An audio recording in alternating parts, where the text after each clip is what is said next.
Welcome. It is Friday, and that means we're gonna stream. I am gonna do something from scratch today. Last week was really nice. I kind of finished the track in the past week, so we're just gonna do a new thing today, and that's where we're at. So welcome. Hope you're doing good. It's a little bit hot in here, but I'm already glad that the rain has finally stopped and we're finally getting a bit of summer. But we really went from like pissing rain to really good hot weather, heat wave kind of weather. So well, it's kind of good. It's all right.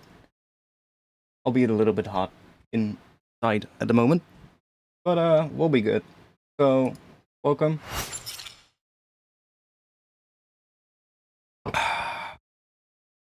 So I have a bit of a plan today. I was having a bit of a chat earlier this week with somebody, and it was a chat about drum and bass, or maybe not necessarily just drum and bass, but more like bass music as a whole, and pitch, right? And sort of like the relationship between pitch and bass music, where the common thing that's often said is that there's a specific range of pitches that is the best for bass music, right? Where basically just the pitches where sub bass sounds the best. And as much as that is true, I felt this person that I was talking to was kind of a little bit, I guess, how do you say it, limited by that sort of like thought. And he was just sticking to a very select sort of like amount of pitches, like E, F, maybe F sharp, and just sticking to those. And I was like, it doesn't really matter, what pitch what the key of your track is. You can make a track in any key in bass music. It really doesn't matter. The only thing that will change is the arrangement of the track, or maybe the underlying harmony within the track. But you can make basically a good sounding bass music track in any key, and it really doesn't matter. And I kind of wanted to maybe do something with that today, and I figured, why don't we just do something in, something outside of the common range. So the common range, I mean, let's just let me grab my headphones first and turn my speakers off. Otherwise, you guys will get some feedback. Let me just go in here and let's just bring up an operator real quick. So if we have an operator, and like if you're in headphones, you're probably gonna hear everything, but if you're on speakers, you might not hear everything. So, or I don't even need this, I can just go in here. Let's just give it a little bit of that harmonic there, so that we have some higher harmonics. But like, there's a specific range for bass music that a lot of people would say it's sort of like the range you should probably stay within. And I think it's usually somewhere around like E, F, something like that. And I'm not hearing anything, why is that? Why am I not hearing anything? And probably because that is turned off. There we go. Okay, so that is too high. Let's go an octave down. So E, F, maybe F sharp. G still kind of works, but is already getting a bit higher pitched. And then the further up you go, the less weight it will have. So for instance, B, it's usually a pitch that people would say doesn't really have a lot of weight in terms of the sub, and therefore most people would say probably don't make a drum and bass track in B, right? Or in C, or something in that sort of like range. Most people would say anything from like D to G, something like that range, is what people would use. But I think we can do something in maybe B minor. Let's do B minor. I figured that could maybe work. So I also have a little clip here that I was just thinking before the stream, like literally 10 minutes ago, about like a bit of an interesting rhythm that we could maybe base the thing off. And I was just writing this rhythm with a hi-hat, and it sounds like this. So when I hear that, I'm like, hey, that's a really cool rhythm, especially if we have the click on so that we can hear the beats. That has like a nice sort of like groove to it. So it's a little bit of an, if we look at it, it's kind of like, here we have this. So we got, what is that, 3/16 notes, 2/16 notes, and then 3/16 notes, and that makes up 2 beats. And then we get this, which is 2/16 notes, then 3/16 notes, and another 3/16 notes, and that repeats 3 times. And then that whole thing loops one more time here. So I could have also just made the loop shorter, but whatever, it doesn't matter. And I think that's a pretty cool rhythm. So let's just do something with that in the key of B minor. Let's change the key here to B minor. Let's have a little listen to what B minor sounds like. So I already played a little bit with it, and I think it's actually a pretty nice scale. I don't have the... Oh, here I have it. Let me open that up for you. So B minor.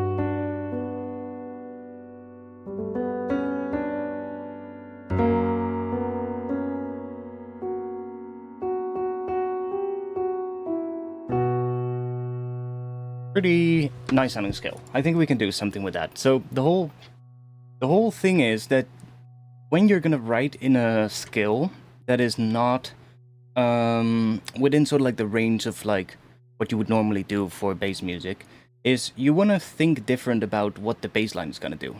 So for instance, let's say let's just turn this into a bass real quick, this little hi-hat thing. That just indicates the rhythm that I came up with. So I'll just quickly open up a serum on here, and we will just, I don't know, grab one of. I'm working on some new wavetables for the pack, for the next Patreon pack. So let's just grab one of these. That look like. Maybe we'll grab a different one. That could be cool. Maybe. So let's just make a little thing like that, something rhythmic. Something like plucky in terms of shape, and we'll just whack that on here. Right. So let's bring that to a different pitch. So I'm also gonna put in something that gives us a bit of a B minor kind of vibe, just so that we have something giving us that B minor-ish kind of sound. Let's just open up a contact, and let's make this a little bit longer maybe.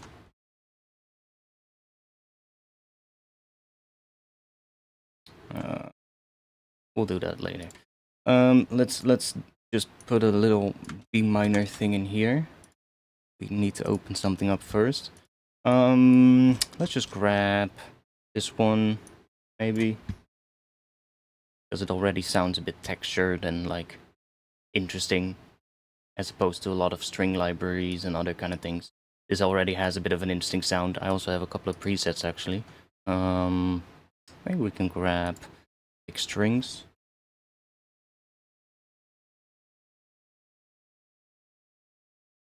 Make sure you can hear that.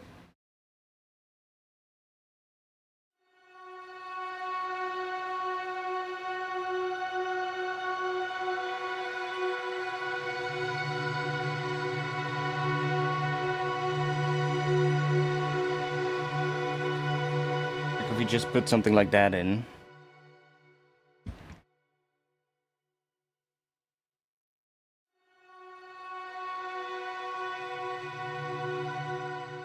Kind of weird because the high note triggers a low D, but whatever, doesn't matter too much. We can also grab a different one. Let's just put that in. So that's just a B minor chord, but with the F sharp in the bass. Basically, where as the lowest note. Let's make them a bit quieter.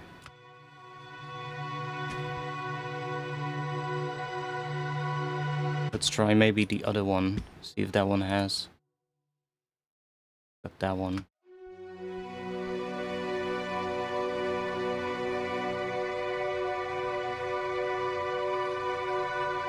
Sure, that'll do for now.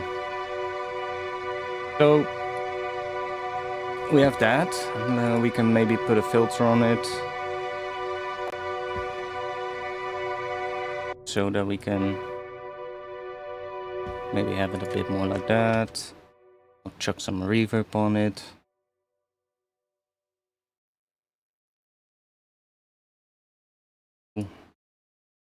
These roll. Something big.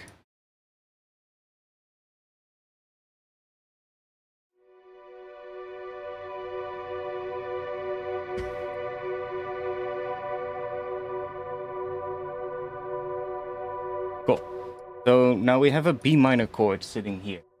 And we can kind of start hearing what this does. So now the obvious thing would be to just put a B note in the bass line, right? And be like, okay, well, we have a B minor chord, so if we put a B underneath there, yeah, that works, right? We just copy this over so that we have the entire thing. Like, yeah, that works. But you can probably hear that it's not really the best sort of like pitch for the sub. We can bring it down an octave, but that becomes really low, and most speakers won't be able to reproduce that, right? So that, not really a great option. But you can think of this in different ways as well, because if we go to this chord, like, we have more than a B note, right? We've got a D and we've got an F sharp. And you can see, for instance, here I've put the F sharp as the lowest note. So the third is usually, well, it can work, but most of the times it's a bit weird. But the fifth of the chord, in this case F sharp, which would be the fifth if it sits up there, right? It's still the fifth down here, but it's just an inversion. But that's the fifth. So what does that sound like? So let's just go to F sharp, which is actually really good in terms of the pitch for sub, because this is a pitch that sounds really strong and powerful, right? And most speakers would be able to reproduce that. So if we put that below that C, or below that B minor chord, we still get B minor. It's still a B minor chord. It's just an inversion of a B minor chord, and we have an F sharp in the bass. But it still works just fine. Now, we can go even further, because I would almost guess that there's a lot more notes that will work. So if we, let's say we have a pattern of maybe 8 bars that then loops, and maybe we'll change the last section here. So if we go to G here, what happens? Let's just go to G in the second half. Now, something really cool happens as well. So here we have B minor, but with F sharp in the bass. That suddenly becomes a G major chord. I guess a G major 7th as well, because what we're getting now is we kind of have this. So we have F sharp here, and then we get G. Now, if we put G up here and then put the F sharp back up, see how that makes a G major chord and then the 7th on top, the major 7th. So that is now a G major chord. And I guess we can go and do that again. Not sure if that will sound good, but let's see.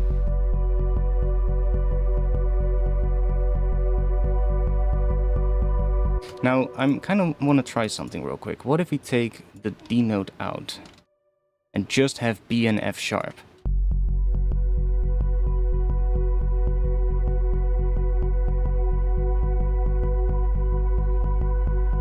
That's kind of cool. And then let's go and bring these down to E, which would now turn this into a stack of fifths.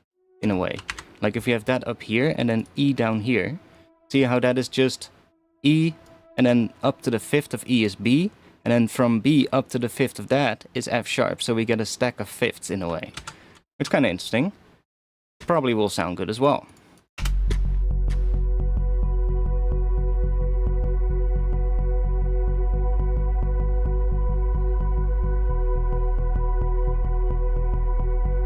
See?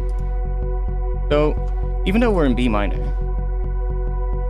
we can have a bass line that plays F sharp to G to E, and it works just fine. So that's how you would make a weird key for, or I wouldn't even say it's weird, I would just say it's a different way of writing the track, I guess. But you can make anything work. Any key, even if it's outside of the range of that works usually for sub, you can still make it work. Now, you could argue that by doing this, we're now in F sharp Phrygian, which I guess you could argue, but I wouldn't agree with that necessarily when the chord or the other instrumentation on top is playing B minor, right? If that is playing, for instance, B minor, and then F sharp sit in the bass, then it's literally just B minor over F sharp. If this would be playing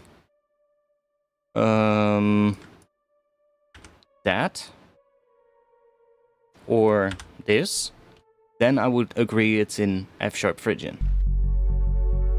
See, now we have an F sharp minor chord, or we could do an F sharp major chord and be in Phrygian dominant. But we are not. We're playing B minor over F sharp. So we're clearly still in B minor, right? This chord progression, I guess what the bass line is doing, it's just the 5th, the 6th, and then the 4th of the scale. Let's see if we can make that work.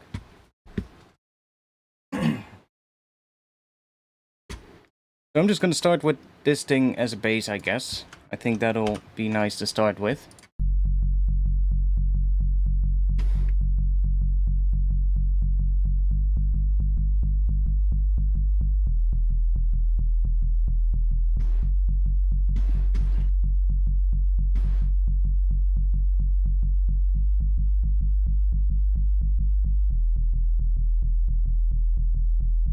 And I'm actually going to build this in a couple of different layers, I think.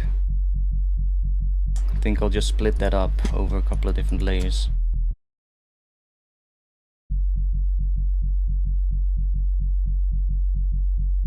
Let's add a bit of a top layer to this. Actually, let's first add maybe... I have an idea. Let's first add a bit of a pitch envelope here as well. Maybe I'll do the sub and the upper layer of that in one patch. That could also work. Might be easier. Let's do a bit of a pitch envelope though. That. Be quick. That on here.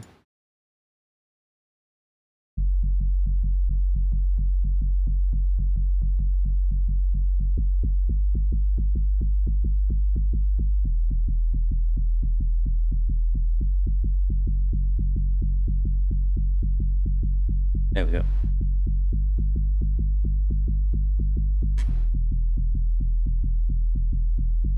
And then we probably want to have this on here so that we can automate the curve.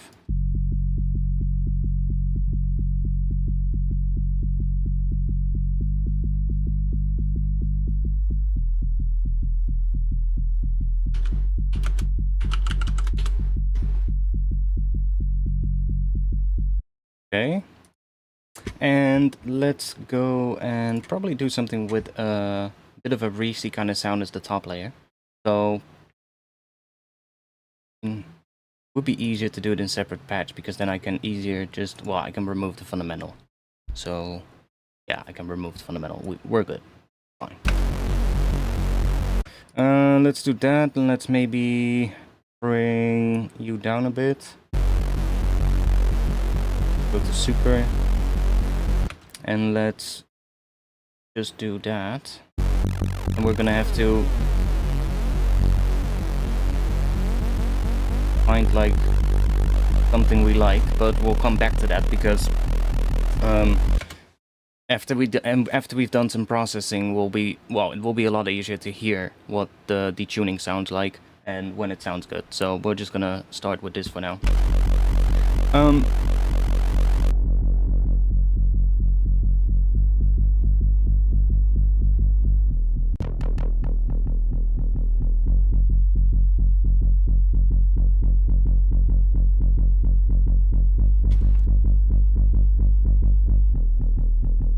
So we probably want to have another macro on the filter here. I think the pitch is a bit much.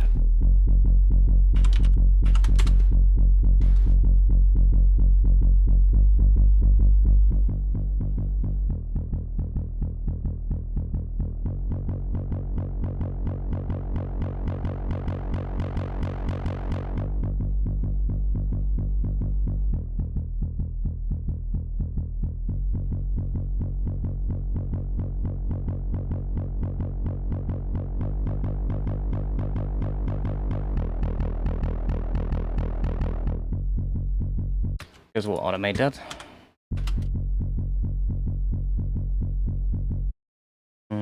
Let's just do that.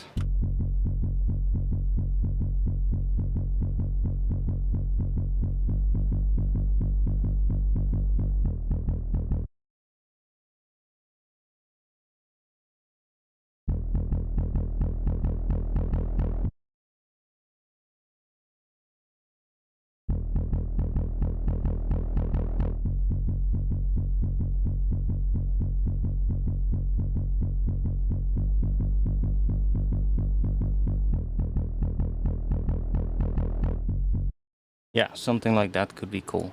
I am going to... I'm stupid here. I should have just done that and then group this and put a macro on here. Oh wait, I mapped macro 2 to macro 1. Let's do macro 2 to macro 2. It's probably better. And let's do that. Map you to macro 1. And we'll just call that the filter. And this is our curve.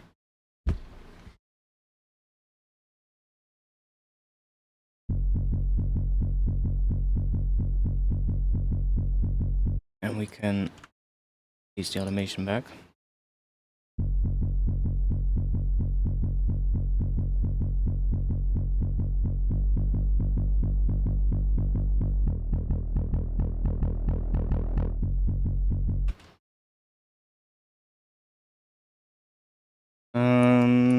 I guess we'll duplicate this now so that we have this twice, and then in the second one we'll automate the curve to go up a bit as well, so it becomes kind of even bigger, I guess.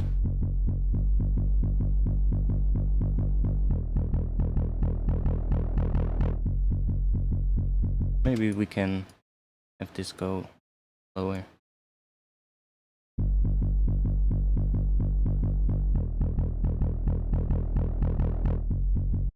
Yeah, that's there. We'll probably have to adjust it anyway, as soon as we do some processing. Dun -dun. We can do a bit of distortion in here, but not sure we really need that. We're probably gonna do it afterwards because I kind of want to add more layers to it.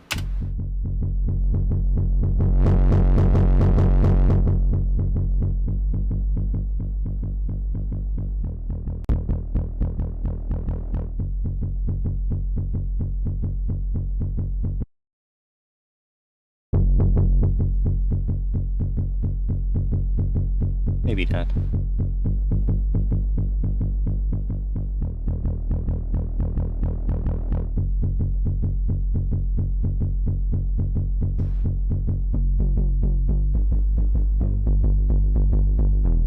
So we have quite a bit of width in this, so let's also maybe add a bit of mid-side EQ here, just to get rid of some of the width in the sides. Won't take everything out, but like, I don't know, 150 Hz or something, and everything below that.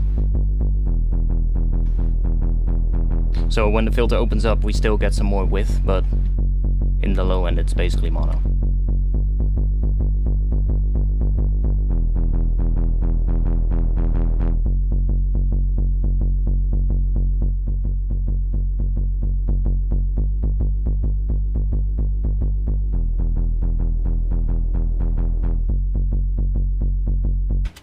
Let's add some drums, or at least some something.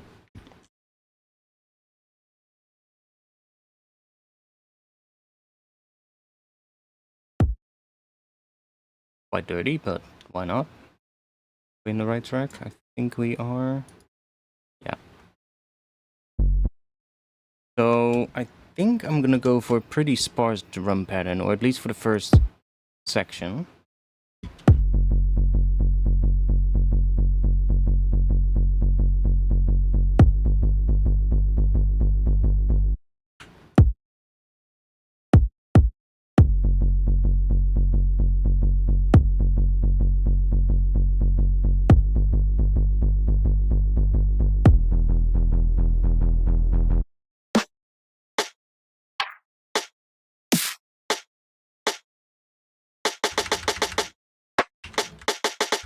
Kinda nice. Needs a bit of EQ, but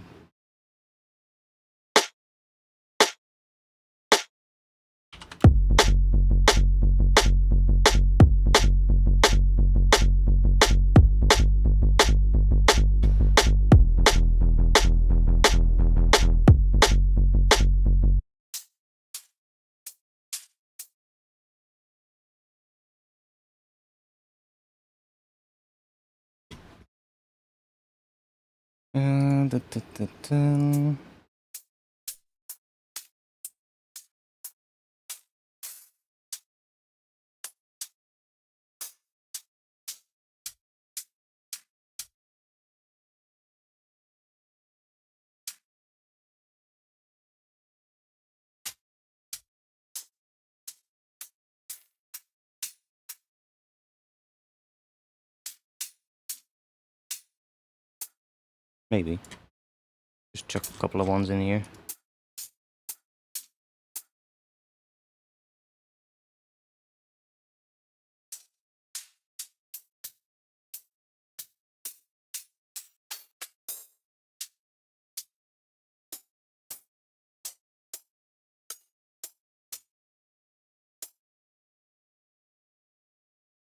One more? Oh, maybe. We'll just grab those 8. Let's do that.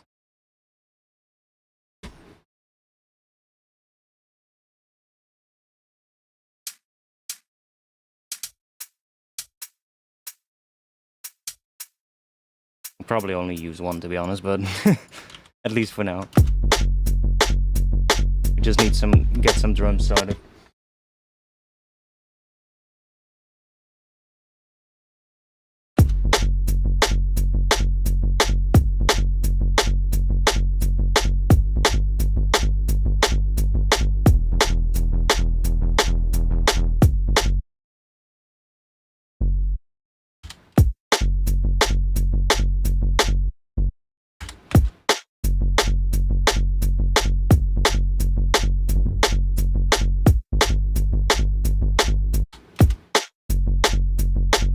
I'm probably gonna start it somewhere later, like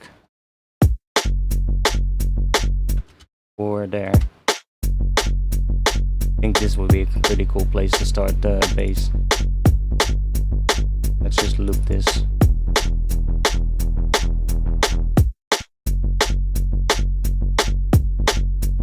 So, obviously this is very basic, but we'll get there. Let's just do a bit of EQ to this.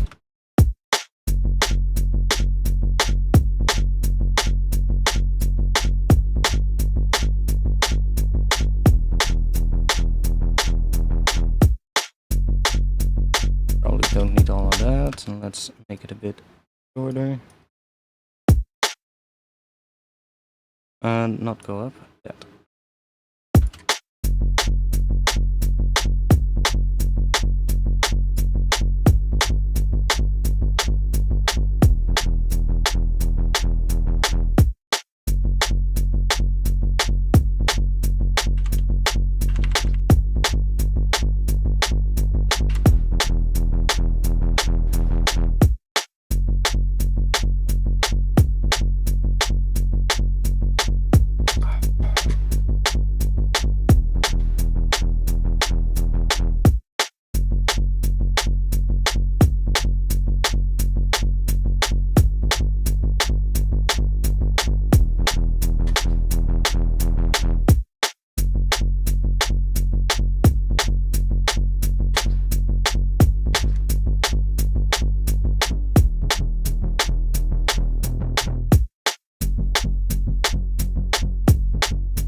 This is gonna make a really big difference now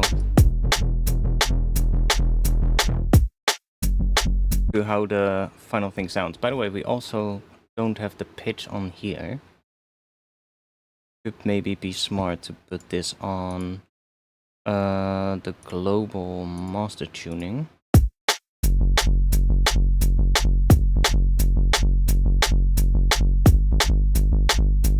But actually, maybe it's cool to only have the sub have the pitch movement. That might actually be cool.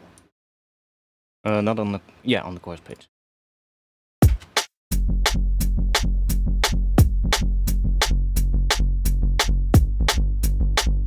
I guess another thing, how we can easily change the phase of this in relationship to this, just changing this one. So, like, if it sounds not really strong...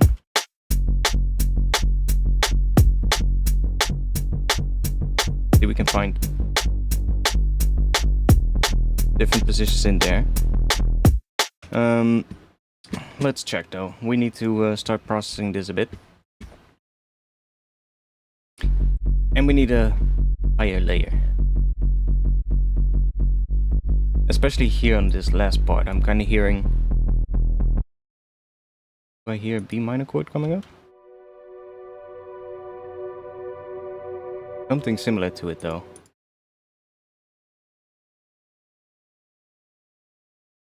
See what we get if we quickly do a bit of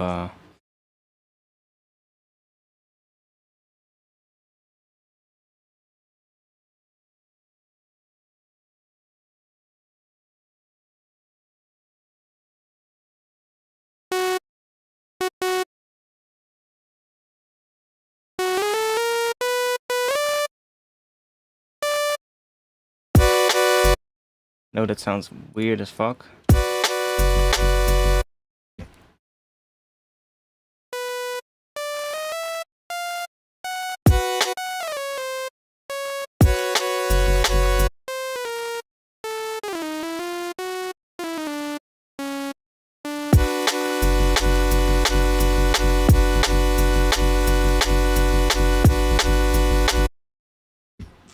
Whatever.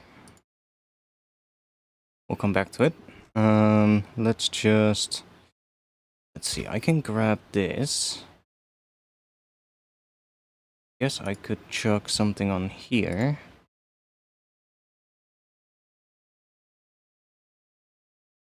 Well, we can do that in this chain, I guess. If I just grab... sure if this one works. There's one of these devices that has a bit of a bug, but this one works. Okay, cool. So we put this on here. That will basically get signal from here. So it will just take that and create an envelope. And we can map this to anything, even on other tracks. So we can go and do this, and then click here. And now that is moving. We're not really hearing it because it's muted, but... see? So that's now moving. So we can shape this.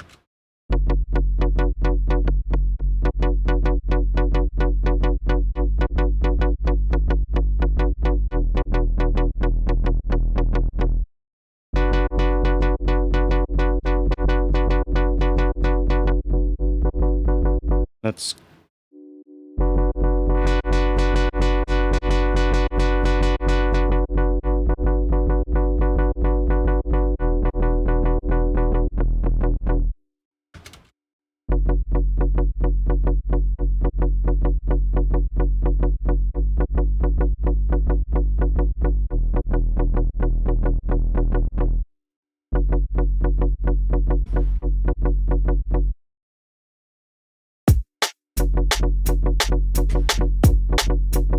obviously we're gonna have to automate this a lot.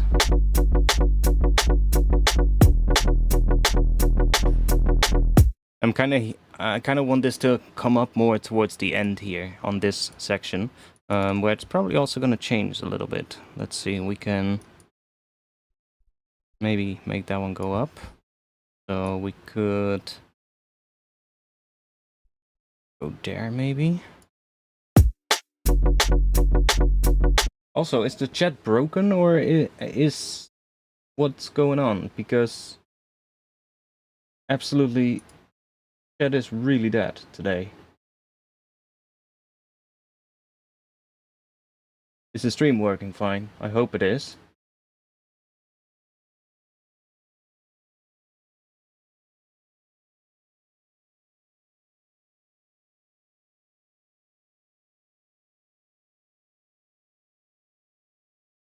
Let me check.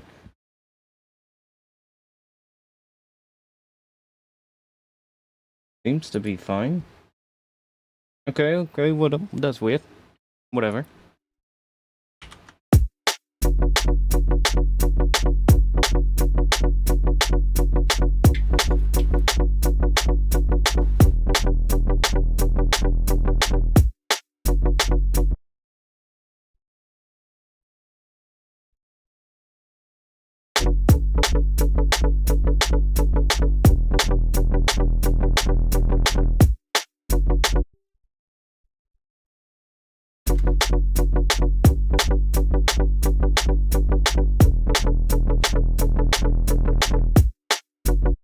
Right, so I definitely hear like some inner voice movement within that synth, and that needs to be automated. So I can now I grab this one, so we can probably automate this range. Yes, so this can be mapped to a macro as well, which is not the regular envelope MIDI device doesn't do that. This one you can grab from the Max for Life database website, and then you can also automate the range here. So you could just say automate that, but we can also automate the curve. Can we do that? Yes, we can also automate that. So let's see. And because we have the new modulators, we should also be able to still automate this. Yeah, so we can still automate the filter as well. So let's just start with maybe automating the filter a little bit.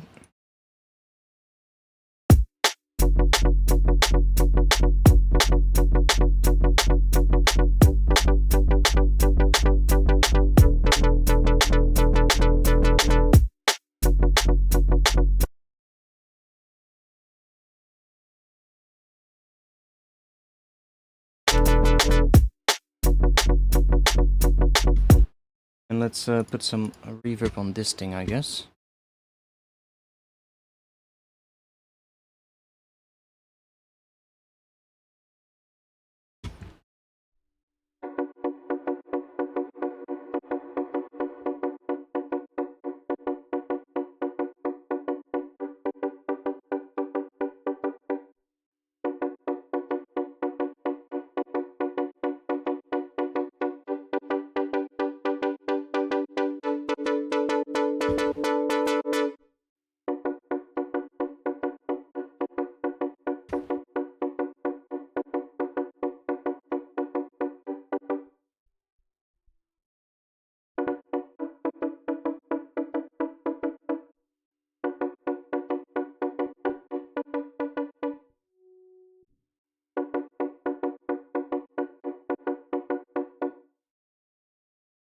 Let me also...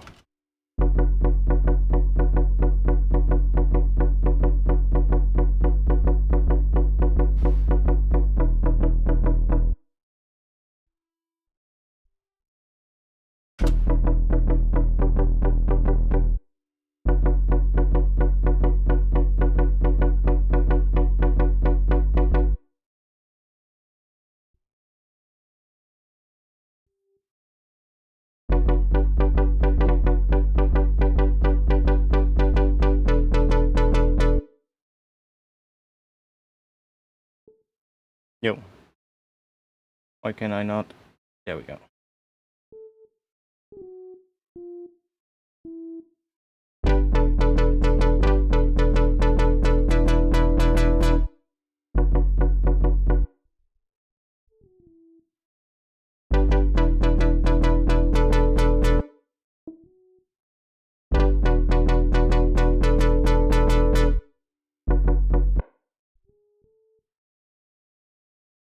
to this for now. And let's go and group these. I can probably also start this one just on the place where it starts, but it doesn't really matter. Like, it's not like it's making sound when the bass is not playing, so we're good, I guess. Doesn't really matter.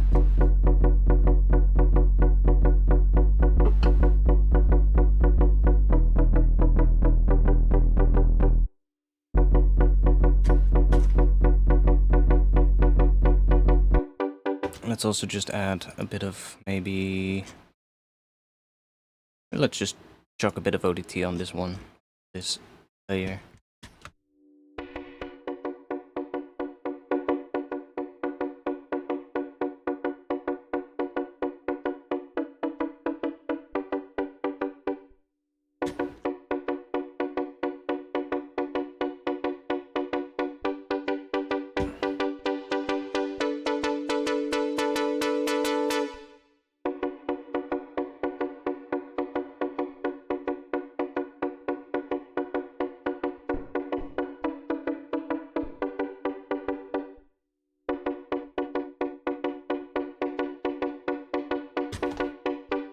Probably have more reverb coming up at the end there, but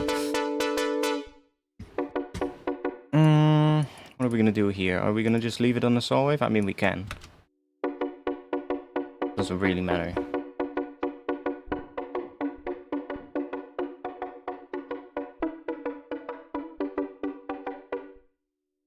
I mean, it kind of works just having it like that.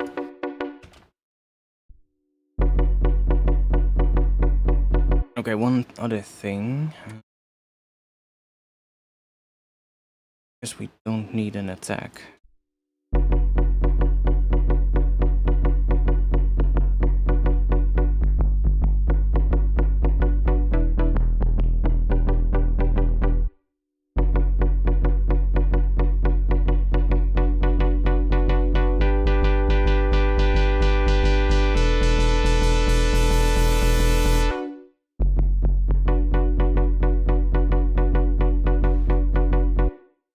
That's annoying.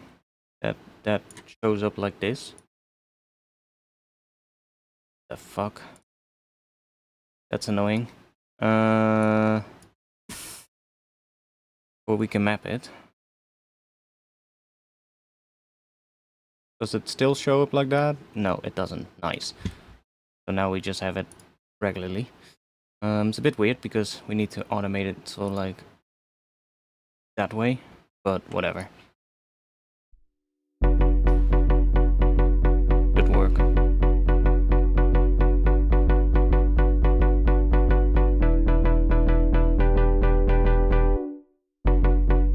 Now, I'm not going to use the synth the entire time though. It's probably going to be low passed quite a bit, or even just not playing together with the bass all the time. I just want to have something coming up in certain places where you can hear that, so like underlying chords, or I guess the chords that are on top of the bass, so like coming through, and then it has to go away again. Maybe we'll just go and write a little bit of an intro, and then work towards here. Maybe that can work.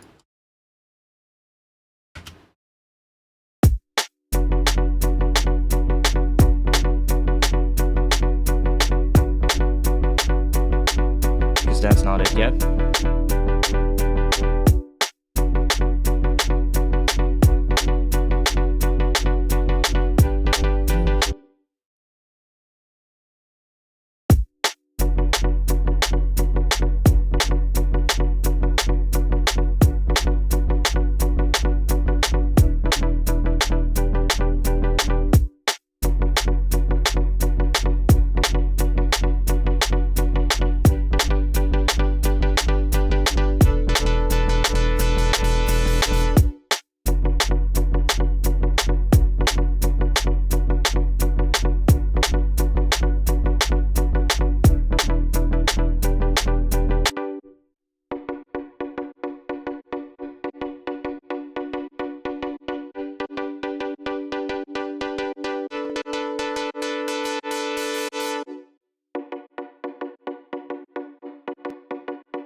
So like the 1K area usually gets pretty annoying when the filter opens up, so I usually just dip that down a bit, especially on these kind of sounds, because you get that a lot, which can be a bit weird. I don't think this is the right sound yet though, so what I kind of want to do is work a bit on an intro, something with that layer that we have here, or something like that. And then maybe we can resample that, or maybe we don't even have to, and use that so like as the upper layer on the bass and kind of make that work. Or we'll probably have to resample it to make that work, but just use parts of that, or even put it in like a granular synth or something. That might be cool. Damn, it's fucking hot in here. Holy shit. I need a new drink.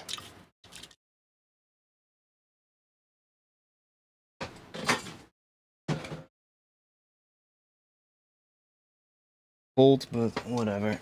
I'll have to go downstairs in a bit and get myself a cold drink. Whatever. For now, that'll do. Let's move these here.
Right, so let's say we have F sharp underneath here.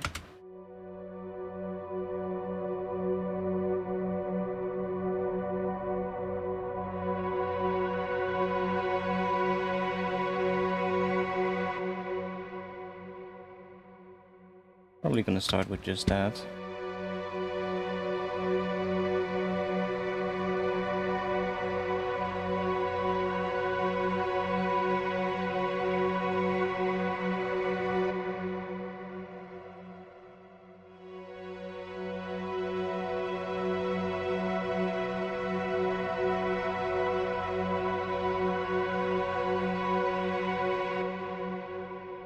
Okay, let's that maybe.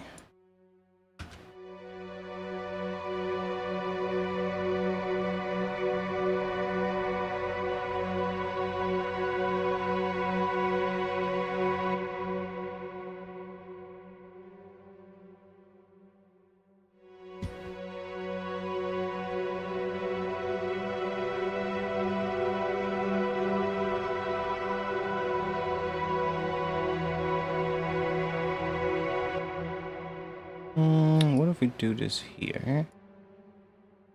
So that we have that, then leading us back into F sharp.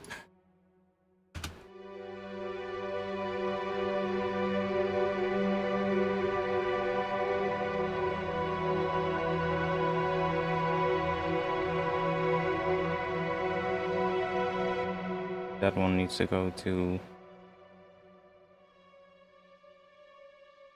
one of these, doesn't really matter. Could also just keep doing that, I guess. And then I guess we can extend these so that it also sounds less and less like a chord change. It's more like there's just one voice changing and the chords just keep sustaining.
Yeah. So what is happening now is because I have an C sharp here, we're now kind of implying that we are playing an F sharp chord. Because this is playing F sharp and C sharp, so we have the fifth above F sharp, and then this is kind of like just an F sharp sus4, I guess. We could even go down there to really end it off and lead us back into B minor as well. Now we're creating an F sharp dominant chord, which sounds like this. You'll recognize that sound immediately.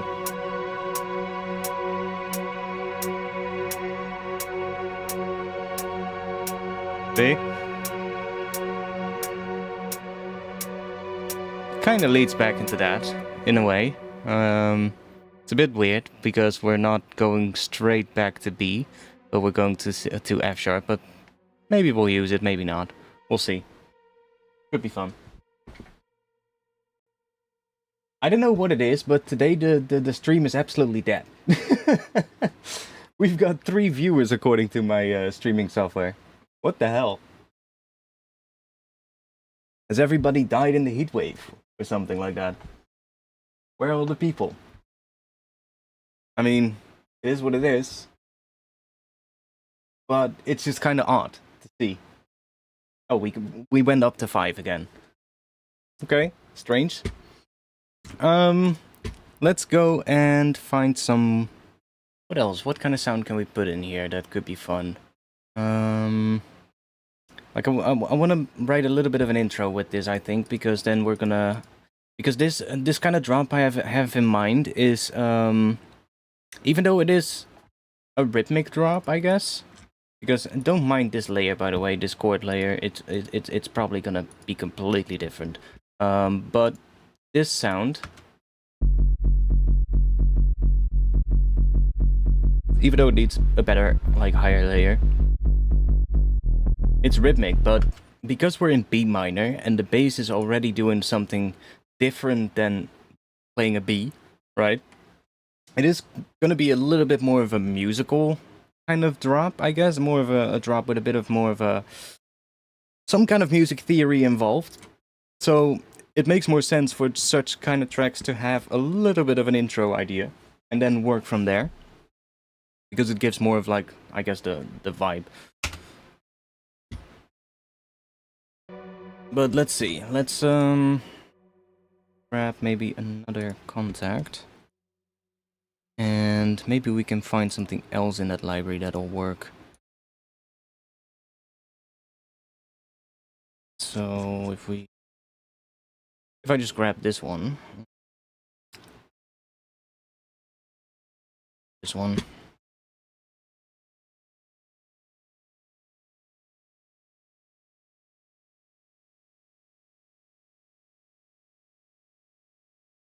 And we can switch to the initialize patch here. So it's just a blank patch. Well, it's not completely blank, but everything is turned off in terms of modulation. And then we can just, let's put in maybe, we find a sound on key of F sharp probably.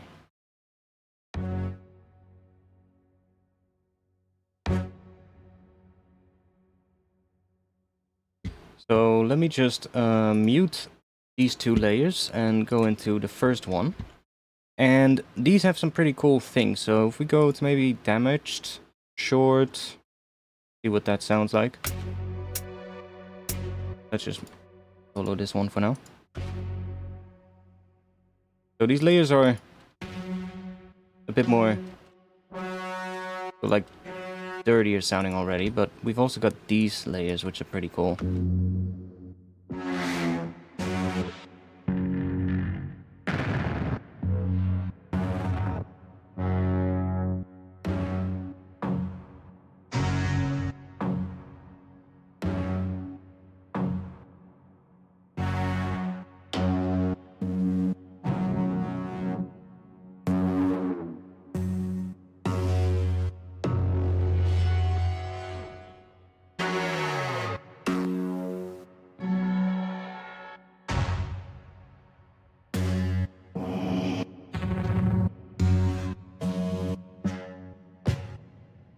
that as well.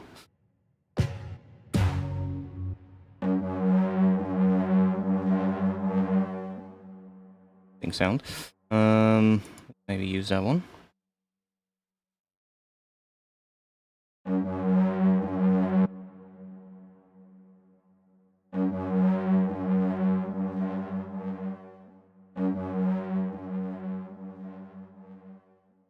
Okay, let's do that. Let's find another layer.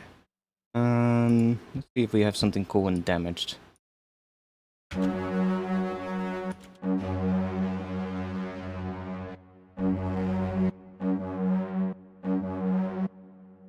Maybe we have some more cool things in here.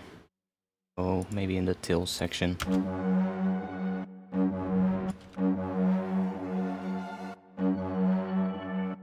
Or we could just find something in here, because there's some pretty cool things in here as well. Like I said.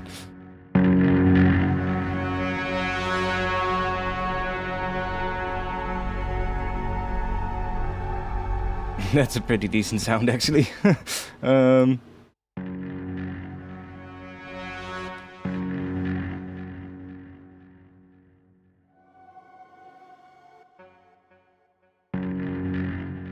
Mostly that thing, I think.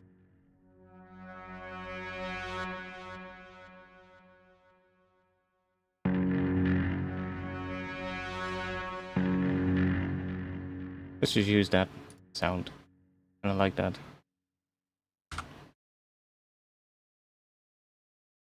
Maybe grab this one.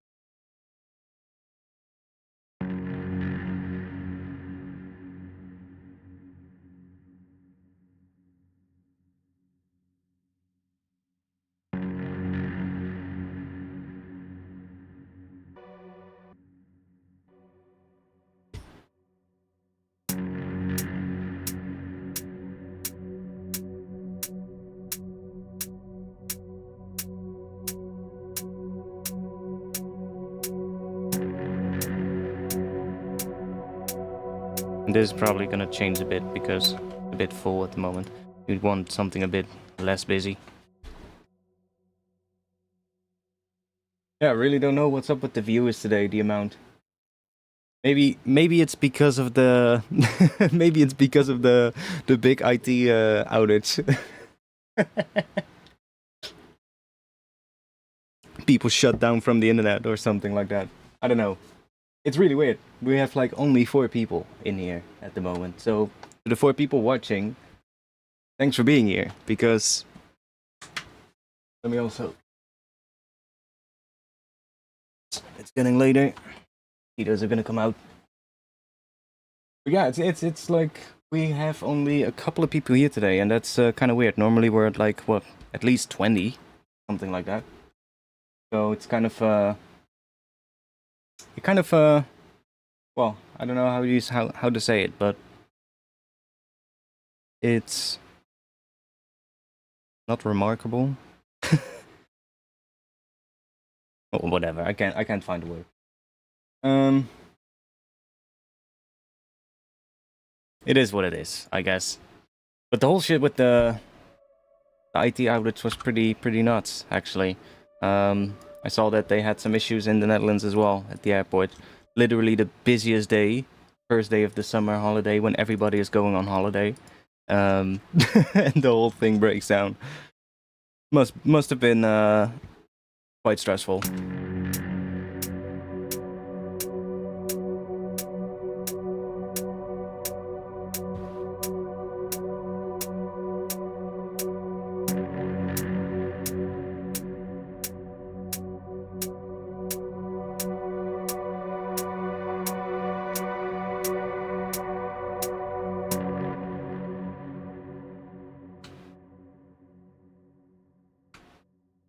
Some drums in.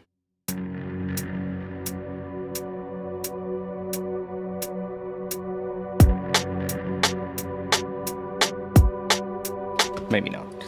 Maybe we'll leave that without drums in the intro, because we're gonna have these changes as well, but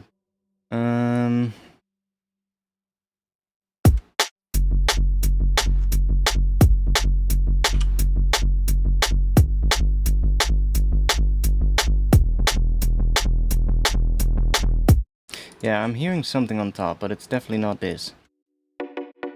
It's definitely not that. It's gonna have to be a layer that is kind of like this layer, I guess.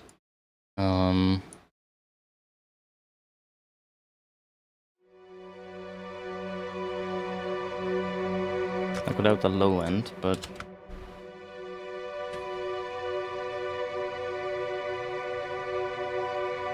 What happens if we just take this, we chuck that under here, and then we have to do some automation on it, but...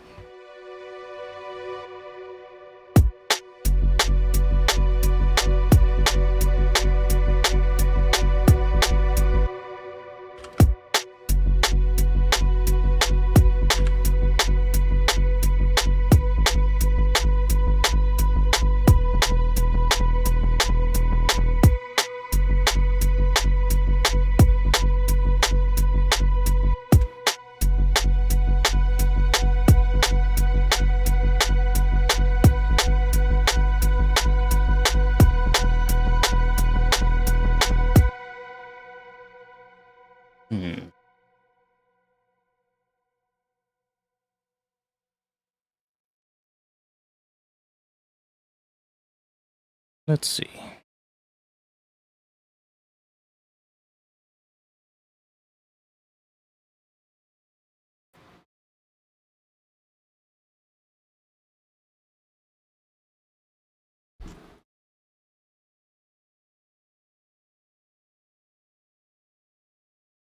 See what we can do here. So I'm hearing a bit of a... When I just hear this thing...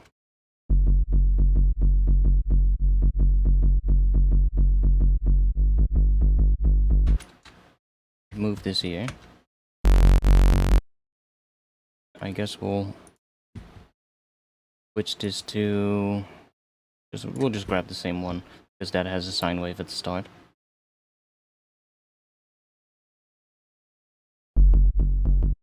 So... move that up a bit. I'm kind of hearing... that note, I think? Yeah, so the 5th. And then... that or that? I think that. And then here... that?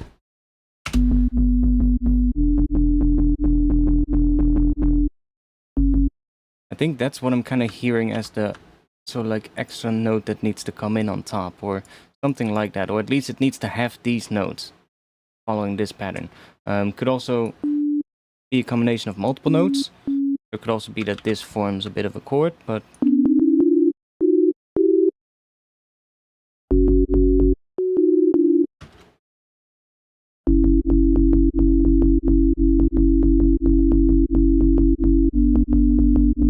that's kind of weird, so I'm not entirely sure if we want to go that route.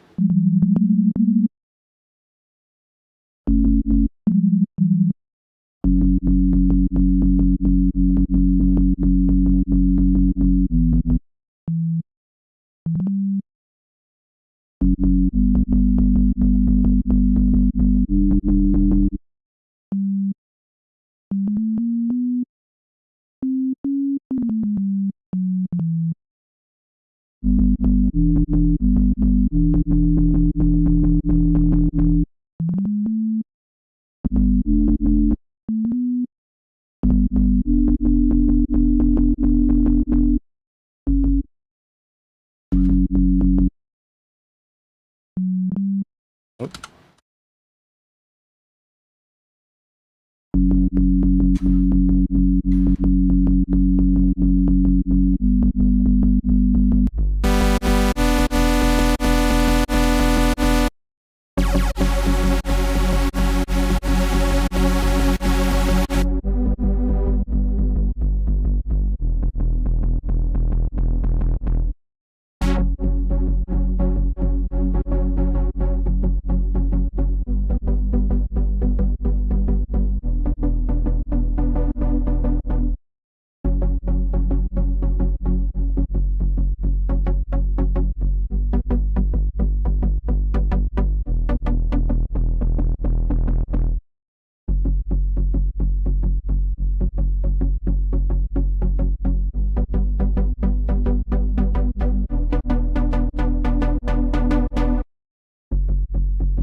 And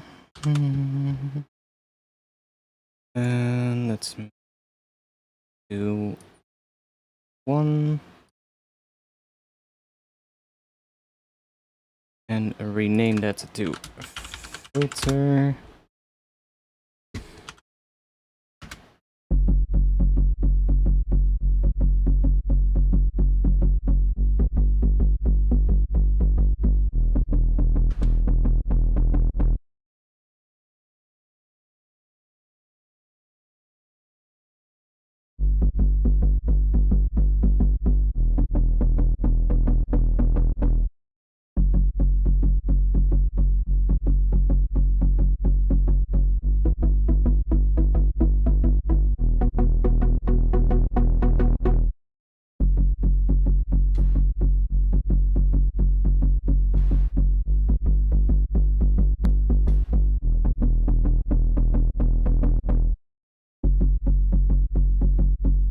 Wait, which layer are we now?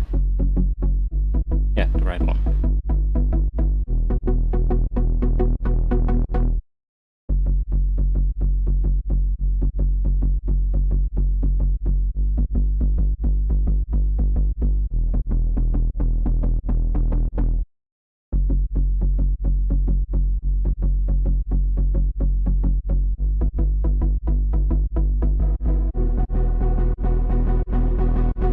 Let's just group it.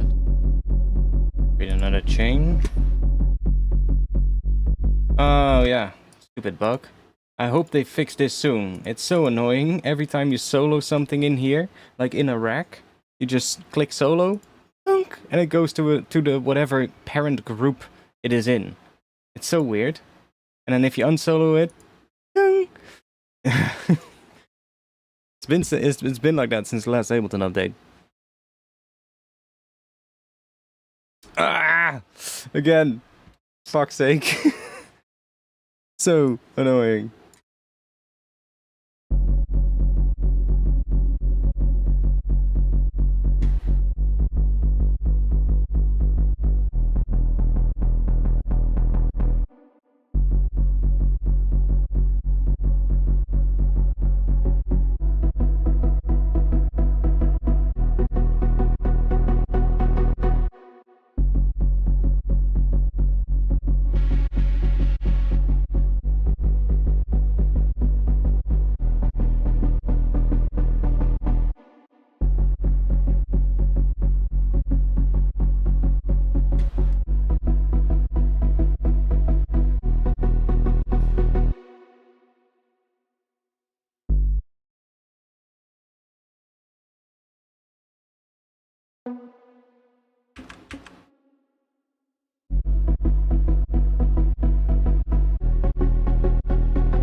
Let's add a bit of distortion to it.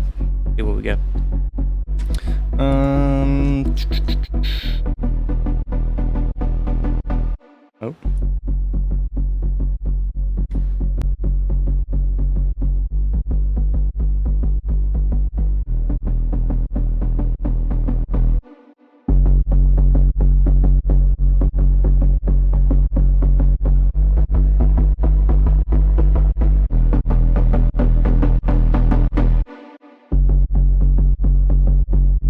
Quite a lot of sub. Let's decrease the level of that one a bit. Then we can get away with more.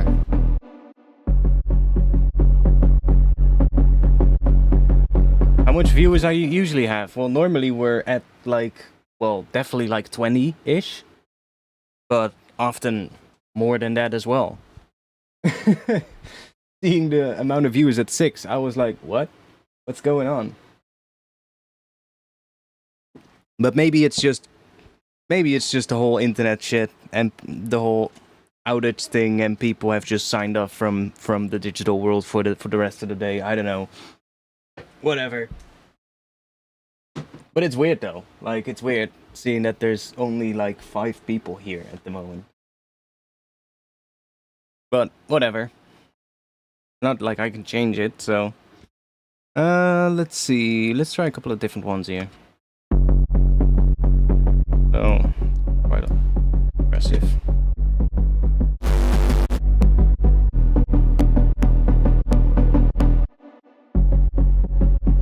Probably want to do some multi-band stuff, honestly. You know what? Let's put roar in the mix. Because why not?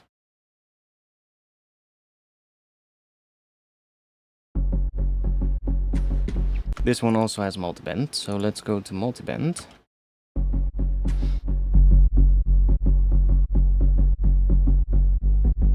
Maybe do a bit of tube, maybe.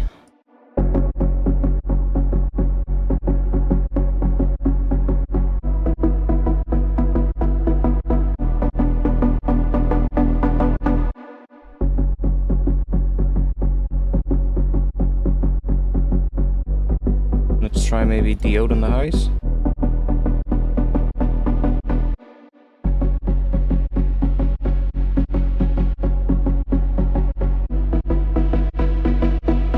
Increase the gain a bit of the highs, maybe.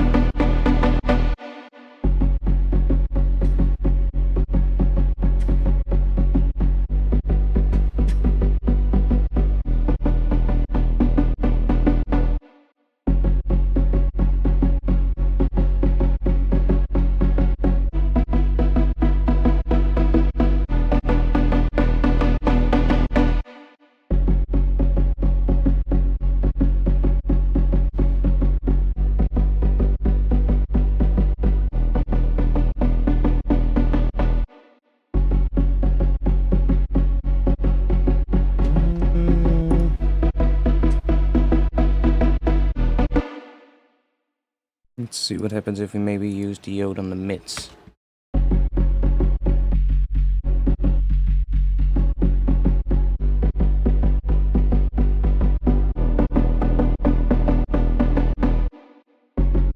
Tube was actually nicer, I think.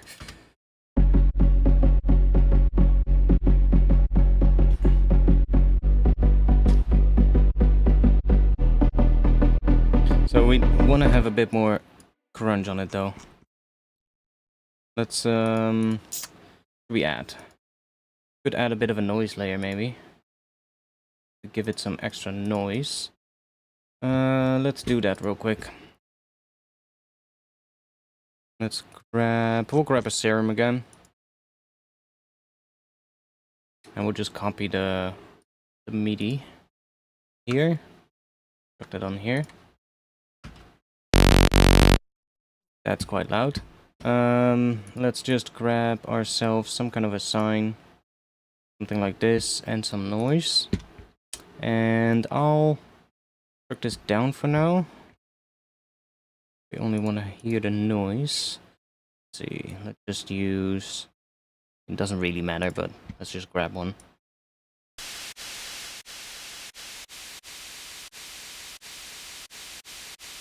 Okay, let's run that with a sine wave through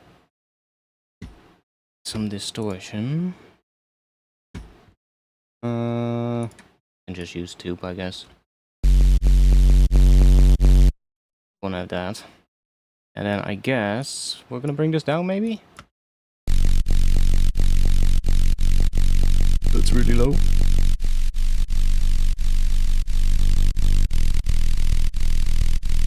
But bear with me.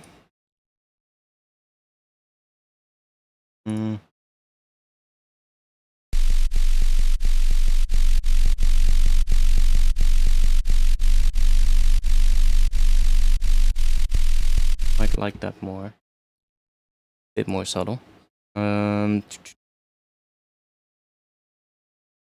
Oh wait, maybe I have a better idea. What if we do it in a different way? Let's try this out.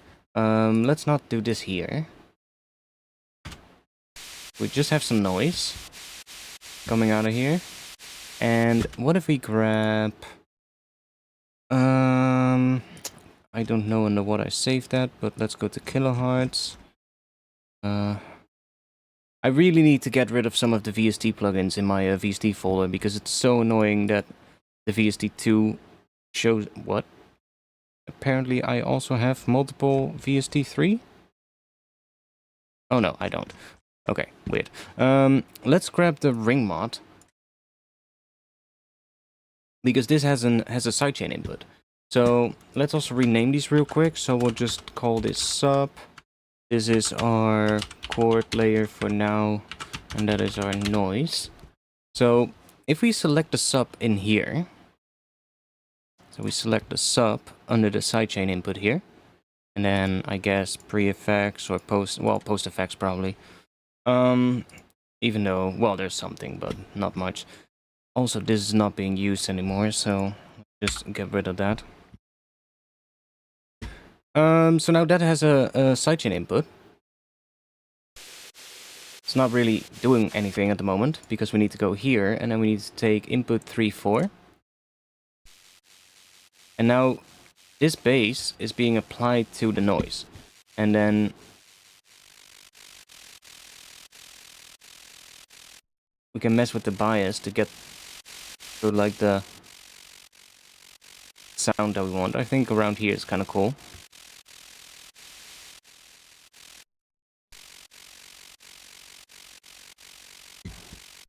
So let's see, maybe put a EQ on that. I can't even see it. Do it by ear though.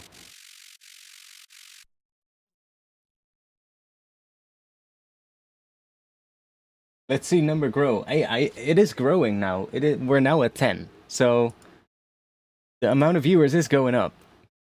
Maybe the whole thing is just broken because of the IT stuff. That's just it. Let's just say that is it. In fact, there's 200 people watching, but the whole view count number is just broken. We all know it. I don't think I've ever had 200 people at once.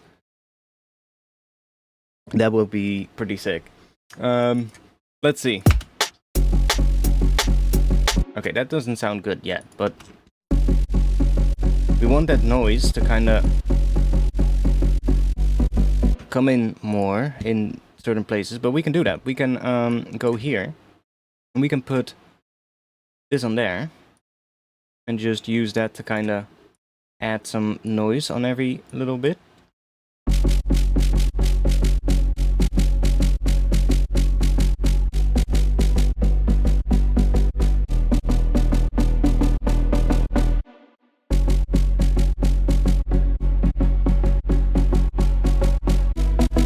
Might even want to automate that.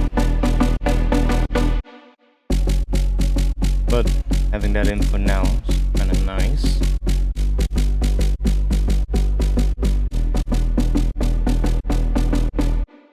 It's hell of normal, exactly. We're going up. But it was weird to see so little people in the chat. Not used to that. So it's not entirely right yet. I have a feeling this layer, this chord layer thing, is gonna be a bitch to get sounding the way I want. But we'll get there. We'll get there. It's just a matter of just keep going, basically.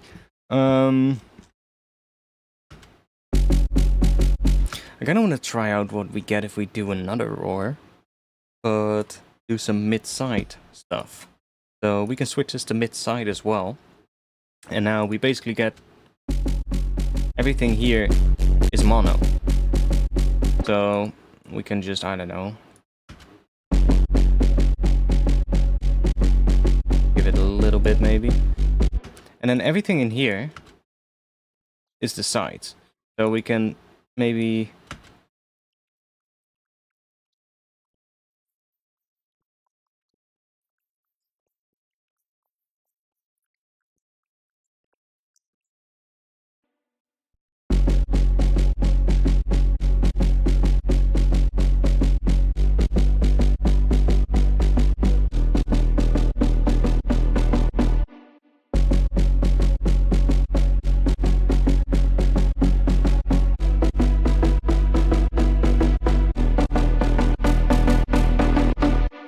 Huh? The noise also disappears. Or doesn't disappear, but gets a lot softer. I mean, it makes sense because of this, probably. Not even. Just diode. Yeah.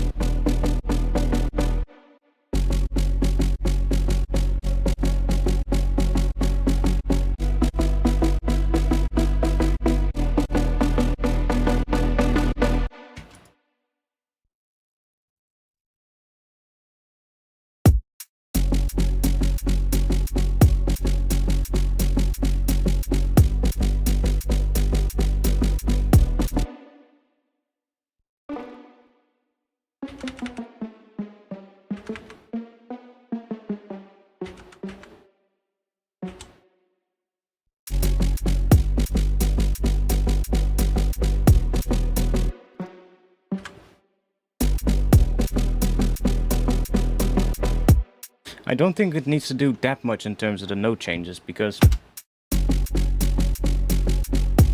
it really just needs to add like...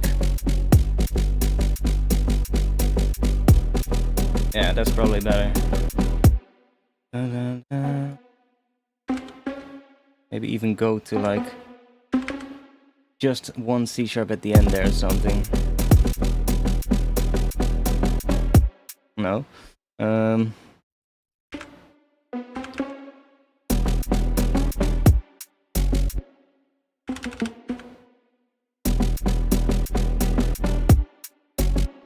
Maybe not even.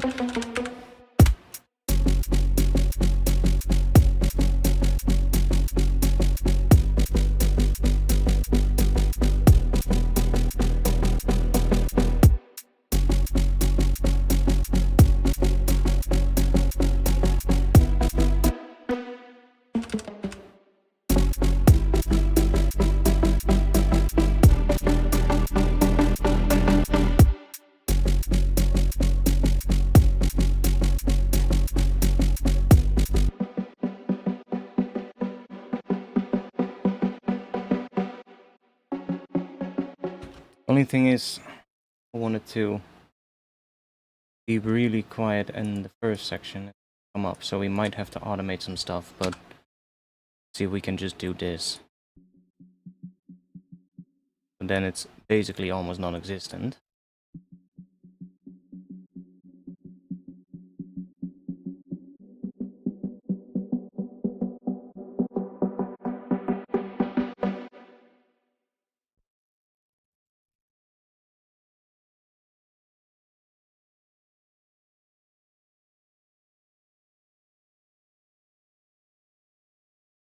Might be a bit much, but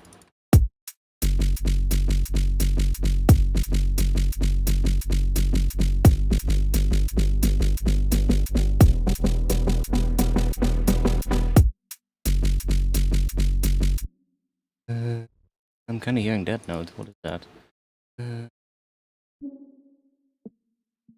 I'm hearing that note though. Ooh, that could be interesting. We could go to that on the drop. It could work. Would maybe sound interesting.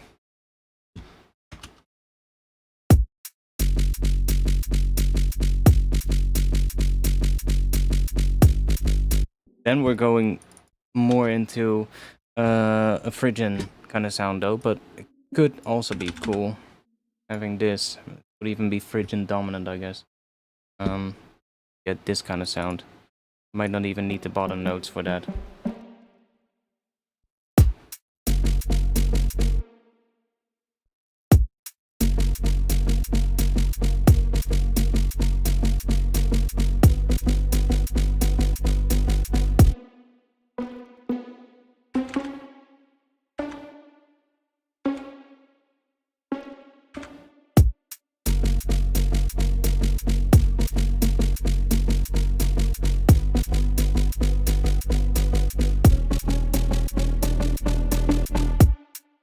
And then go back into that, if you get what I mean.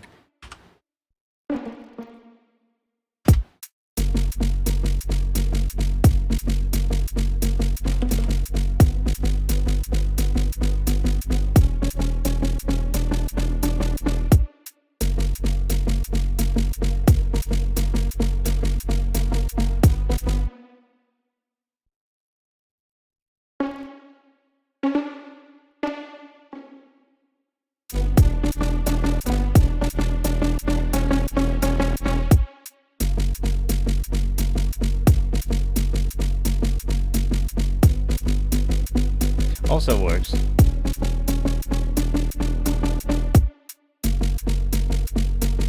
The only thing is that that is not what we're doing here. But it doesn't matter. It doesn't matter. Sounds kind of cool.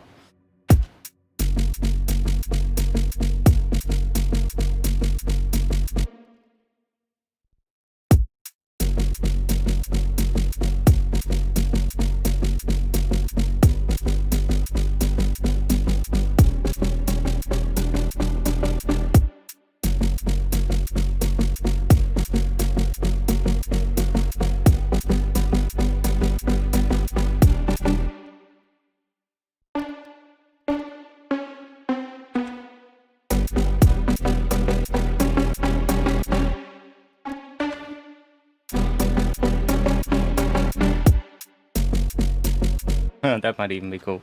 Just having that extend and then do that.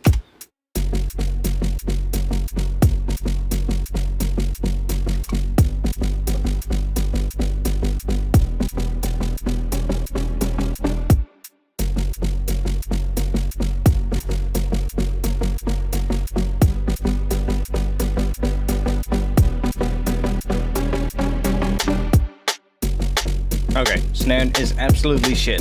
We need to work on the drums.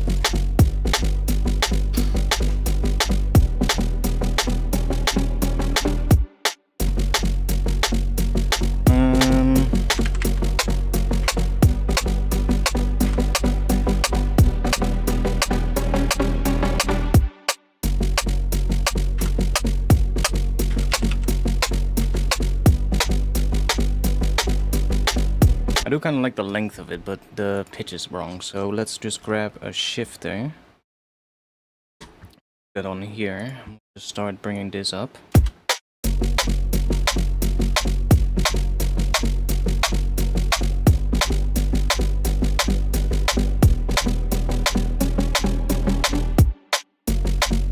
Maybe go up a little bit.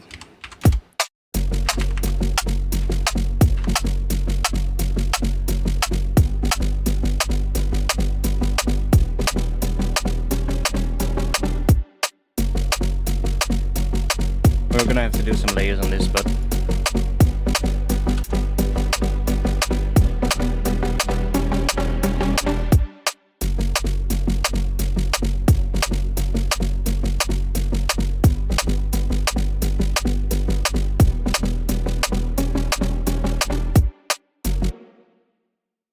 let's find some kind of a clap.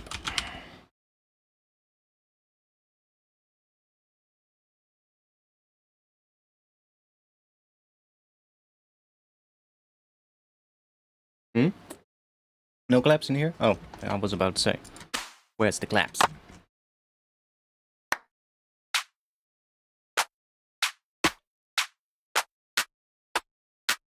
Yeah, probably something simple like that.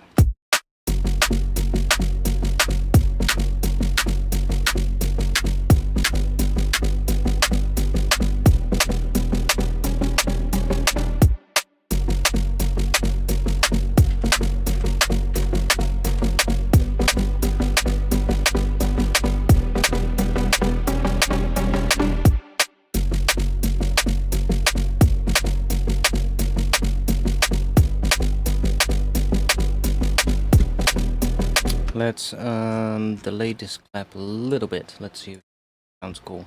If we take this, unsync it, no feedback, dry, wet all the way up, so that we basically get just a delayed clap. And we can use this to kind of delay it ever so slightly from the other snare. See if that sounds kind of cool.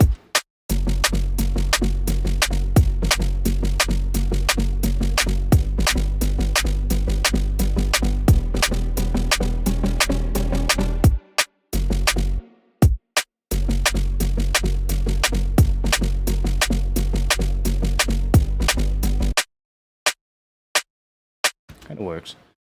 So let's do a little bit of high pass here.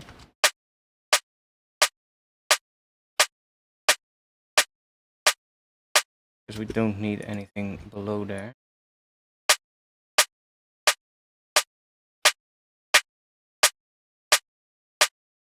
add a little bit of that. We have to do quite a bit of stuff to this one because it still sounds kind of fucking weird, but we'll get there. Maybe a little bit of transient shaping will work on this now. So let's just use... Let's try Spiff, because I think that one could probably work. In fact, we group this again and put Spiff on that, because I kind of think we probably might want to use another layer for like a bit of a fundamental, but... Or we just add that first. That's probably better.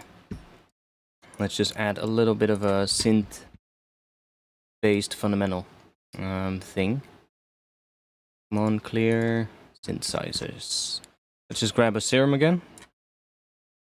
Put that in here, and we'll just grab... Where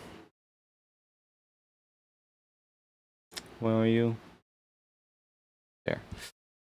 Grab this, which basically just a rounded square wave kind of thing. We'll just do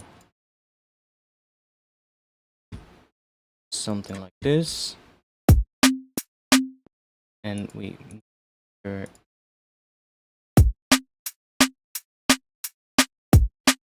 that. We're gonna have to adjust this a lot, but first of all, now we can also think about like the pitch of the snare. We could, for instance, say if we are in B minor, or let's say let's just put this on F sharp. So it's currently sitting on C, so that would be 6 up, and then it's F sharp. When we can check, maybe actually a good pitch for the transient of our snare. And then let's create a little bit of a, well, kind of like a pitch envelope thing. Something like this, maybe. Make it pretty quick. That on here. Make sure it's unipolar. Still way too slow. Go and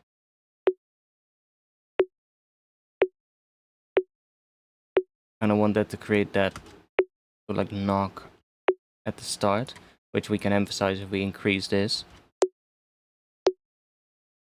So you really get that sort of like that transient at the start. That is without, that is with, and then you can shape this to get like different sounds. Usually something like this will work. You can go really heavy on the click, or back it down and just have that be more subtle. And then this will basically be the length, so really short.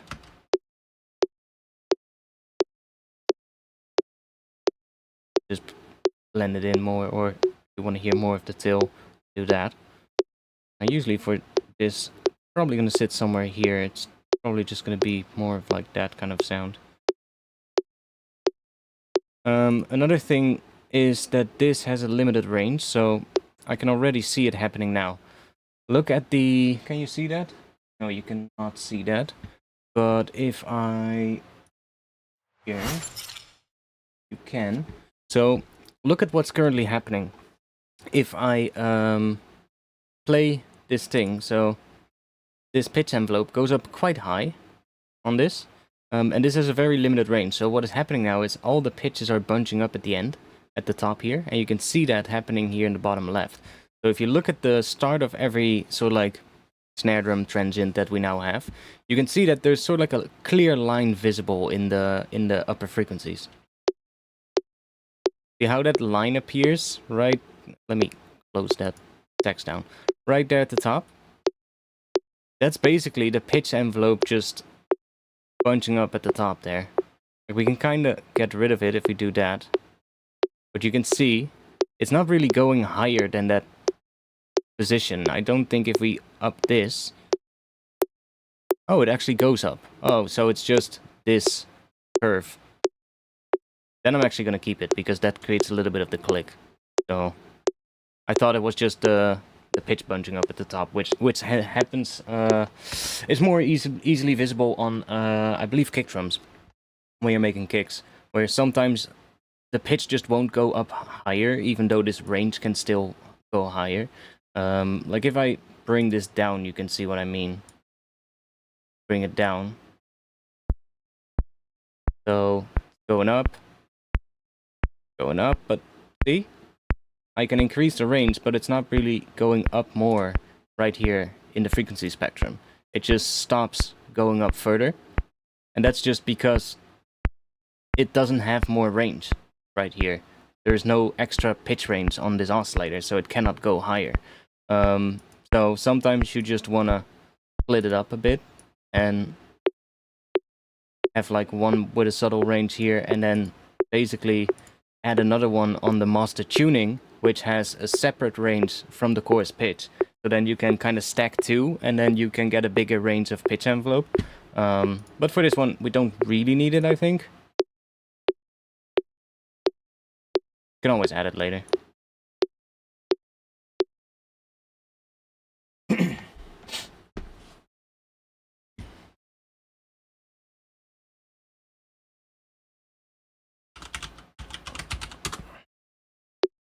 So let's say we have a transient like that. Maybe add a little bit of noise to the start of it. Gives it a bit more of a sort of like transient as well.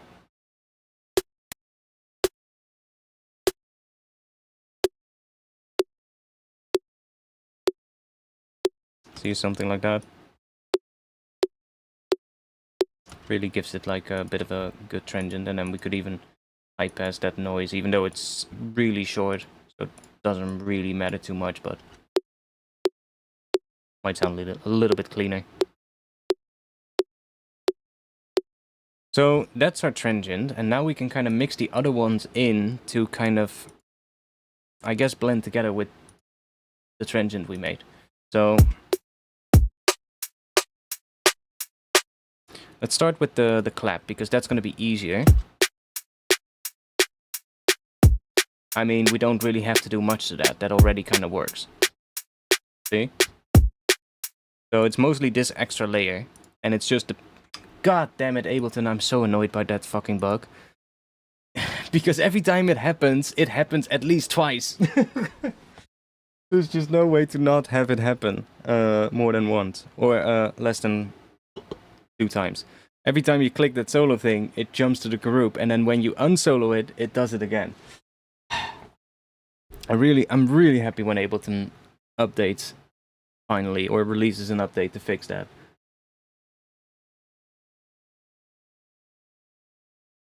Makes me want to add an electric guitar. Not sure if we'll do electric guitar, but we'll first get this bass to be somewhat nice, and then we'll see if we can get the whole thing a little bit better. If we can figure out the main idea of it. Well, the main idea is there, I guess. Just not happy with the upper layer, but we're getting there. We're getting somewhere. If they fix that, yeah, if they fix that, they'll probably create a new bug or something. Or we'll get an answer that it's intended.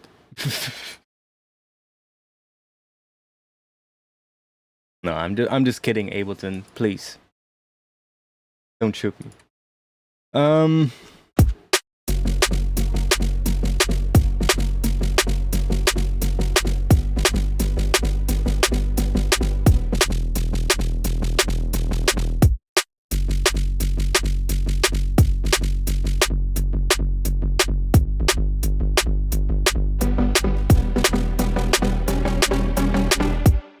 Yeah, that thing is really wide and fucked up at the moment, so let's just work on the drums.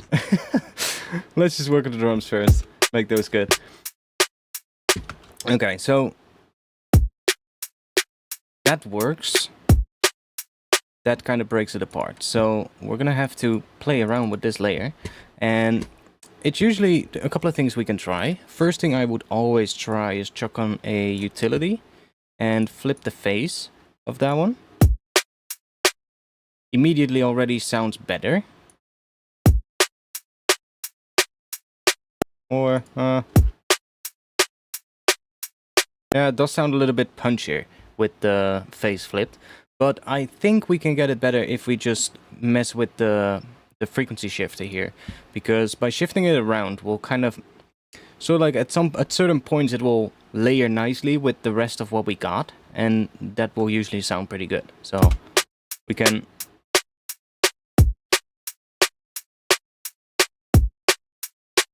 Or just changing the pitch a bit, of course, that does a similar thing.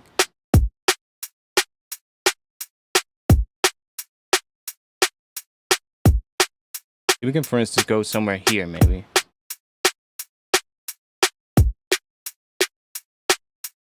Now the harmonics in this snare layer are kind of sitting in a pitch that works with the transient.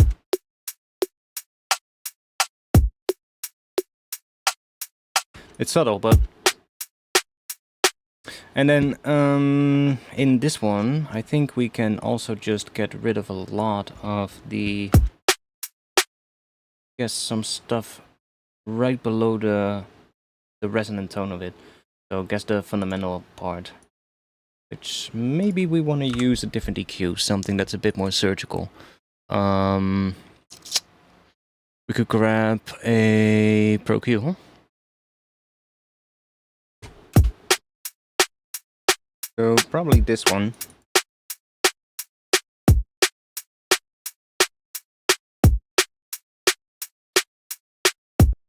Okay. More of this stuff down there, maybe. Or we just sidechain it to the transient. That will probably also work.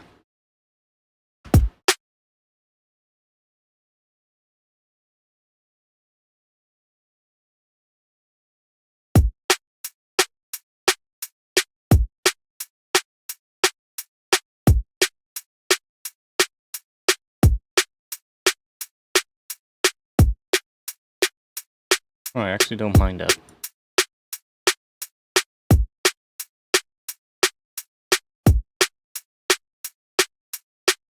Actually don't mind that. It's actually pretty good. Let's try a little bit of engine shaping on it. Maybe spiff is a bit much now, because we have the transient layer, but we can try it out. It does work. Reset that real quick.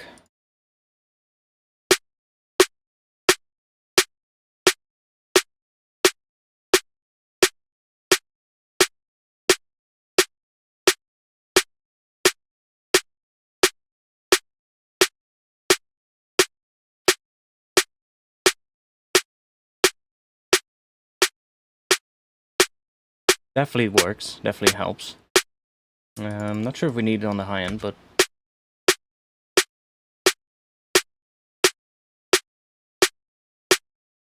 I mean, it does make it sound a little bit brighter, so maybe we'll just do something like this. We don't really want to go up too much, because then...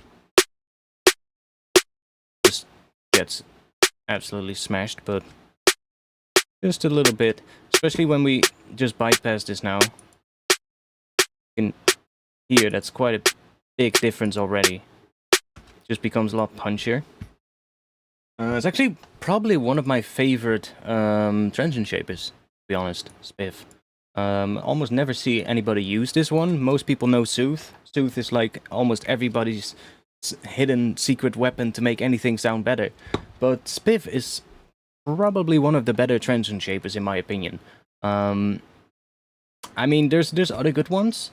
I also really like the ST4B. This one. That one is also really good. But this one, because it works in a different way, it by default already adds a bit of phasing. So it has these crossovers, which are just using regular filters, right? It's not linear phase necessarily.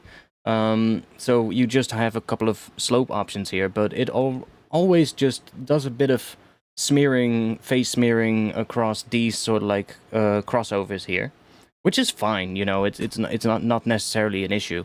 You just need to be aware of that. So it will kind of change the sound a bit. even if you're not doing anything. See? It's subtle, but it just very subtly changes the sound, and that's just because it's splitting it up into a couple of frequency bands, and then you have the individual controls here, so you can maybe make it a bit punchier like that. Right, and that works. But because Spiff works different, it's not really doing it multiband, right? It is working in, well, I guess it is multiband, but in a different way. I think what Spiff does, it's just using a lot of bands, if you get what I mean. It's not just like 4 bands, it's more like almost every frequency is its own band or something. So it's super detailed. And you don't really get that phase smearing when you put this on here. So I'm not entirely sure how this works under the hood though, because it definitely sounds better. Maybe it's just using linear phase stuff under the hood, I'm not sure, but it's usually quite clean in terms of the sound.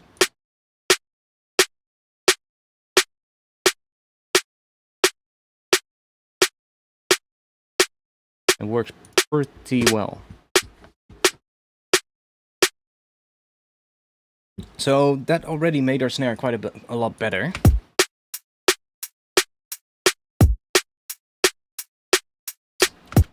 Let's do a little bit of gain stuff now. Yeah, see, we're clipping into the master limiter, so let's just back that down a little bit for now, and then let's make sure that the drums group is just not exceeding 0 decibels. So we have a bit of a target volume to work with. I usually like to have my drums just outputting at 0, so then I can kind of mix everything around that. So we'll just put newfangled saturate on here, and that will kind of cut everything off above 0. It also adds a bit of drive, so we could maybe bring that back a bit, and then maybe bring this up a bit. It's a bit more of a hard clipped kind of shape. Go full hard clipping, but most of the time I'll just stay a little bit lower. And it's already doing a lot, see, mostly on the snare. That's just because the snare is clipping like crazy, because Spiff adds a ton of gain. It adds a big transient, but that's fine. We can also maybe add some subtle saturation on the snare channel here after Spiff, just to kind of tame that a bit. But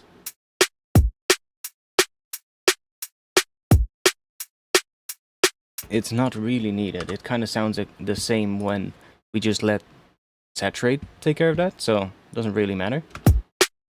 By the way, I also should probably say this. I released the new Patreon pack with the shuffles and shakers. So if you are a member on my Patreon, you can go to my Patreon now and download this pack, which I released yesterday, I think it was. Yeah, yesterday. So it's basically 35 shaker and shuffle loops for drum and bass. So you can just stuff like that. And you can just grab any of these and just be like, yo, I need some more pace in my drums. Chuck that in, make it a bit quieter, and there you go. Right? So if you want those, check out my Patreon. Let's see. Did I fix the bot already? I don't think I did. But the link to my Patreon is in the description.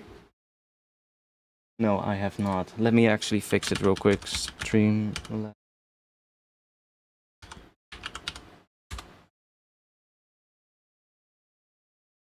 No. Don't want that. I want to go.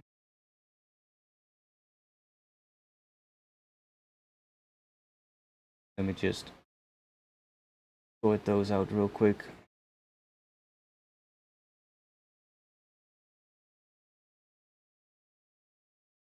Oh, well, I'll do it after the stream because I need to go get my phone.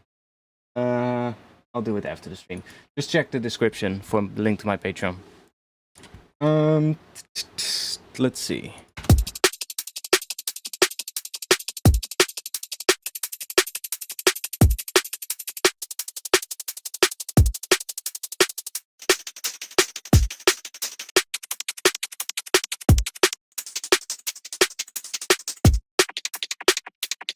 Some weird ones in here as well.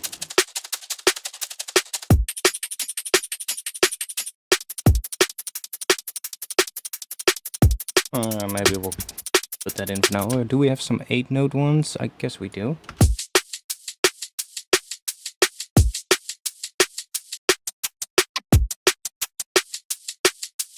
Maybe we'll just use this one for now. Gonna fill it up a bit.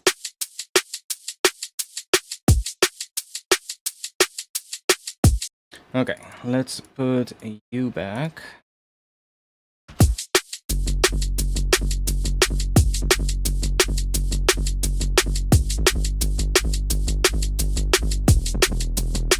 Okay, maybe we'll do something else instead of this shaker thing. I guess we'll, maybe we can double this up with some addictive drums and get like some more addictive drums in here as well.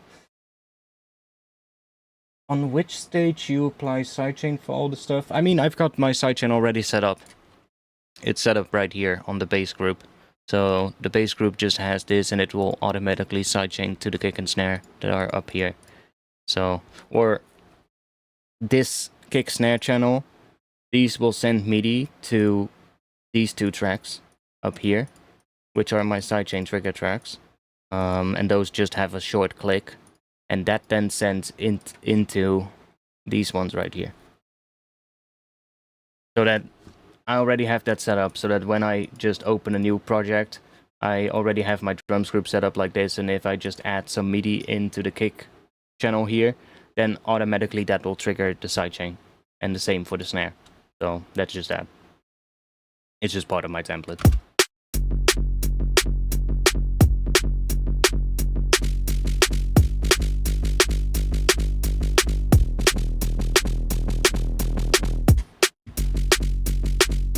Oh yeah, we can also try flipping the phase of this now, of this snare layer, and see if that makes it better. Because remember, we did tune it with this, but sometimes flipping the phase can still make it better.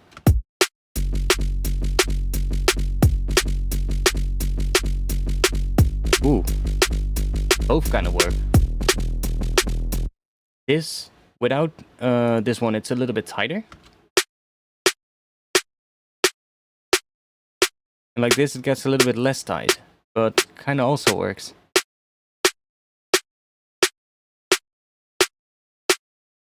Tough one. Not sure how we'll use it.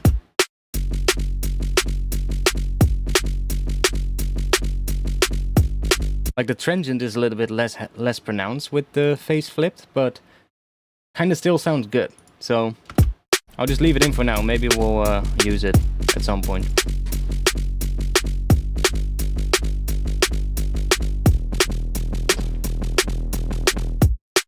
Okay, I'm gonna go and grab myself a cold drink because this room temperature Red Bull is not doing it. I think my back is fucking wet. Holy shit, it is. Damn. It's freaking hot in here today. It's like it was 31 degrees this afternoon. I have a feeling it's still about 30 degrees inside here, so let me go grab a cold drink downstairs. I don't have all that much for you to listen to. I might have an old version of the track from last week. Let me check. I'll just put that in here real quick so you can listen to that. Where is it? Should be in here.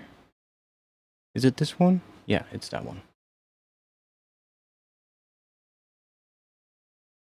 Just make sure it doesn't run through.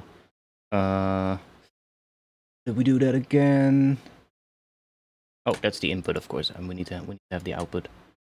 Let me just run that straight to the output and not through the master, and then just back the volume down a bit.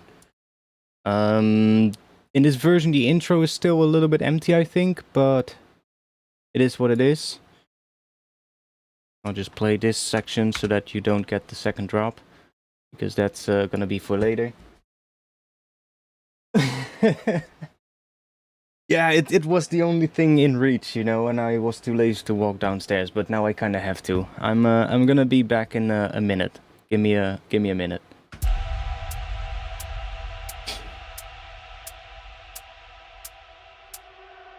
Oh, I also know that this was still on the right side, but we'll just go back to the left for now. You guys need to tell me in the chat, because I forget stuff like that. I'll be back in a minute.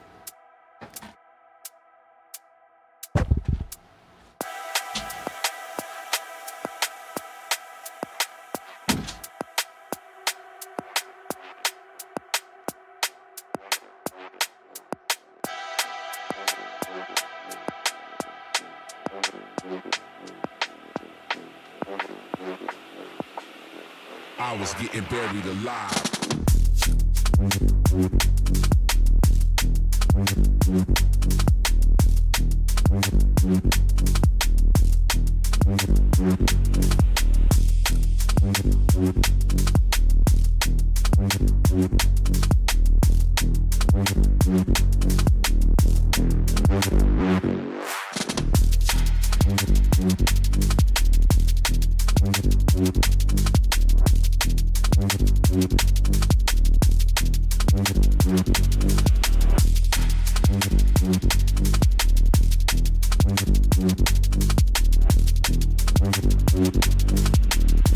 I was getting buried alive.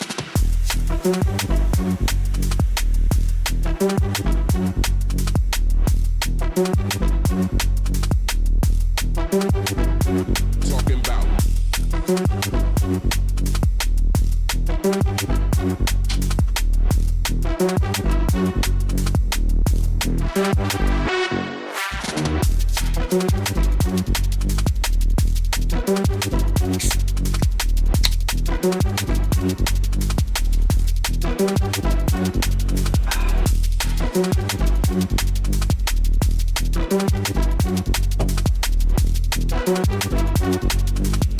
That's much better. It's actually cold. Nice.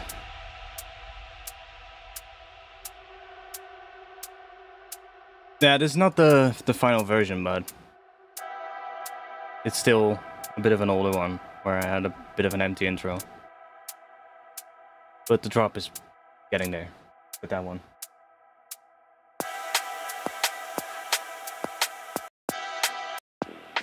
I haven't heard it in a week. I was getting buried alive. Yeah, it works pretty well. Mix can maybe have a little bit of work, but that's more for later, you know?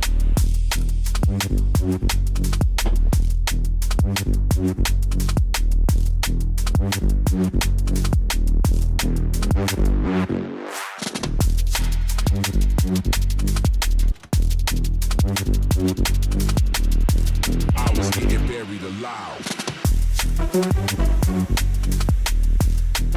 Kind of like this section a lot. This section's kind of cool. Talking about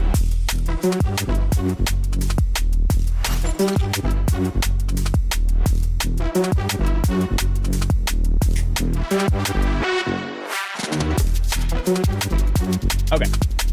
Back to what we were doing. Let's get back to our thing.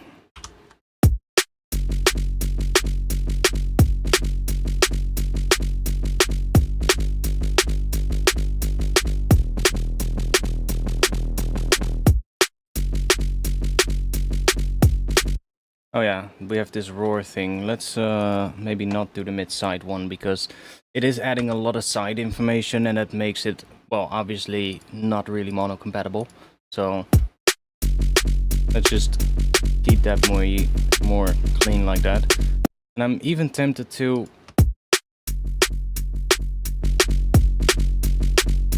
okay, that's cool. That works.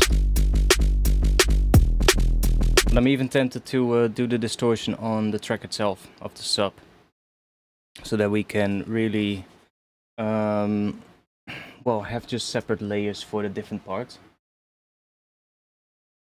and have those have separate distortions as well, so that it all stays a bit cleaner. Because as soon as we add like multiple notes running into distortion, it tends to get really, really nasty really quickly, because of the different intervals, and how those relate and how those interact with the distortion.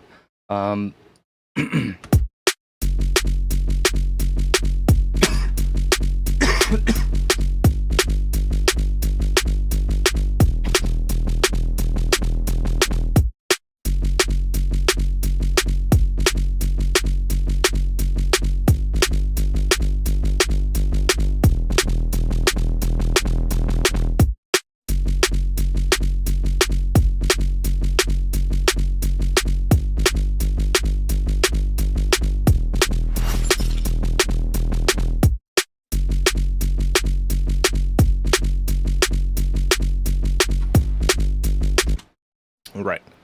So let's see. How am I gonna do the top layer? That's the main thing.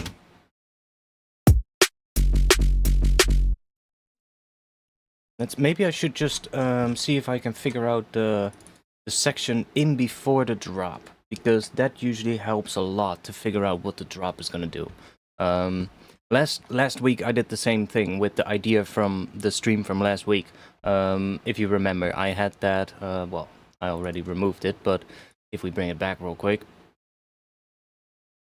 I had that little tiny drum fill that kind of started the whole idea, because that was this kind of, that drum fill kind of started the whole tune that I made last week. So just having that, or just something else, and in this case it needs to be something different than a drum fill. What I'm hearing is kind of like we need some chords. We don't need to write the entire intro though.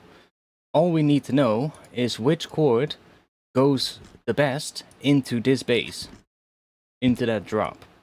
So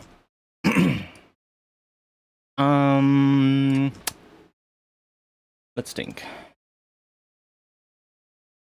Let's see.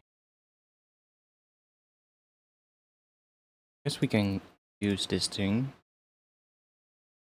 Figure that out. Move you right here so we have a bit more space.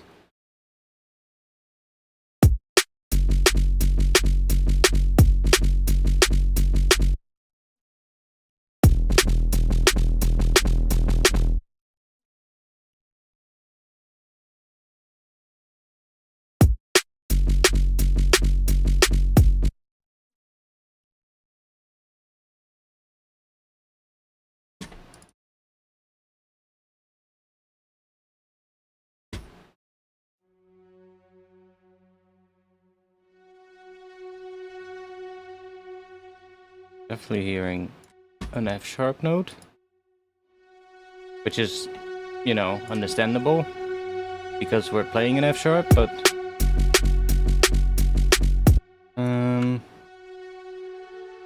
maybe this will just in front of that, it just wants to be the dominant 5 chord. That could maybe work. Then you get this chord.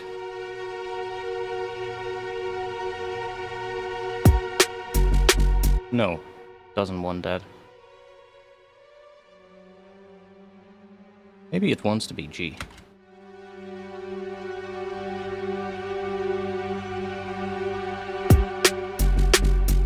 Yeah, I think it wants to be G. And then this could work with F sharp on top. That's the major 7th above G. So that could work. Could also be that it wants to go to that E. But maybe with F sharp on top, so that it's like E at 9 kind of thing. We get that tension. But I think the G worked better in terms of sound.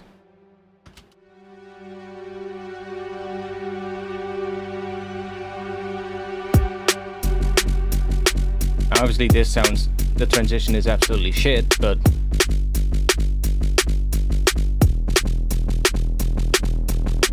so I guess this could be what it ends on, so some kind of a G thing. Might be some more notes in there, but for now this kind of works. as the last chord of the intro. And that then builds up, which leads, that G leads well into F sharp because it's just dropping down with a semitone, right? So that's a really simple thing, or a really, well, it's really pleasing, so like, note change. And it works well to lead us into that F sharp, but we're not going into F sharp, I guess. Well, we are in the bass, but the underlying chord progression in this section is going to be B in some kind of a way. We'll figure it out.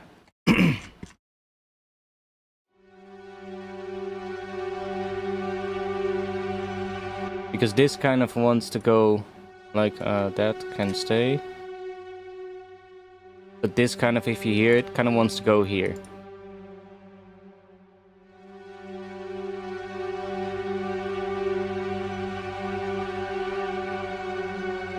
See? That's kind of what it then does, going into the drop, in a way.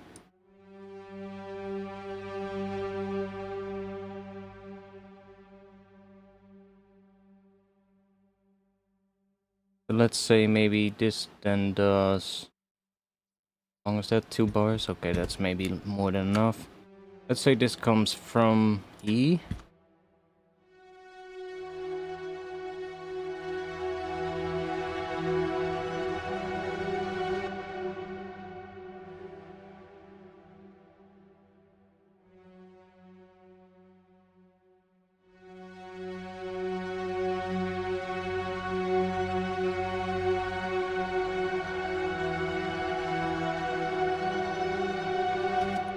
Might even make them longer. And... dun.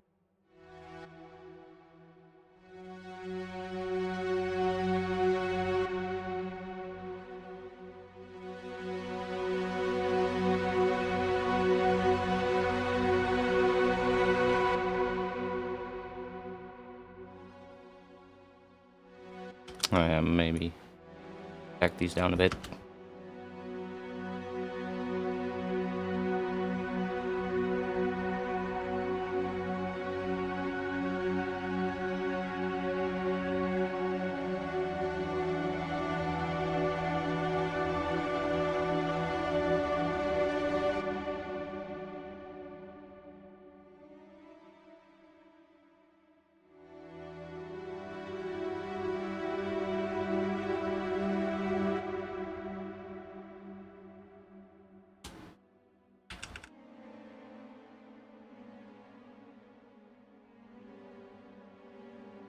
Probably want some extra notes, but I'm not sure what.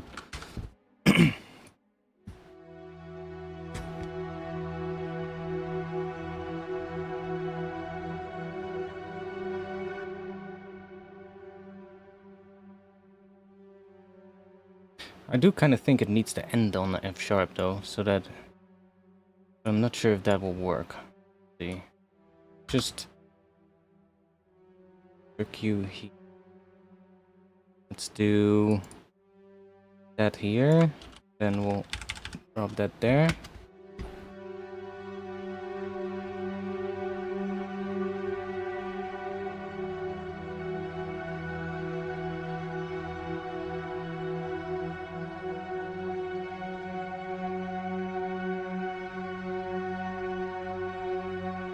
If we have that sort of building up towards the end of the intro. I mean, that also works, just having F sharp flowing into the drop, because then it just sticks to the same note, so that could also work. We could put maybe U in here. Then let's just make this fifths then. We'll just do D sharp.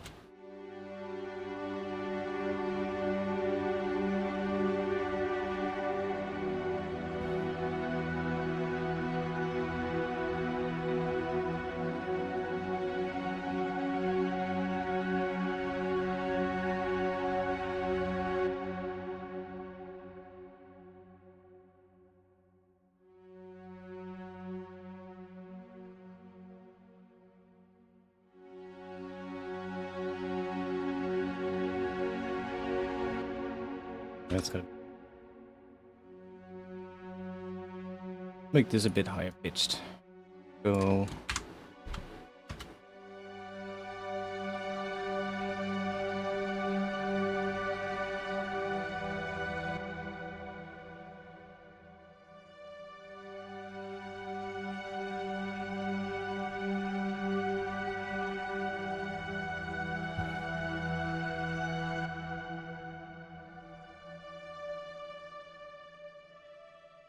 Oh no, not that note. This one, yeah.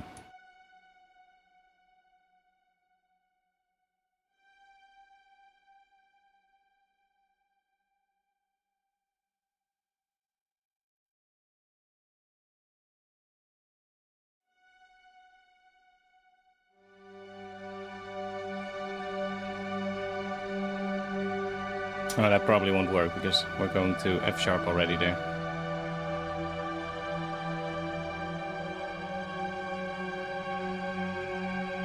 I mean, it still does kind of work.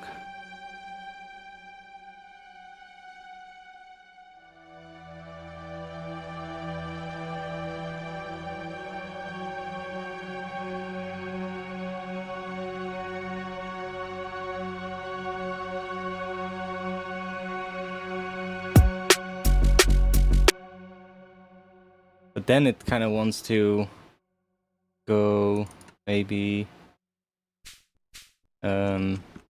to a different thing. Like then it kind of wants to go to there. So you get this.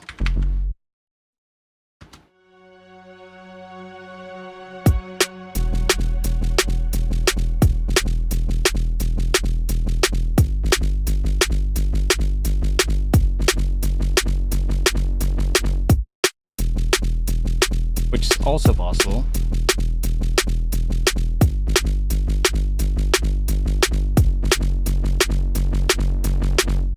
Might actually be cool.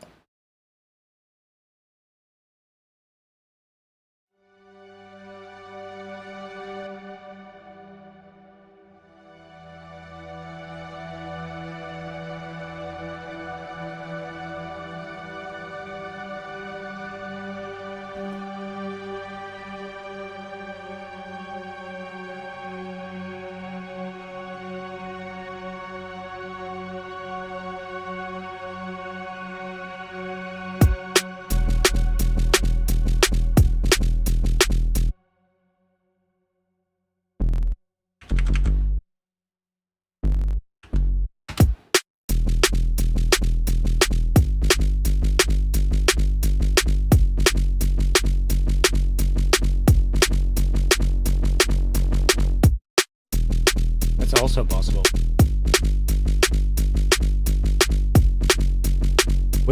Which groove are we gonna like more? This one? Or what was the other one? Let me just put it right here. And hear the two. So we just had this. And then going to there, going to there. So I'm gonna go for this groove.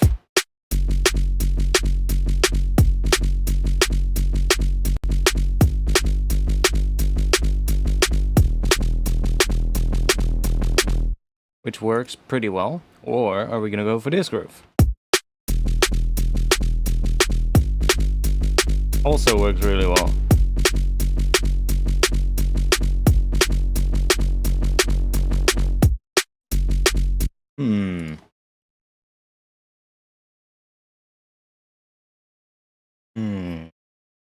That's a good question. Because both are kind of good.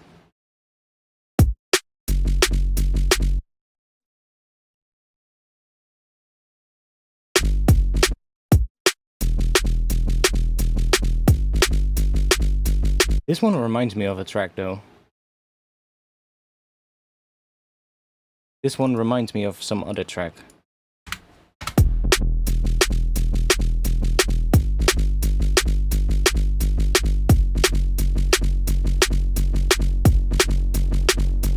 Not entirely sure which track, but this reminds me of another tune.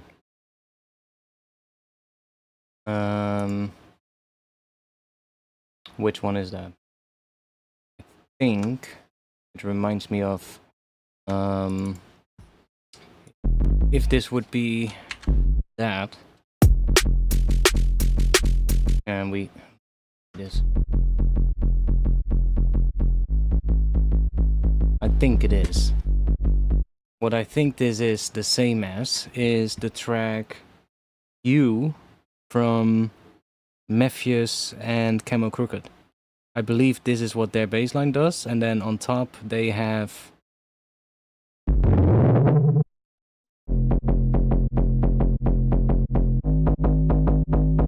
not that, well, it's kind of close.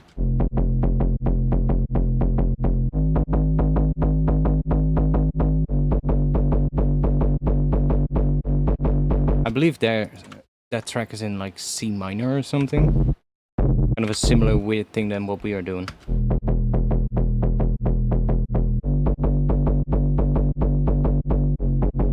I believe that's what that bassline does, and it also has a stabby kind of thing, so that's why I don't want to do the same thing as that.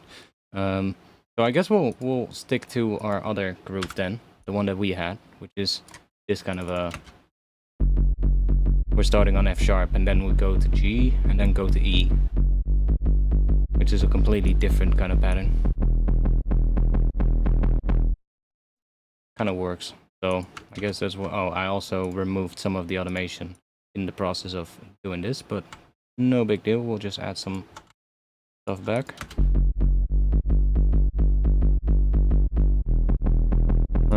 Was still here, but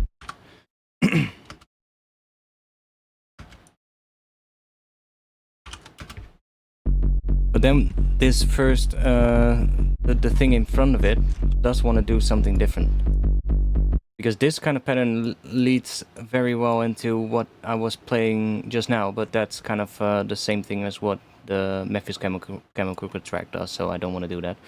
So we need a different chord that it ends on, and I think it has to be either E or G, so we get that.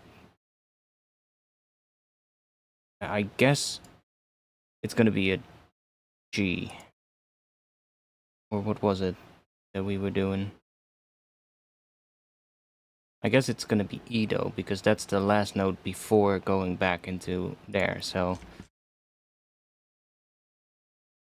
Let's see if we can make a bit of a cool thing, cool atmosphere that works.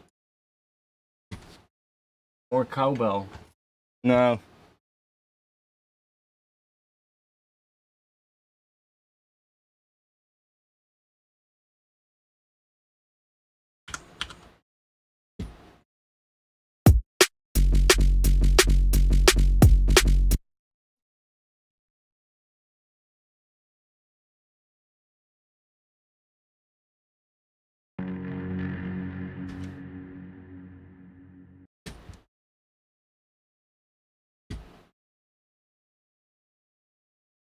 Okay, let's do a little... We'll just do some stuff to get us going a bit more, because I don't want to get stuck. Let's do this. We got something, yeah, that's kind of cool. Kind of what we want, but maybe not exactly. So let's just grab that, so we get a whole bunch of deep impacts. Make a nice audio track.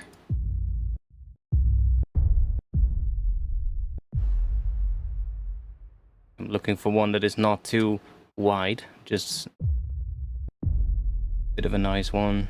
Oh, that's kind of cool. Drop that in here for now.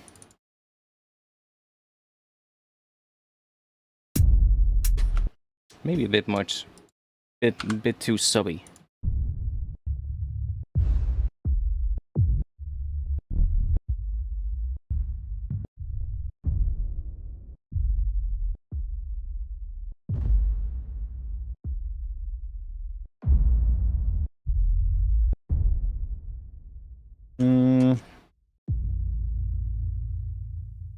That has a really clear tone. I do want to have something that's a bit more rumbly.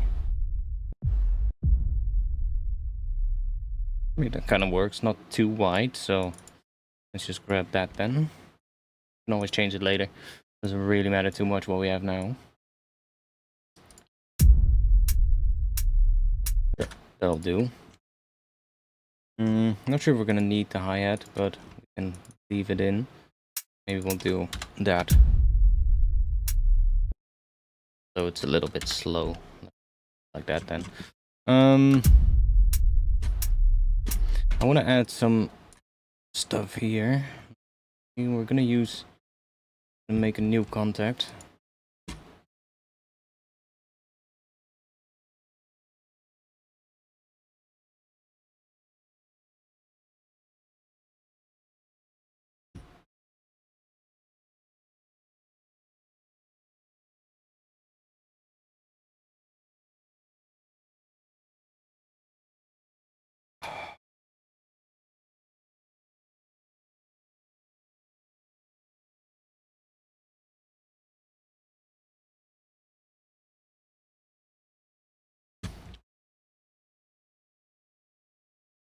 This reverb. Okay. We're probably gonna start with some high note first.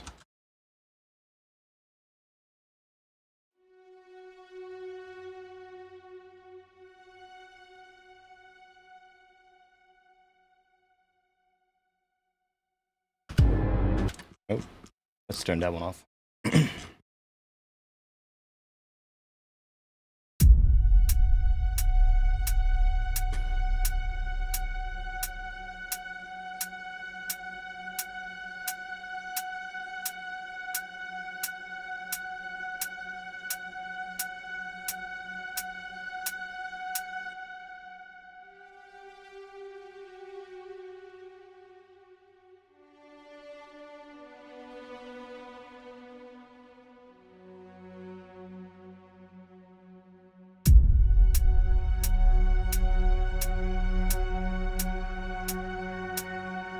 That impact is also really sub-heavy, by the way. I said I wanted one that wasn't too sub-heavy, and I picked another one that was really sub-heavy, but whatever.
How long is this?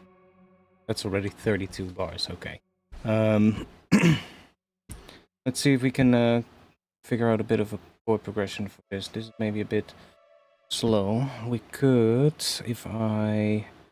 That's the time, yes. Move this down here. So that's 16 bars, and then we get the next 16 bars, we get some more layers.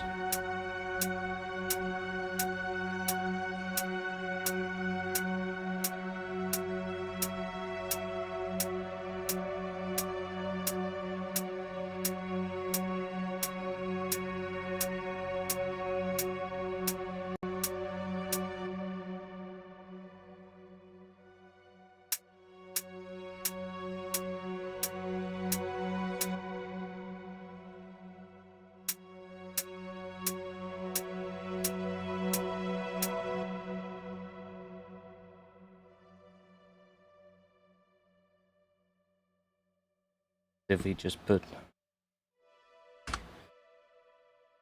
that for now, let's add some low bass thing underneath here.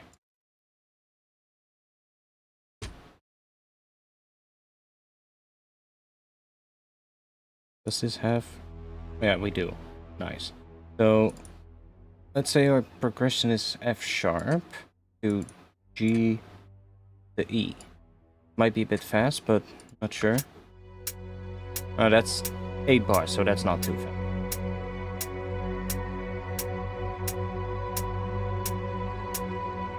Although with these strings it might be. Might be better if we do that with these strings and then make the pattern faster when we get to the drop.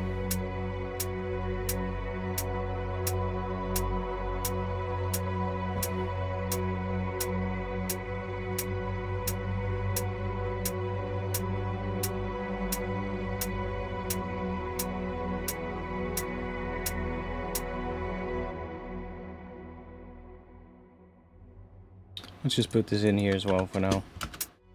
So we have...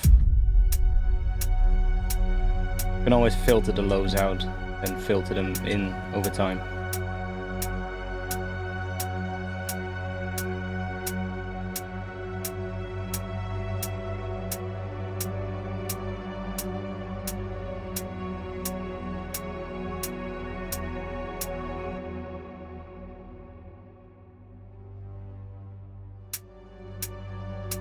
What if we go here, then go there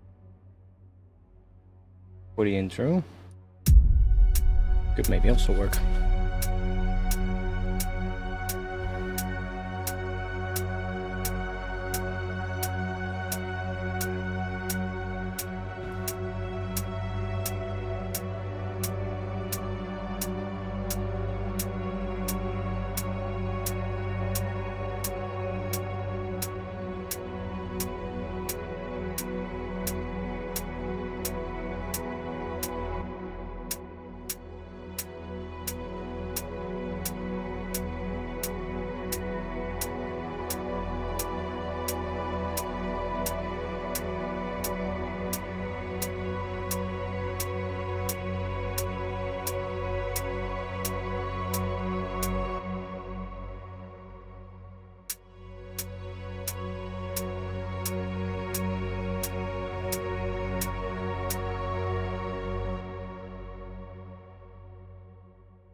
Let me just grab a Reese real quick so we can hear what we're doing.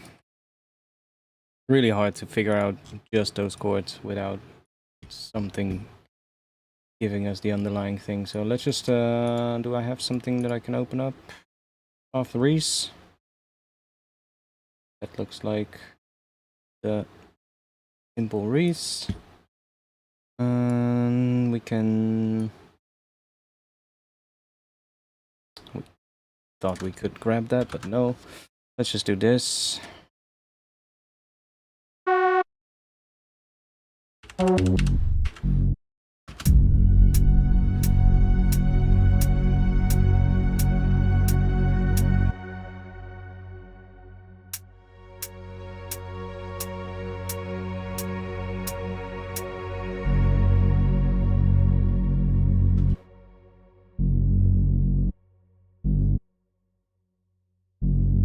Yeah, after that chord, this note kind of works.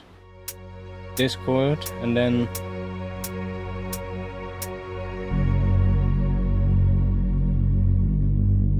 That kind of works. After that chord. So, that is the bass line that we have here, actually. It's the same bass line. So, although twice the speed. But you can hear that this chord that we now have here at the end, which is, I believe it's the dominant 5 chord of B major. Yeah, it is. That. That leads pretty well into our bass line.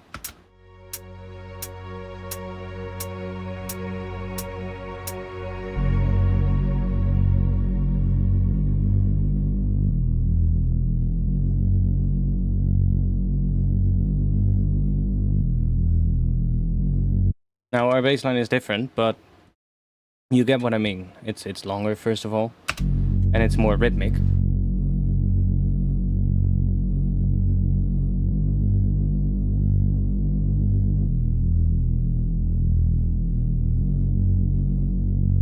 But you can hear what I mean with finding the right chord to kind of lead us into whatever the drop is going to do. So the intro needs to have a bit of a, like, this chord layer, and then it needs to end on some chord. And it could be this one, because that works. So now the question is, if we grab you, let's just turn these on for now as well. That should do the exact same thing. Let's see if it does, if it actually works. Then we have to sort of like build out that whole idea and make it work, but... or make it actually good. Yeah.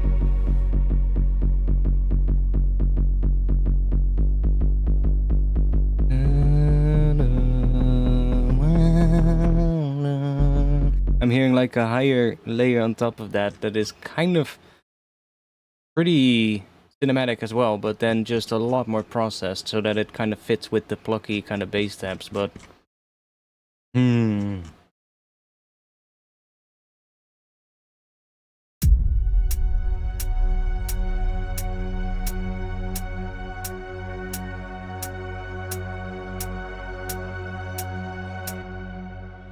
Okay, I'm gonna make this a lot more simple, and then really just rely on that change at the end. See if we can make that work. So... what if that...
What if that continues?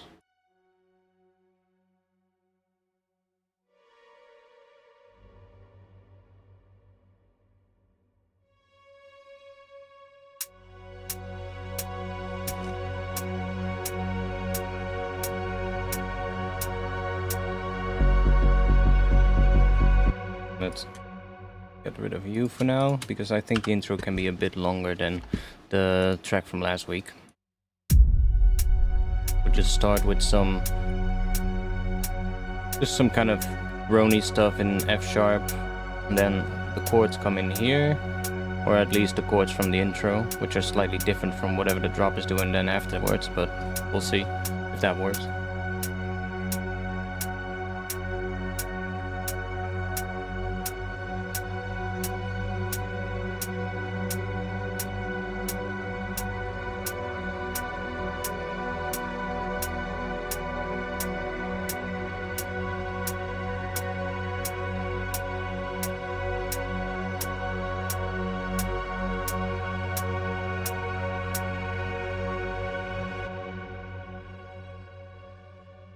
Yeah, definitely hear that coming in again.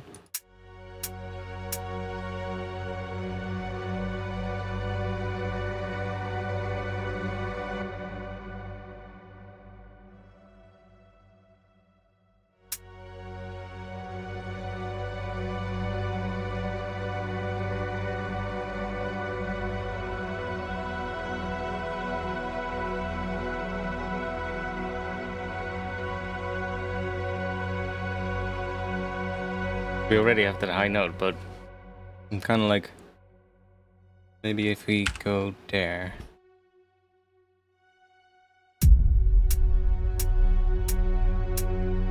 We also have that F sharp note, could be cool.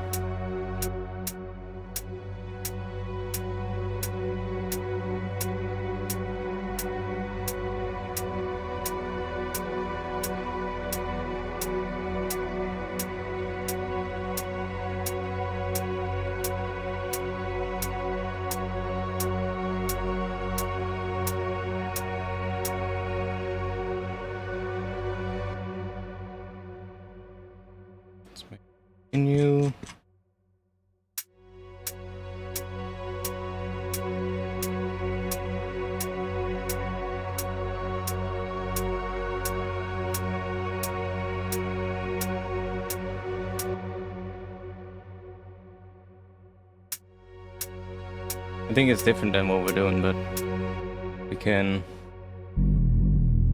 maybe put this in. Let's see if it works. Probably it's too much, but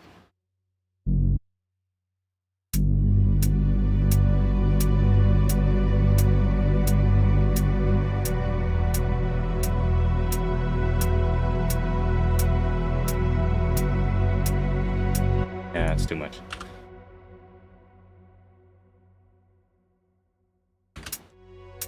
We just want to have without bass, or if there's bass, it's gonna come from these kind of things.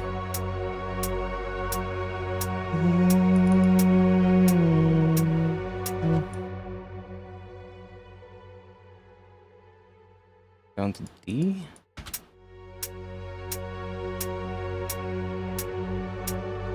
That's not D. That's A.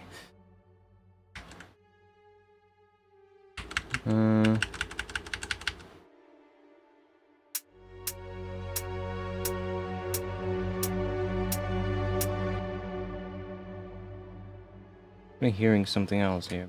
Not entirely sure what.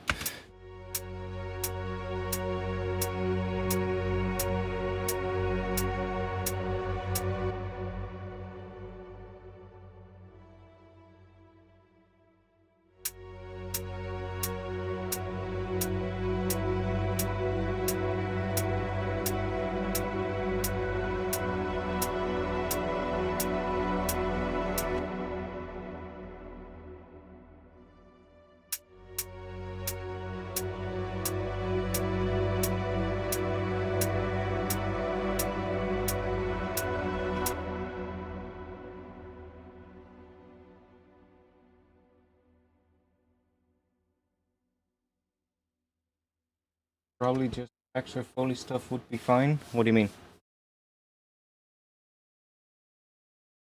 For this? Here? Yeah, probably. Right now I'm just kind of figuring out this chord progression.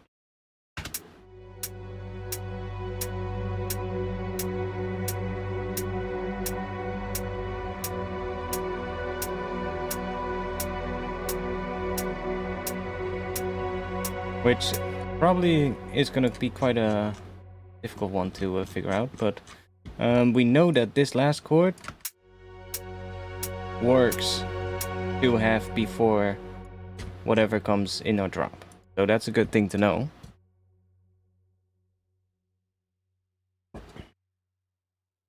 Probably want to make sure that we have a copy of that. Let's just do that for now. Let's just add a little copy of you.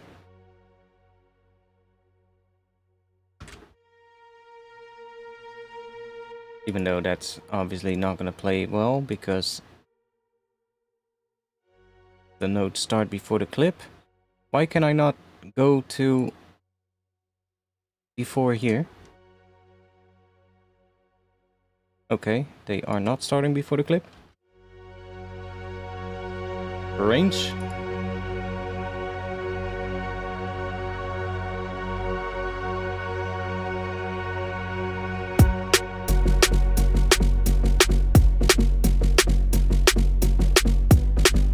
Now, then we're probably not gonna do this harmonic minor, or what is that? This top layer thing. That's probably gonna be different.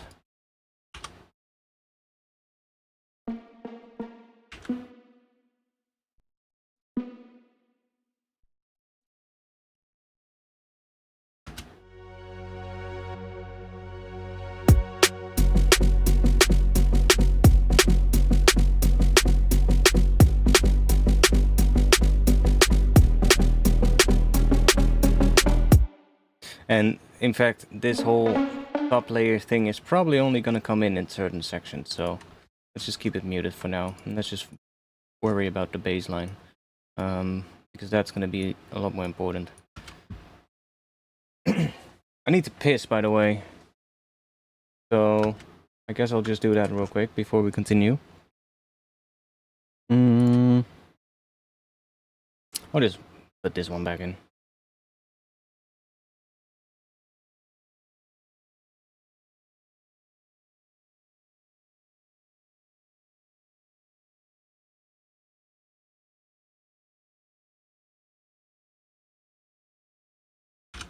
I'll be back in a minute.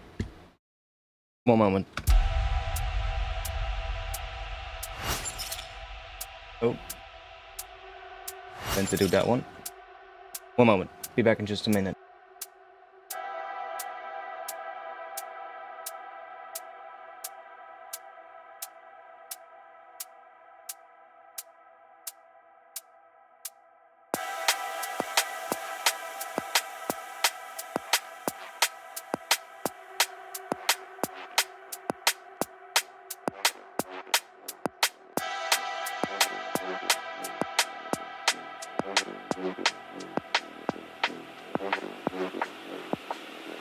I was getting buried alive.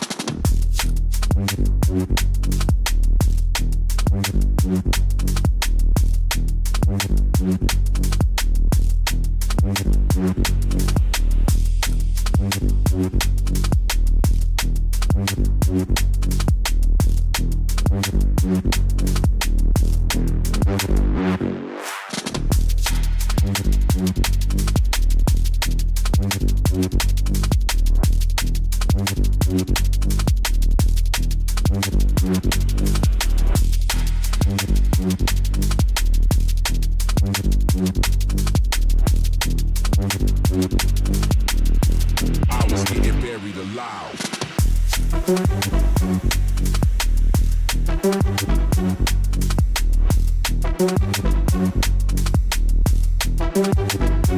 Talking about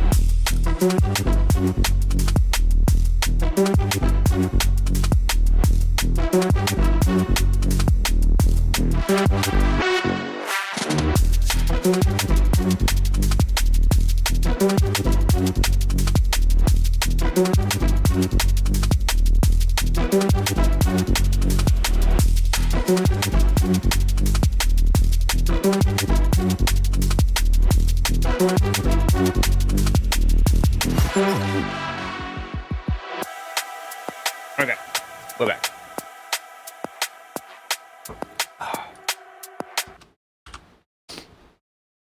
Let's focus on the drop, because that's kind of the important thing for now.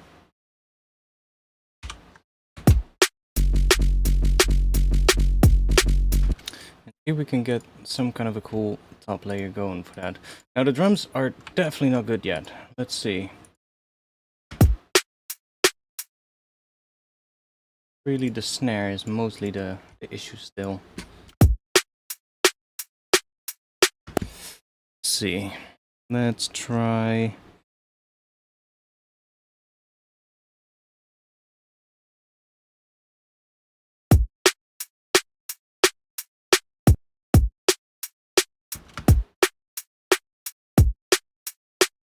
Okay, let's do it on this layer itself.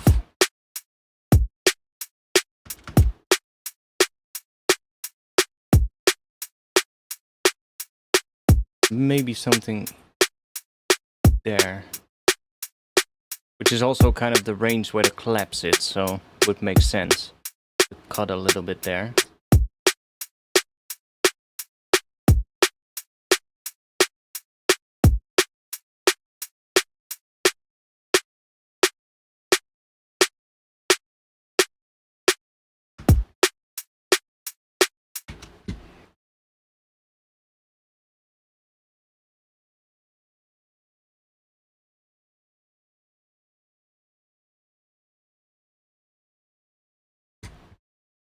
What do we have? Quite a lot here, to be honest.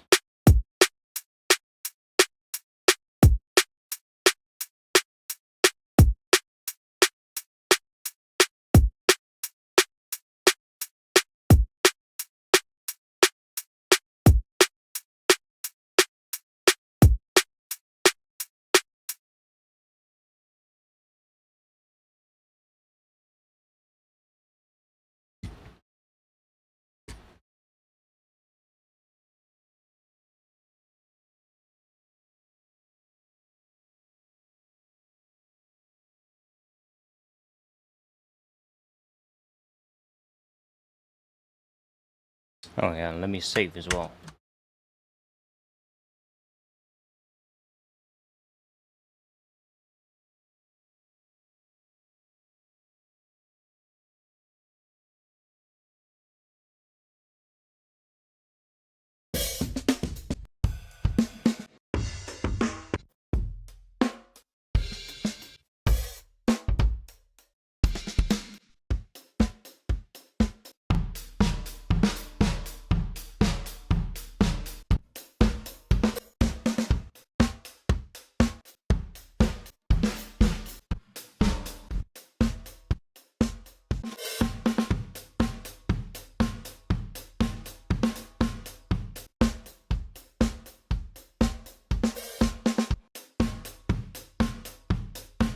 quite a bit of room, but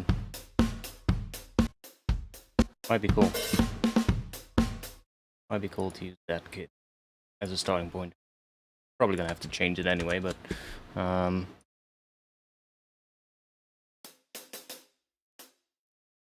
some more stuff.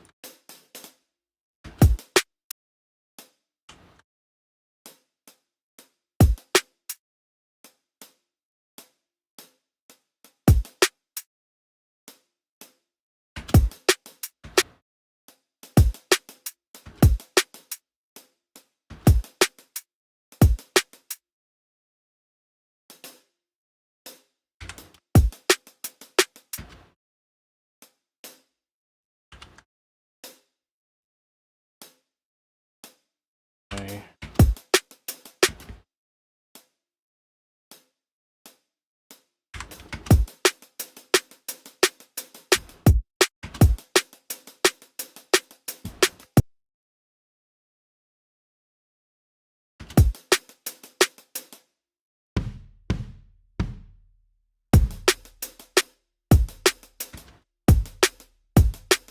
Probably gonna, not sure if we're gonna use that, but let's just put everything in for now.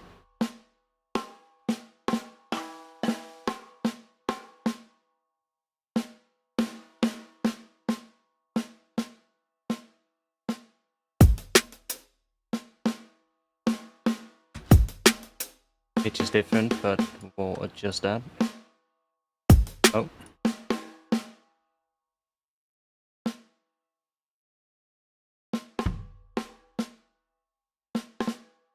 Go snares in.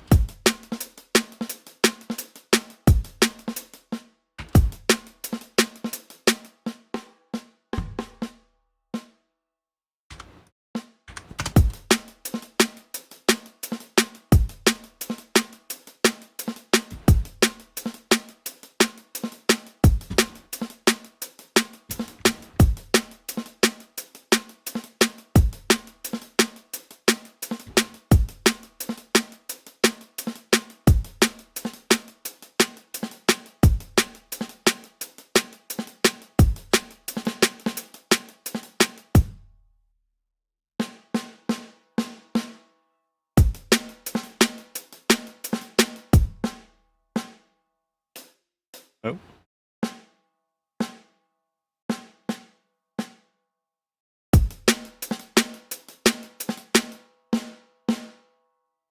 I know it's loud, but I wanna.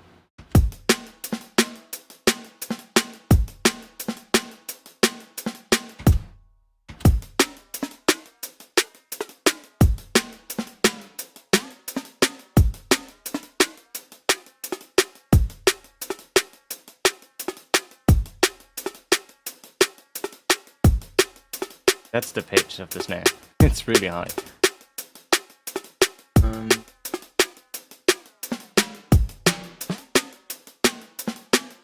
I have an idea that we can do though.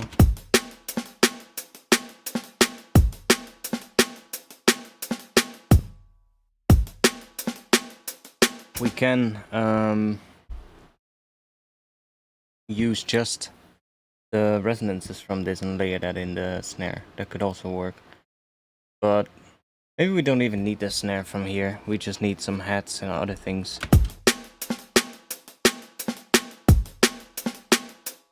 Or let's try a couple of different snares. Or maybe something that is already a bit higher.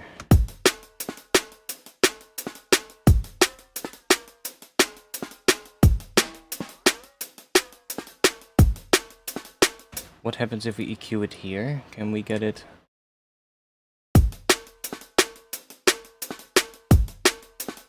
No, that's separate from the room and the overheads. That's what I thought.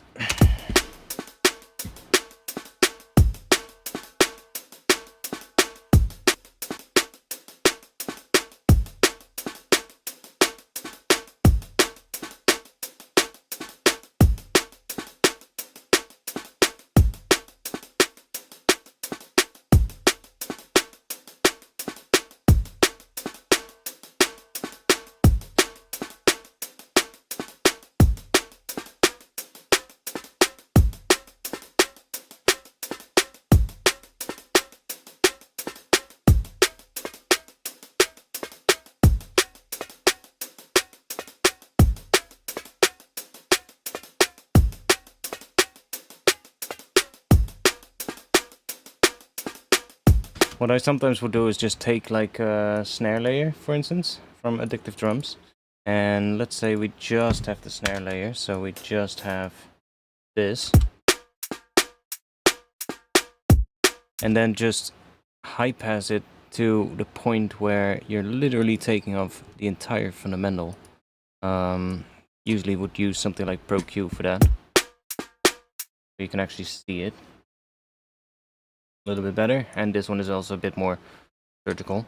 So we could get a really steep low cut.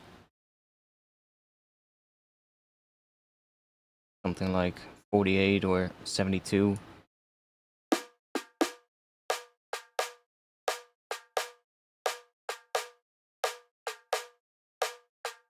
Maybe even a brick wall.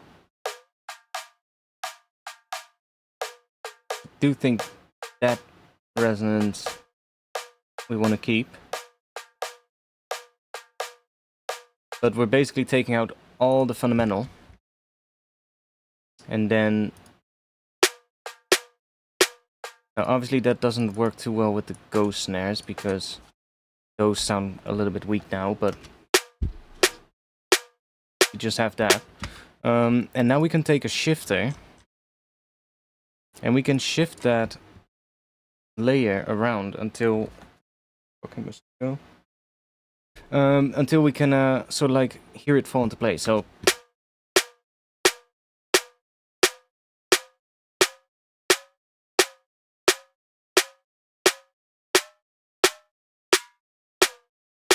Maybe lower. See, but you're just taking the resonance and just... You can put that wherever you want. Now it's gonna make more sense with the drums, the entire drums, and maybe even the bass as well. You can kind of hear... Because it does have a pitch. And it's also a bit long, so we can go...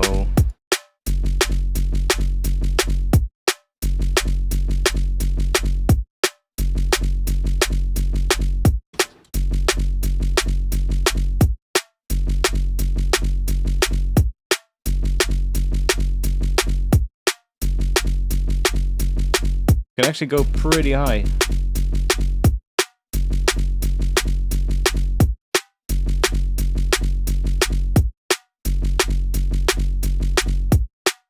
To make this even easier, if we just set this to 0, and if we do 250 here, so it goes up to 50, then now we have finer control.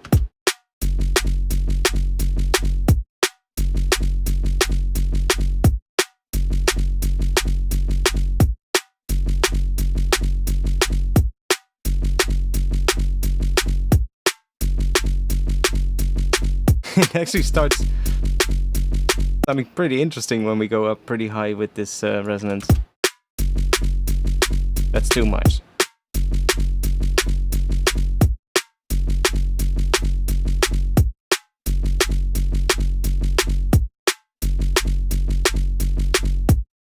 Quite like it around here.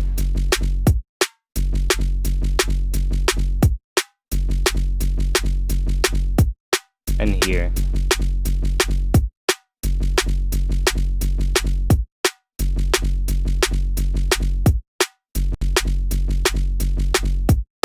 That's quite a nice spot, actually. Make this a little bit...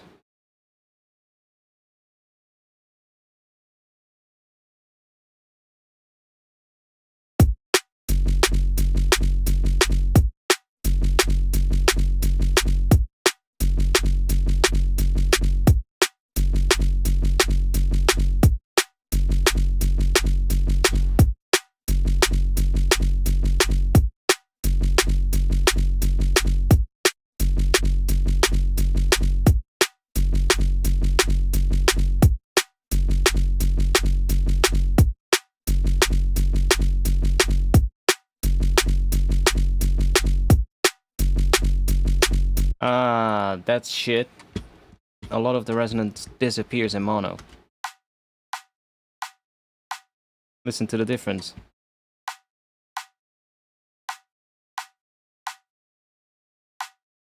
The entire high frequency just disappears. That's a shame. Damn it. Well, we could maybe fix it. Let's see. This is not going to be phase accurate, but it doesn't really matter. Let's just let's low pass this.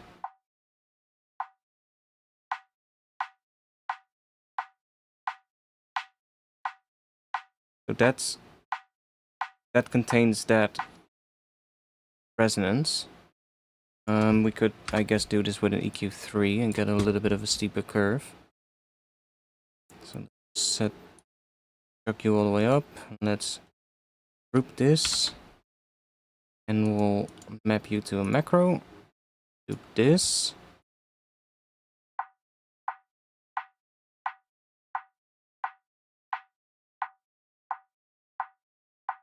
Something like that. Let's duplicate this chain, and we'll swap that around. So this is our mids, and this is the low.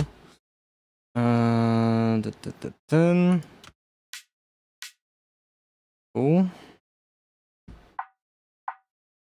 And let's grab a utility on here.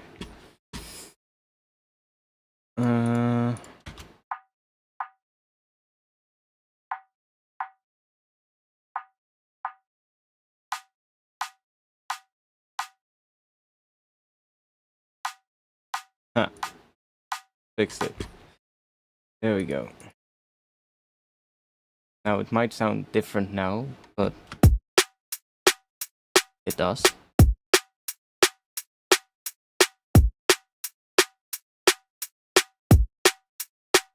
Right actually sounds better.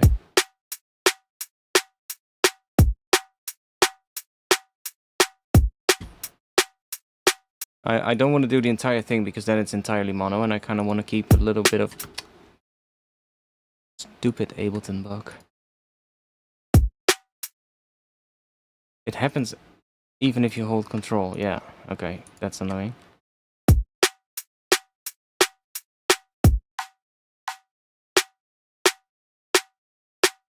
It does sound a bit weird though.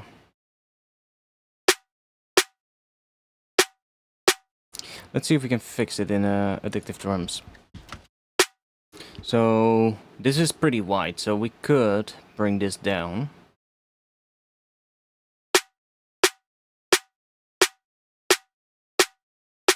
That should fix most of it actually.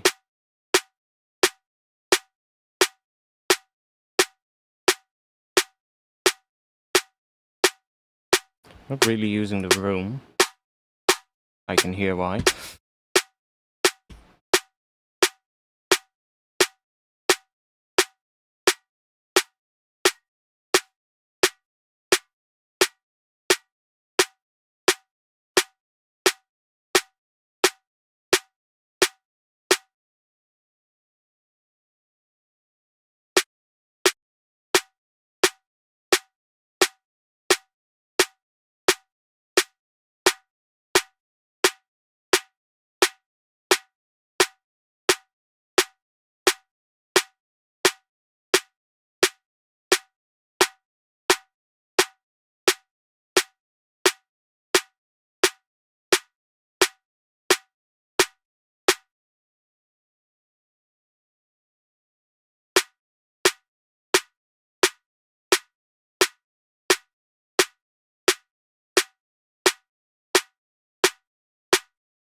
So by placing like a notch there, you can kind of change the phase of the layer and kind of, well, mess with it a bit. There's a little bit of a lower kind of resonance there, which kind of left over from the fundamental.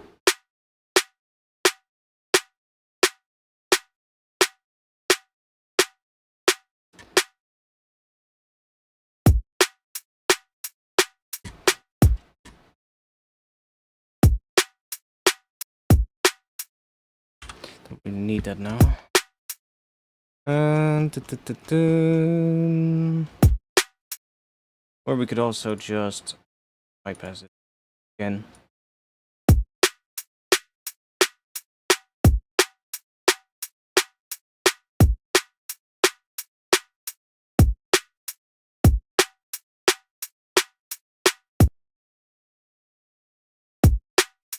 I think I like that more. Now it still doesn't sound exactly right. I think this layer is a bit long compared to the other layer.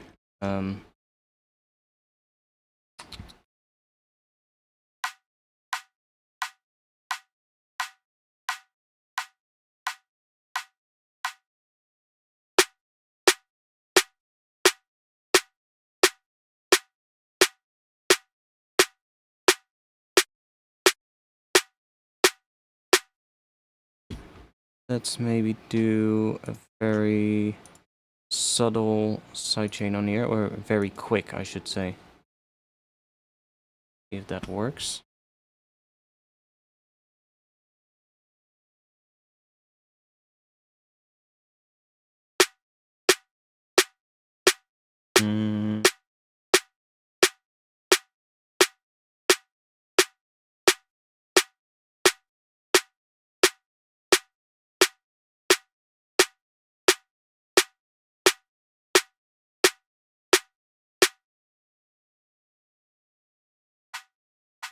Yeah, so that takes off the transient.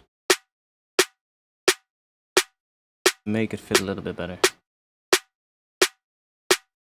Very subtle, but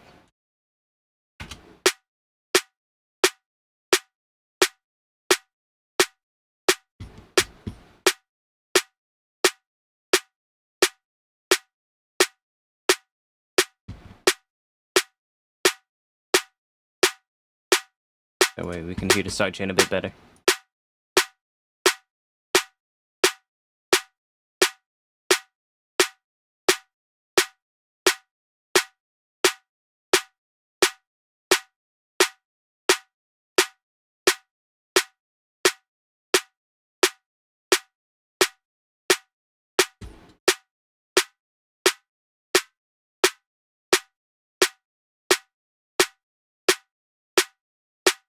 Obviously, when we change the shifter, this will also change.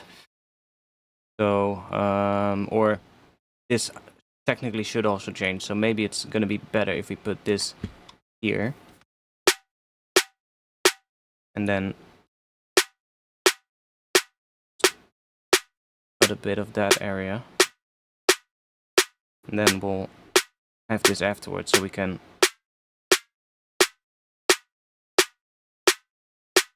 move that entirely around.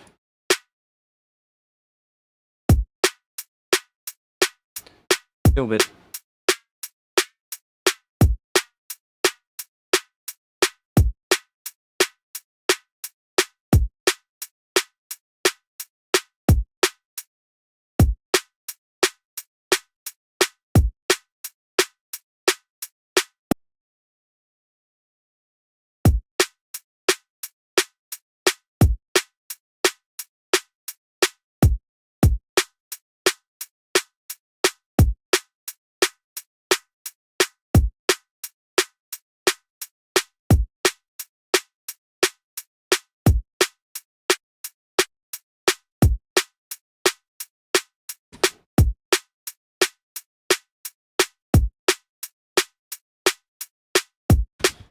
Definitely works.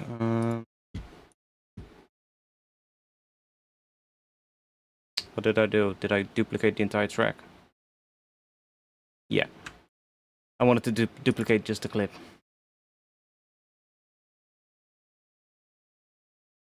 Let's just work that in for now. No. I'm not entirely happy with it.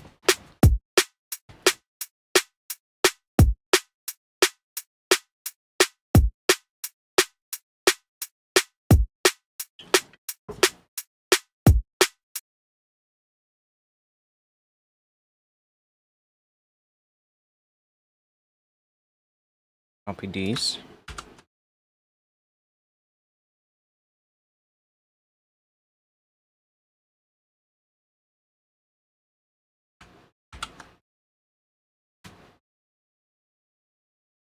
Let's give it some extra hats as well. Let's do another addictive drums.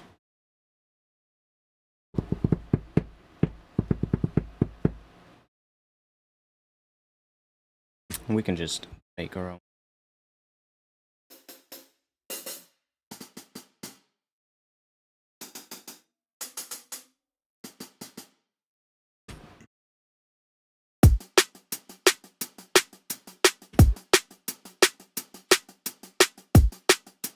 Or we can grab the same kit. What was the other kit? Mr. Funker. Mr. Funker. Okay. That's funk.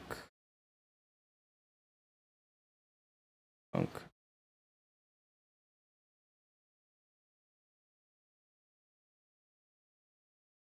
Oh, here.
So what happens if we take spiff and procure, drop that here. Now this layer is also running through spiff.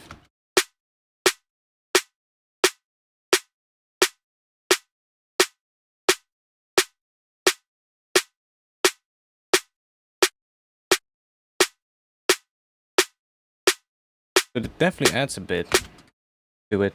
Makes it sound quite a bit better, but still a bit odd.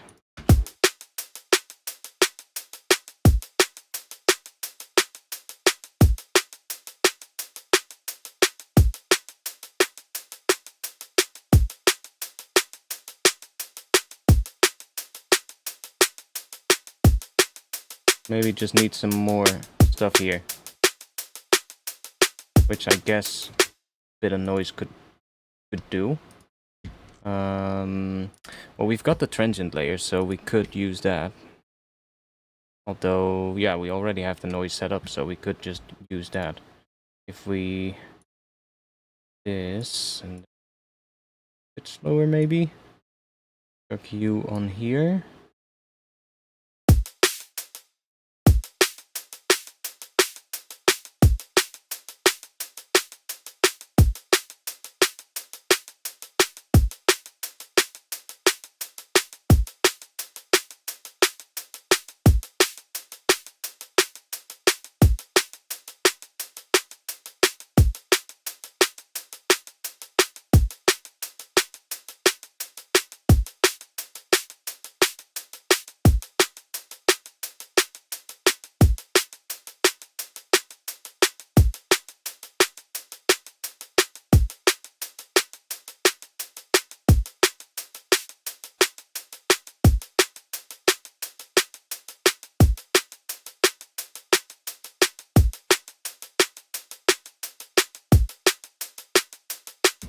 Enough.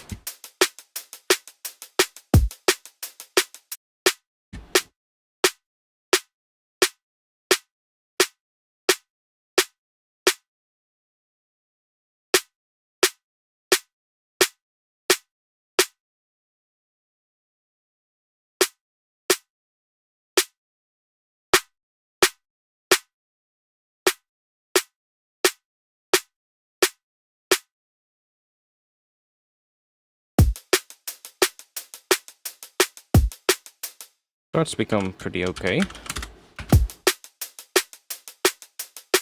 Maybe a bit much around here as well.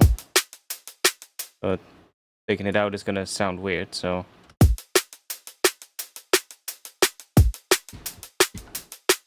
leave that there for now.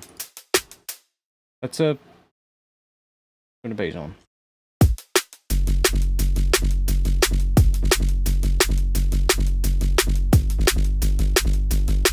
And let's see, the hats are probably going to be different because we have that little gap, so we're going to have like a bit of a...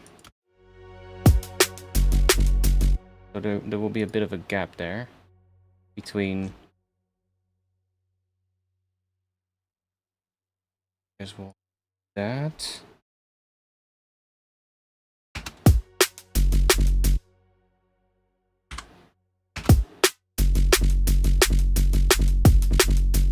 I guess that's where the hats will come in.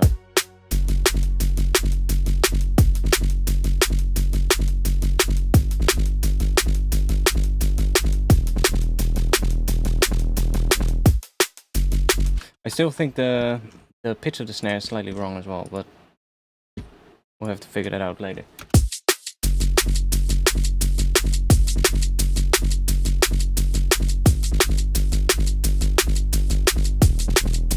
I mean, good.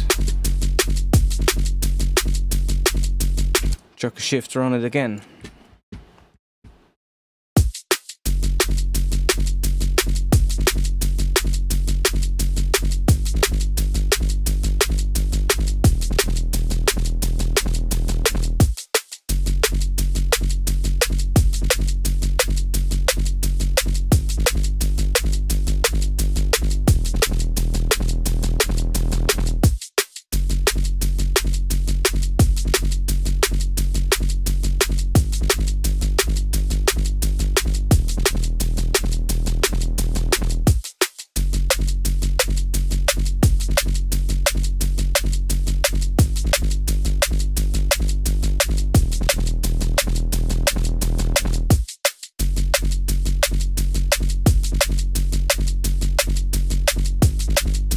C-sharp, yeah, makes sense.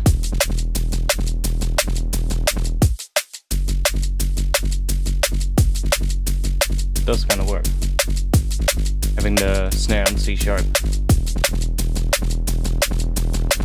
But that's also because we're not hearing any underlying harmony.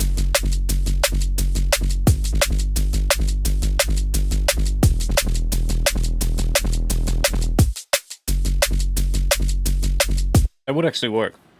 Snare that high pitched.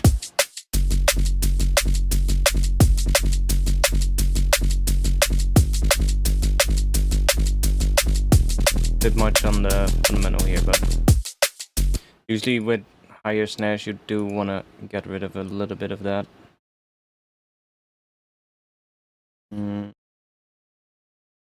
Yeah.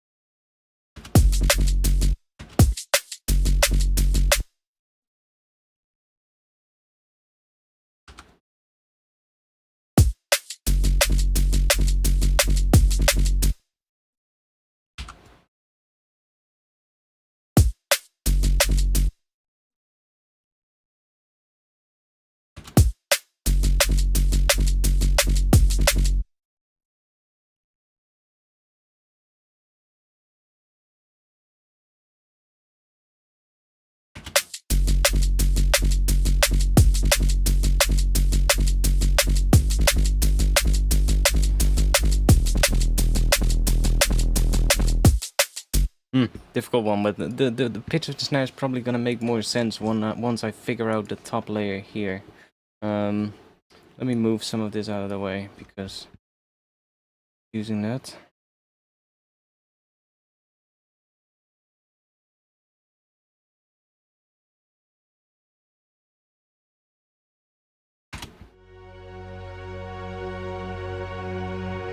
Don't mind the transition.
That one can actually stay. You can just go like that, but here you need to go away again. I was doing that.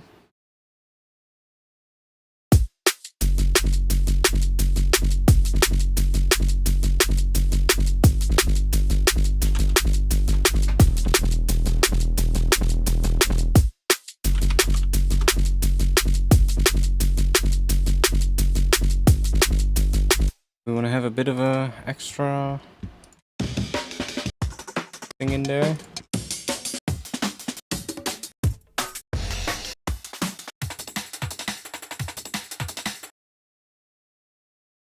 Maybe.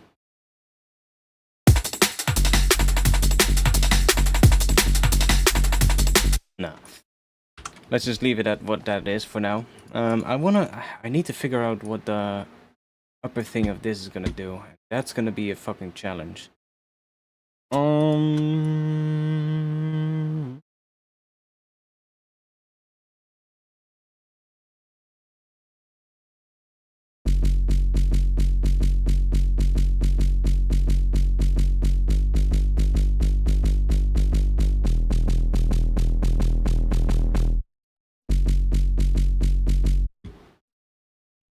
Okay, let's try it out though. Let's give it a shot. So I'm hearing like an upper layer.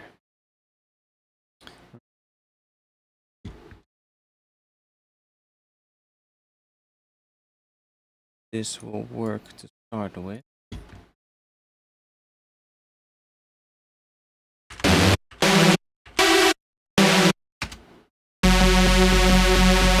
That's gonna be loud as fuck, sorry.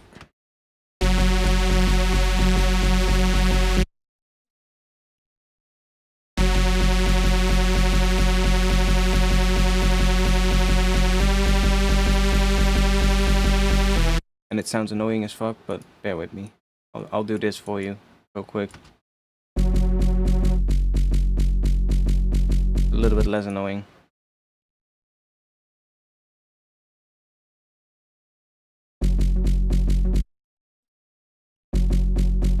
There you go.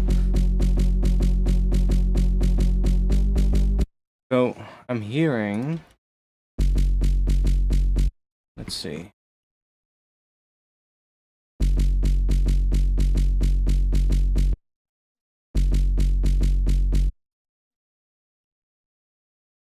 Note. The high F sharp?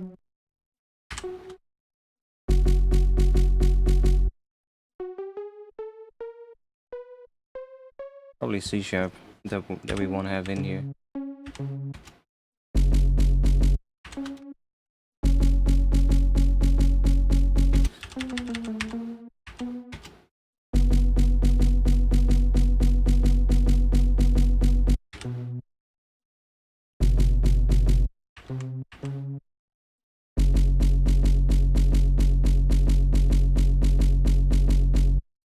Maybe C sharp, yeah.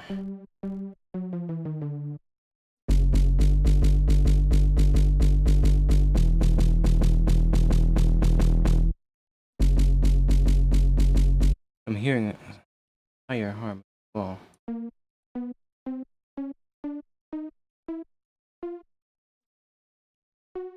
What is that? Hearing.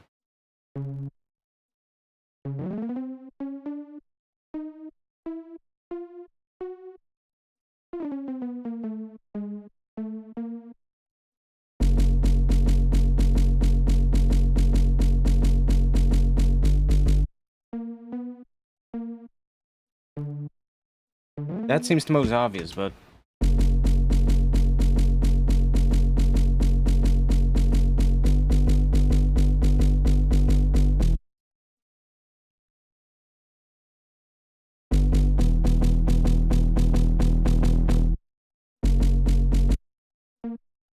I'm not really liking that.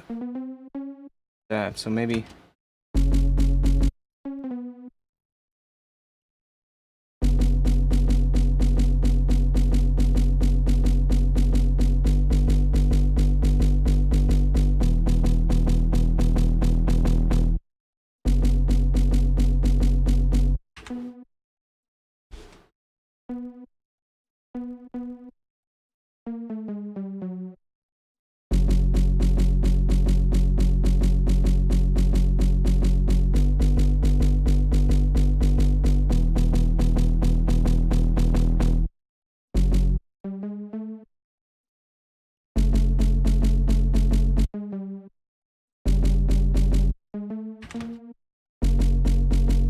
Yeah, that definitely wants to go there.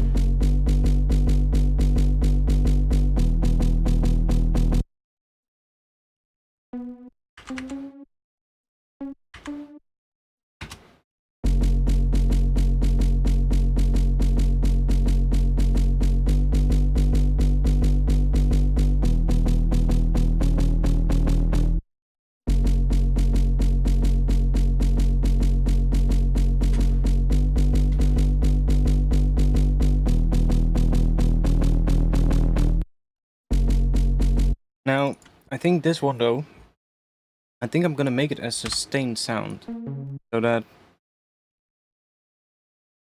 the just this.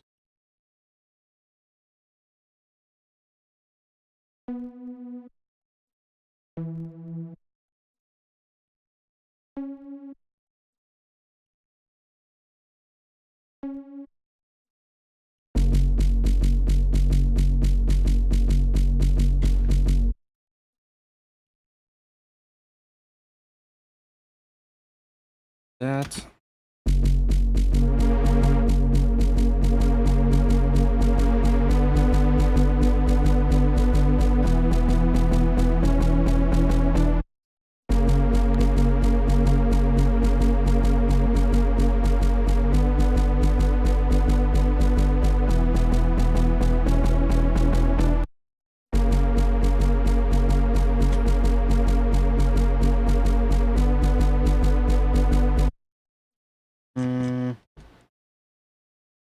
should we use a filter? Auto filter.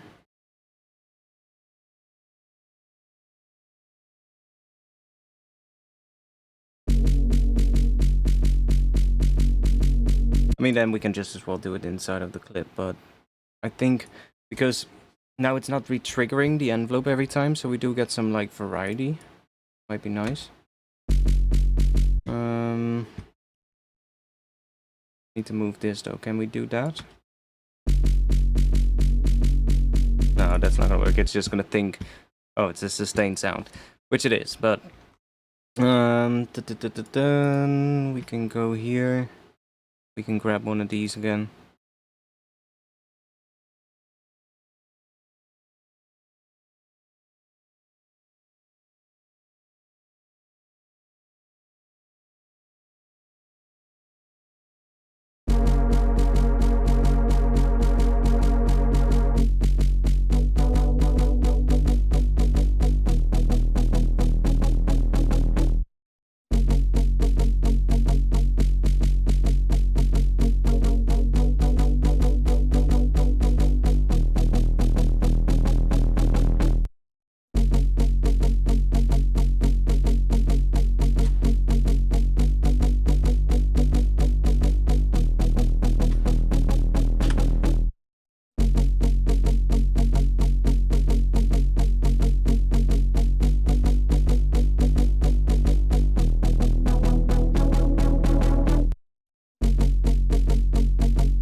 That's also kind of cool.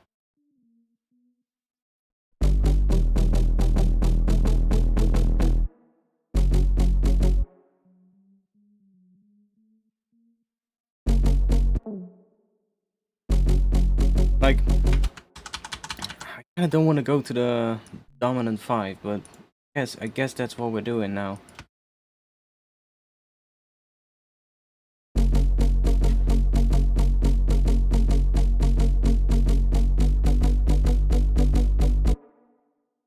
Kind of not what I was thinking of. gonna do.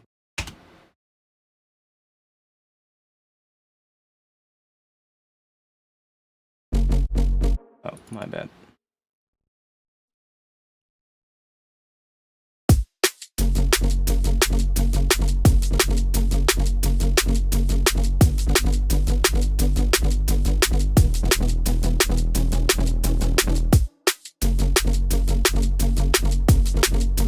Yeah, it's not really what I was thinking the progression was gonna be.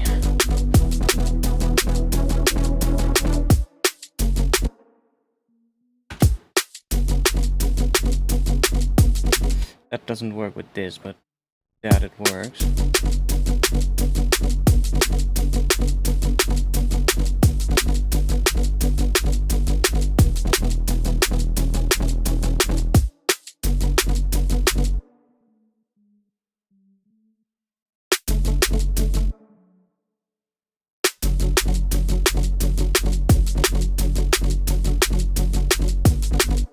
This harmony thing is gonna be a tough one to figure out. I already feel it. Even though I like this as well, but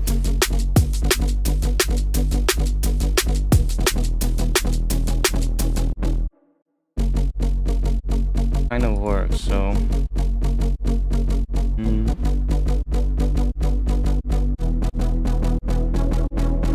see if we can get away with a bit more.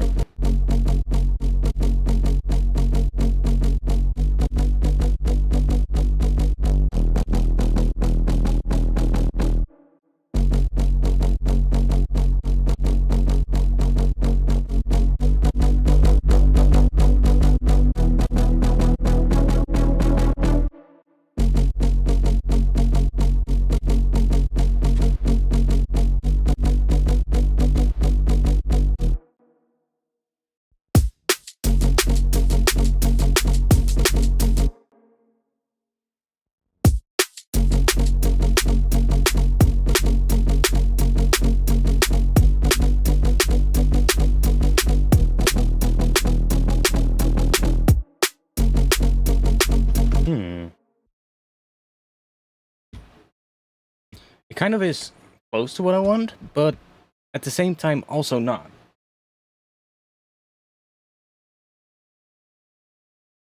Obvious one is really nice as a bass, and maybe weirder melody on top would work. Yeah, but also, kijk, that's a Dutch word. Look, that's what I wanted to say. It's the same word in Dutch.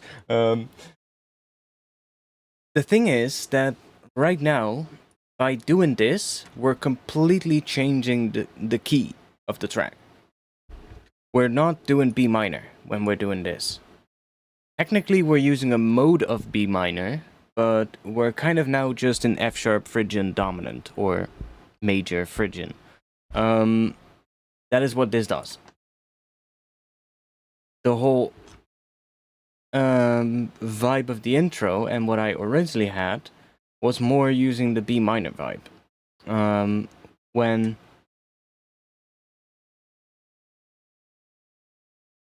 this note, that note, makes it not fit, not work for what I originally had in mind.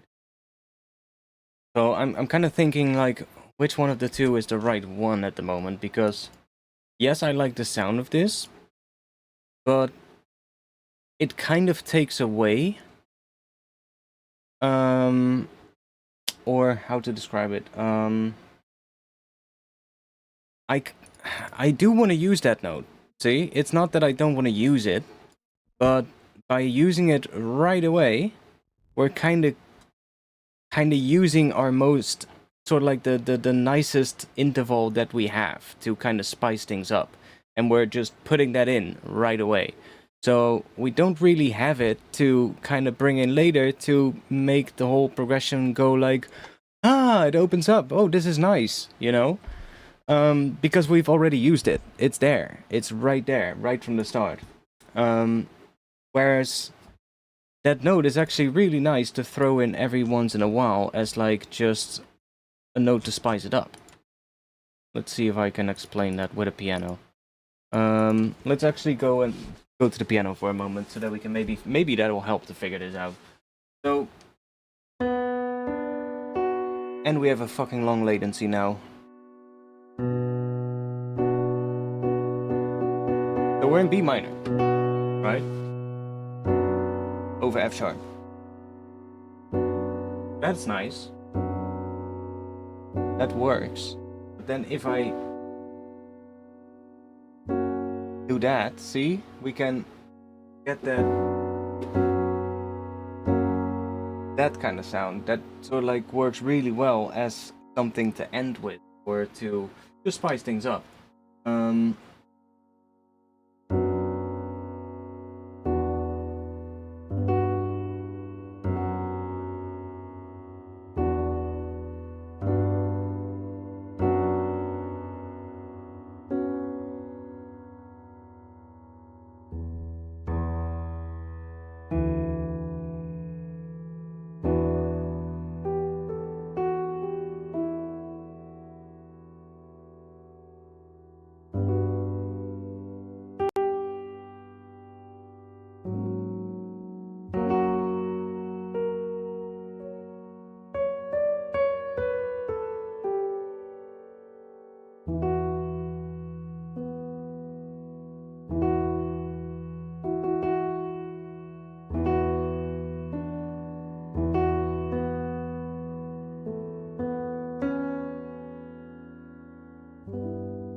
Bassline starts in F sharp, right? Yeah. Which works if we see that as that. That theoretically is the 1 chord. I'm not sure if you could hear everything, but maybe my mic cuts out because it's too far away from me. One moment, let me just move it. So that would be the 1 chord, but if you put F sharp in the bass, still the 1 chord technically. That should lead into that really well, and into there as well. That leads also really well from there to there, so that works. And that can then go into that, which is kind of like a B sus2 over F sharp. See, so we kind of get, or an F sharp sus4, however you want to see it. I guess that's more correct because we have an F sharp in the bass. And we're leaving out that note for now, see? And we still kind of get the same kind of thing. Does that go? That kind of goes back into there as well easily because it's just a 1 semitone change from there to there. Bass kind of stays the same. That could work.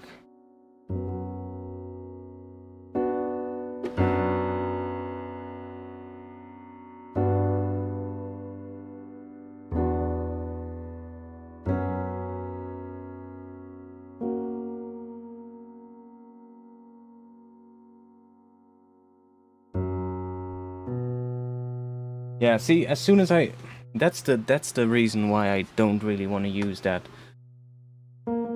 note.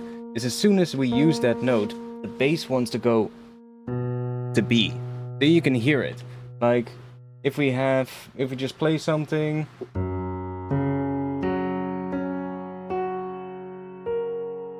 And now it wants to go there.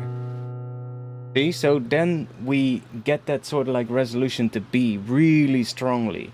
And that's nice, but our bass line is doing something else, right? So I kind of don't want to do that, because then our bass line kind of wants to go to B, which makes things really hard. Maybe I should have just worked in a scale that is easier for drum and bass. No, that's a joke. This is fun. It's just a struggle to figure out. But as soon as I figure the main thing out, everything else will be a lot easier. We're getting somewhere with it though, but.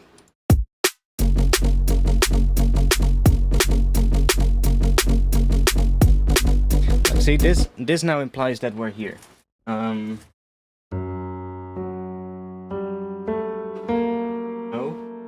This now implies we're...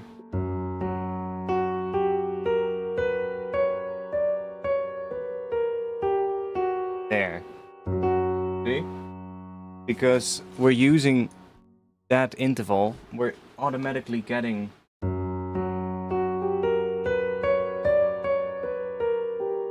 that sound, which is... that's basically just Phrygian dominant. Which is used a lot in Spanish music, flamenco music, stuff like that. But it's also really limited in terms of like what you can do in terms of the harmony. Therefore, I most of the time would, you know, just stick to... well, it's kind of a weird one, but it makes sense when you know your skills a bit.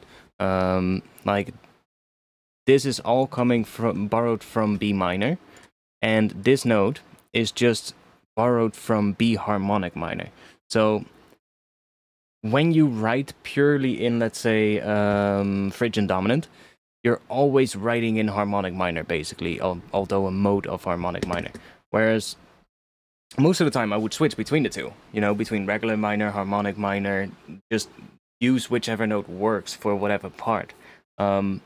But because I'm using this here, and we're also playing F sharp in the bass, it really just wants to be this.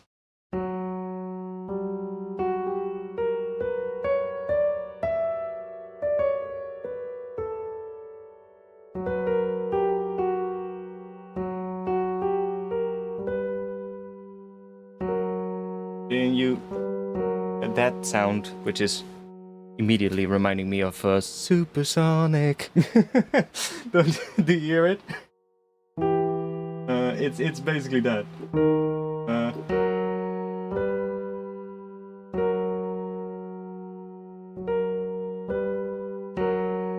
I believe it's actually that. Maybe it's where... well, yeah. I believe that's the progression of Sonic, something like that.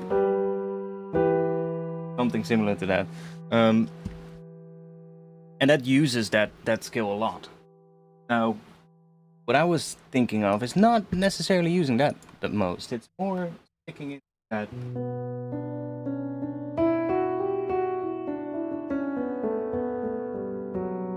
See, and that already has a completely different sound. Because that's just regular B minor. We're not borrowing from the harmonic minor. We could, every now once in a while, but... so... your... E...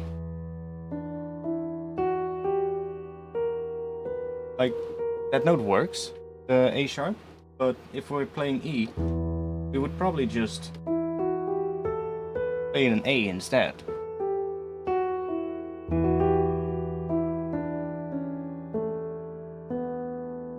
See, and then we go to G.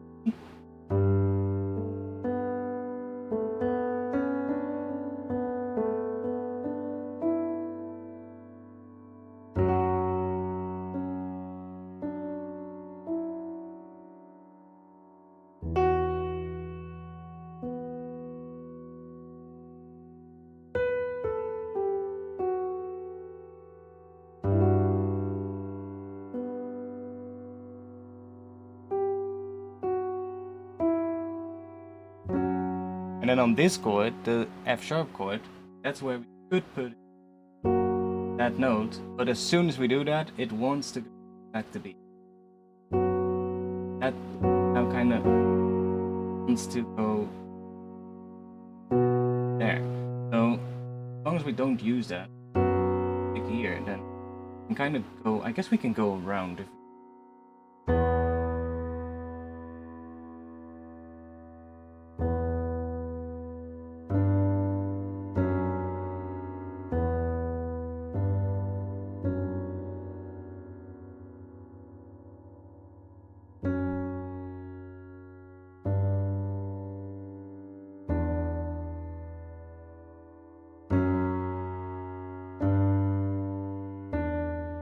Yeah,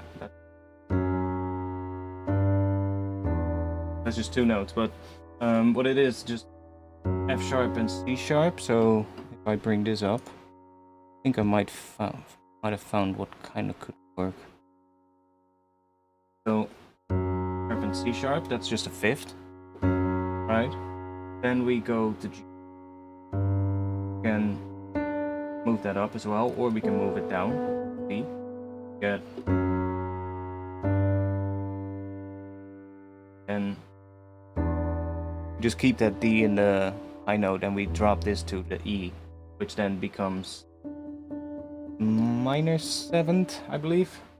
Yeah, the D becomes the minor seventh, and that goes back into here because that's just moving like that. So that's a pretty easy and straightforward thing. Plus, it also kind of works if I listen to it. Like that's the reason why this is so difficult at the moment for me. Because we're not starting on the one chord, right? We're not starting on the one chord. We're starting on the 4 chord or the 5 chord, I believe. Yeah, we're starting on the 5 on F sharp. Even though this doesn't look like it because we're there, but we're starting on the 5 chord of the scale, and then we're going to the 6 chord and then to the 4 chord, and that kind of loops over. But no, we're not starting on the 5 chord, we're starting on the 1 chord, but inverted, so we're using the 5th in the bass, so it's kind of fucking weird, but...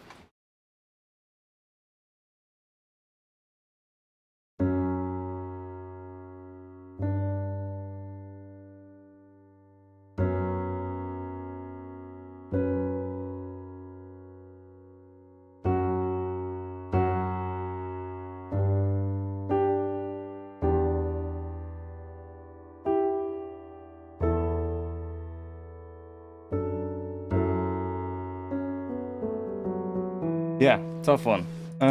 Maybe I'm just gonna do some sound design for the rest of the stream. Some more stuff. Because I'm gonna have to think about that, if that's the right move.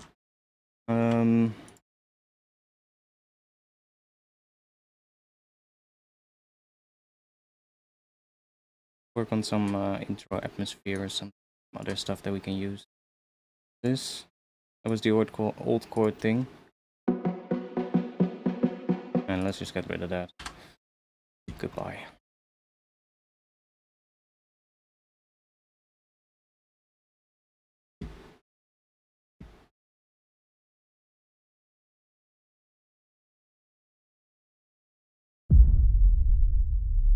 Then that's heavy. Let's make you a bit quieter. Cool.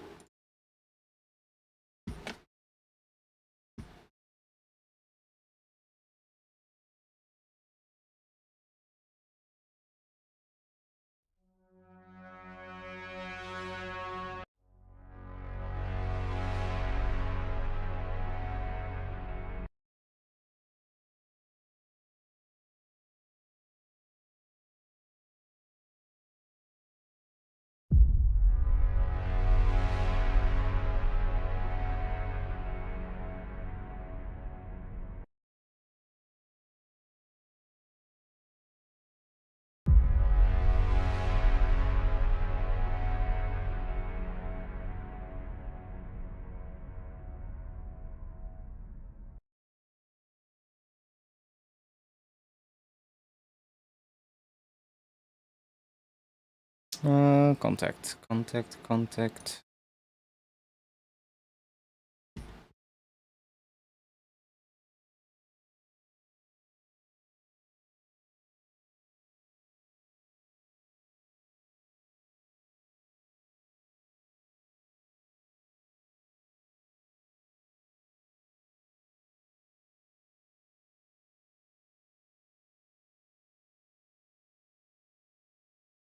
No, I like this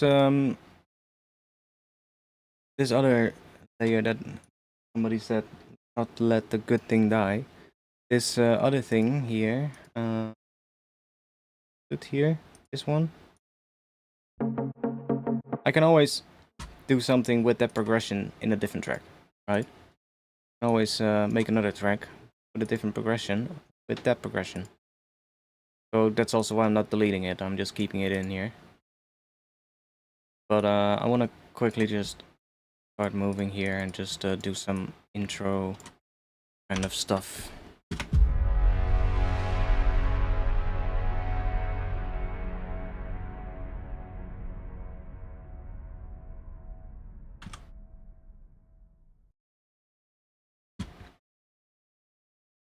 Let's grab one.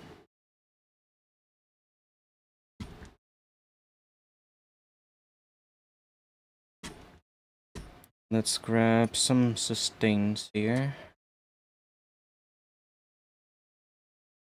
Shimmer strings. Try that one.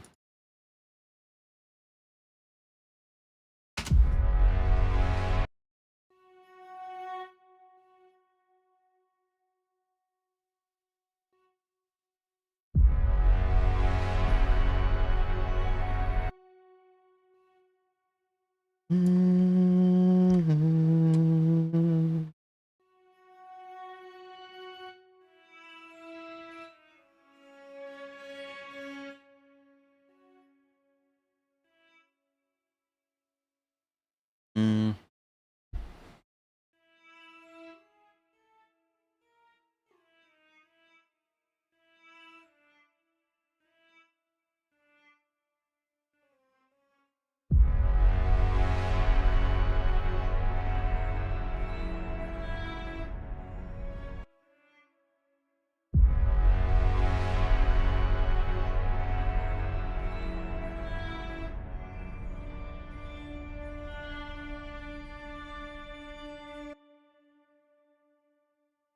Fix this first. Go into here. Want a slow attack on you, and I'm also gonna select a different layer because this one sounds a bit weird. Quite slow, and then even slower here. And also copy that so that we can paste it here. Also link them, but this way we can still have different sort of like lengths and times on the other layers if we want to. Let's see if we have something better. Sitar strings.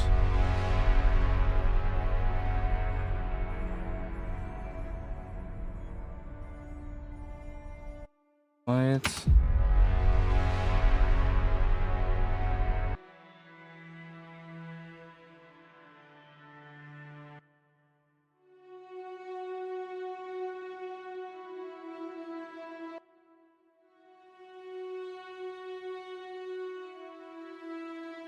Now we'll probably just go for this one.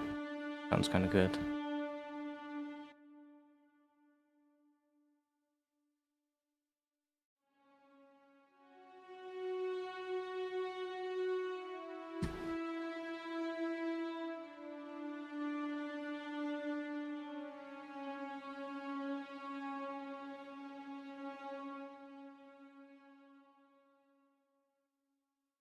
Let's grab some reverb.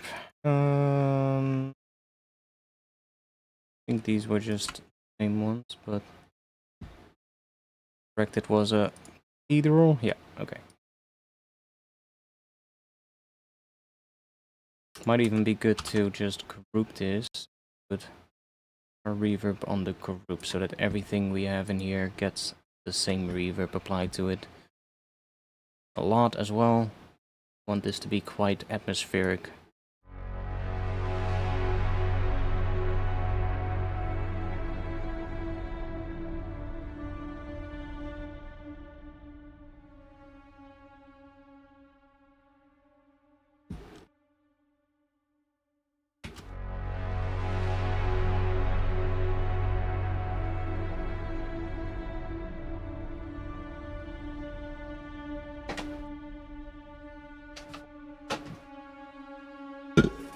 It's not cool, but whatever.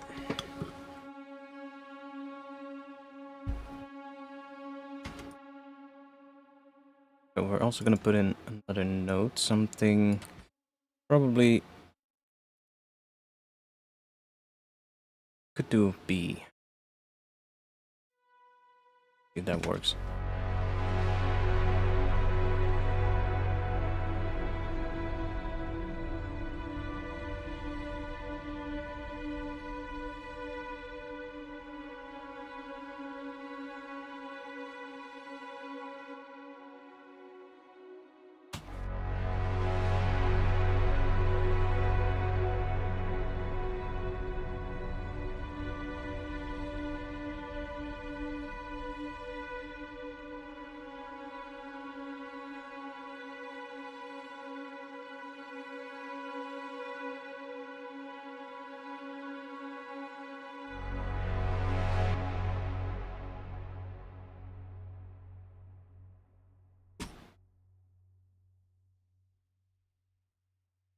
Try up 5.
Also swap them out.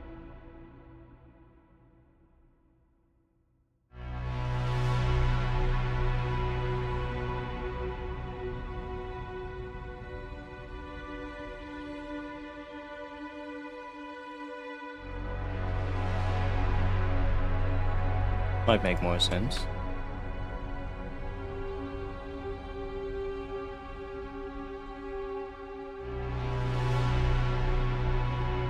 This way we're also really establishing B minor. And what if we go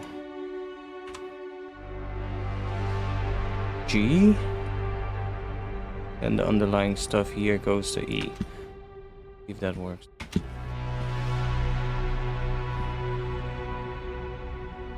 Probably also want to have something that's a bit more rhythmic in here. We have something cool.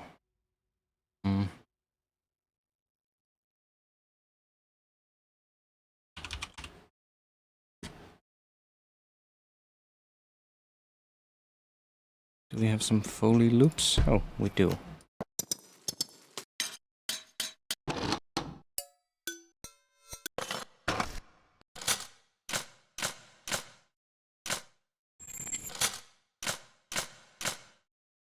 Probably make that one work.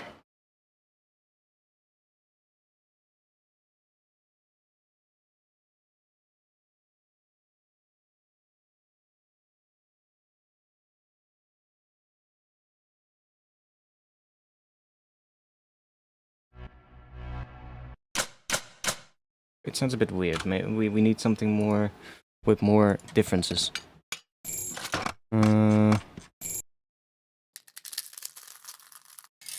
If we just have some Foley recording. Something long, preferably. Other sound effects, hits we got here. Oh wait, I have some in the Patreon pack.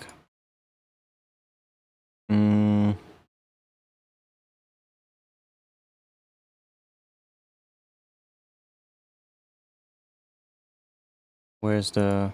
Oh, here. if we just take one of these and we just create a new MIDI track and just chuck in a simpler.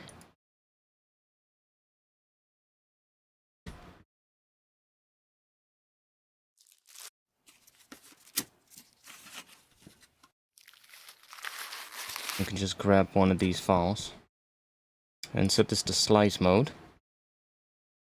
And then we can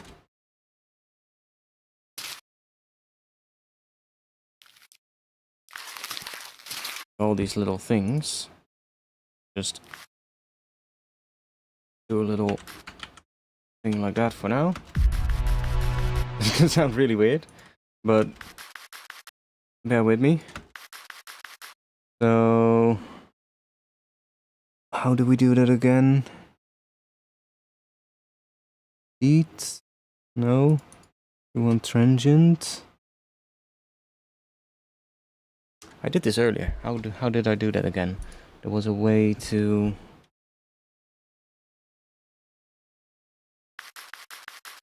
make them shorter. Oh yeah, I know how I did that.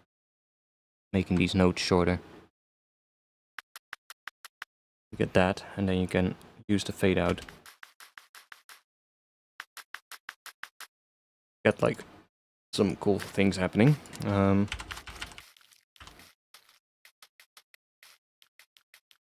Let's also make them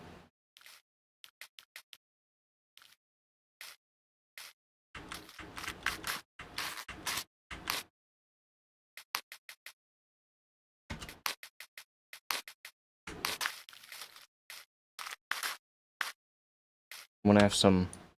They need to be a bit longer notes. Let's do something.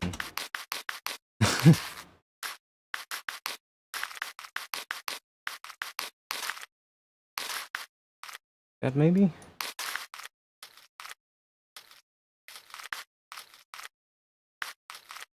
Come on, work with me. Let's add a bit of attack as well, because I wish this didn't sound so stupid.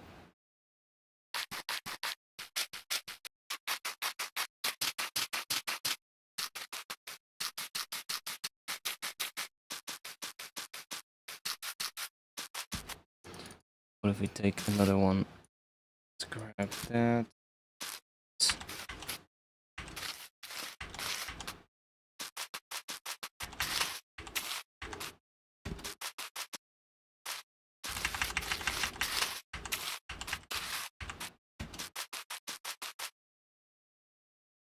These better. Let's put some EQ on it. Because there's a lot of stuff happening everywhere. Let's just maybe we can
works.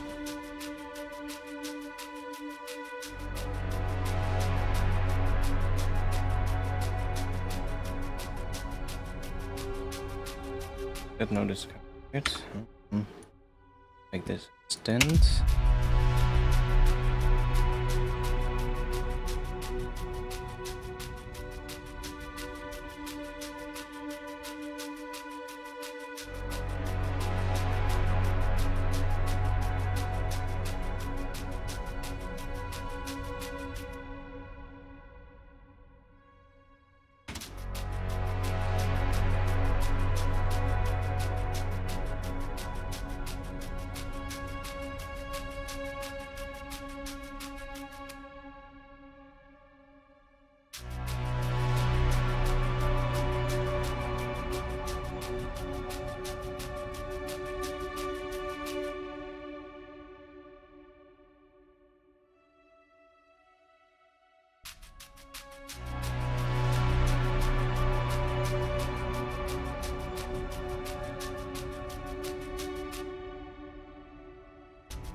I need to have some kind of a bass layer here to kind of give me the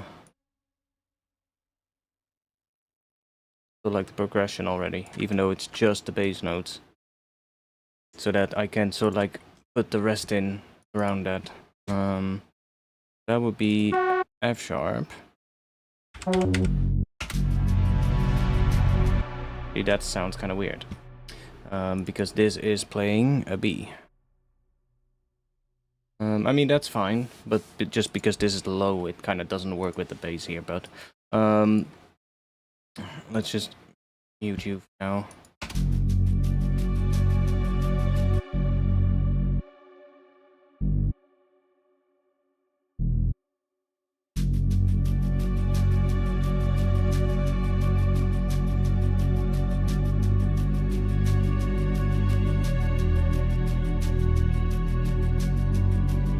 What it's kind of happening with this now is it's that. So it's a really slow progression in the intro because of the strings, but this is kind of just playing F sharp, and then here it switches to G, then goes to E. So this should sort of like follow that.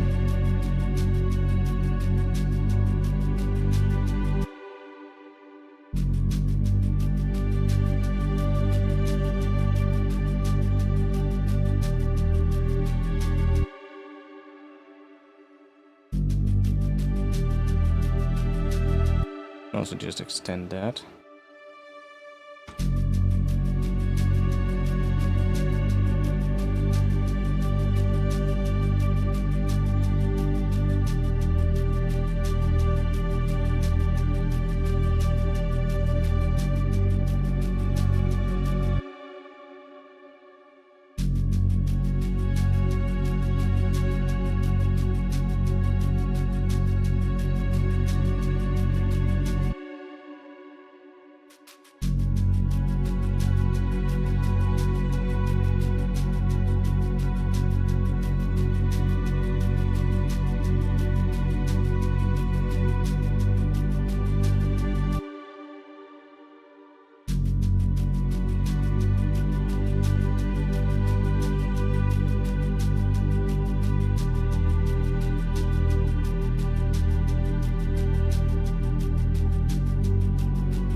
Let me just put one extra one in that goes to,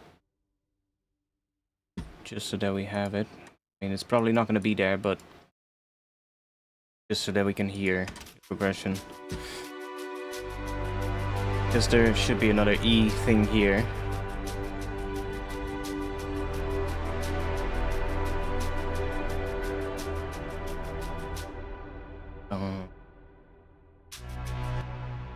Could also here and then I'm so not sure about this one, how to do this chord progression. I don't like the sounds. Figuring out the chord progression for the intro. That works. Let me grab the, where's the, this.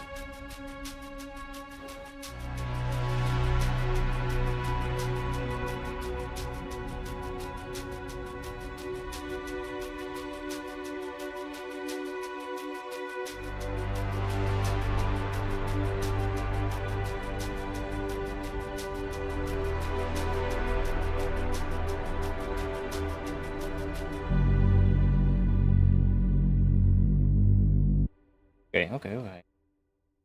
Works. But we've listened to the harmony of the intro and then how that goes into that. Kinda works.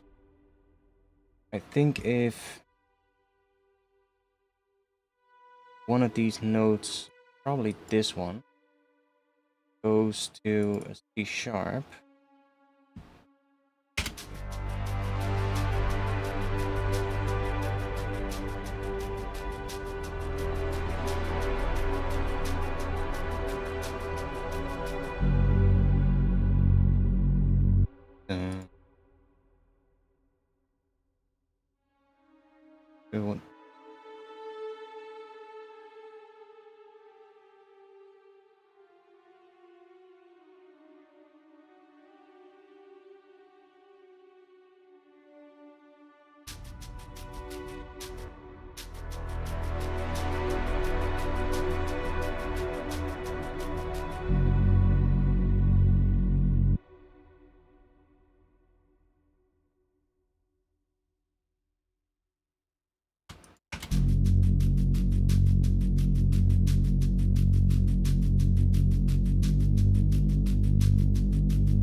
That doesn't work because we have this one. Might change that, but might just be nice for the first like start of the track, because that establishes that B minor sound. Then we go into something else. Maybe make you come in here.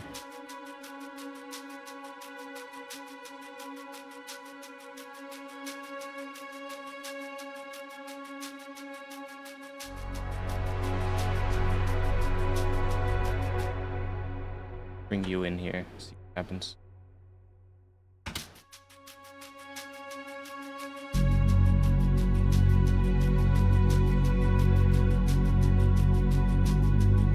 Might be good to have the chord progression or the bass notes in there, because then I can sort of like arrange everything to that. Like this is kind of fucked up with this thing. Mute that. Let's just use it only there.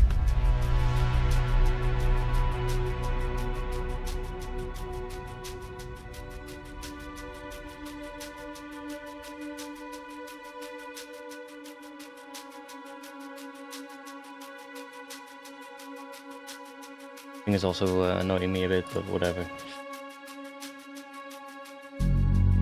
It'll be quieter.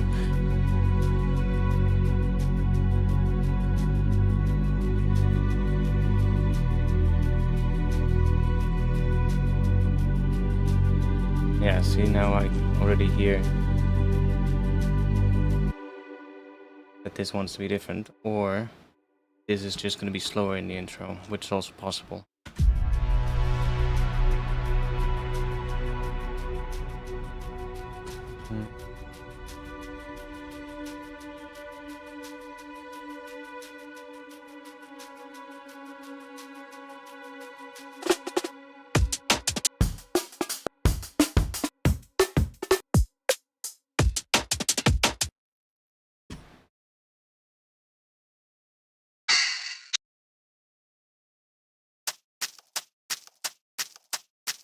Could have just grabbed that, honestly.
I feel like I want to have this come in later, maybe here.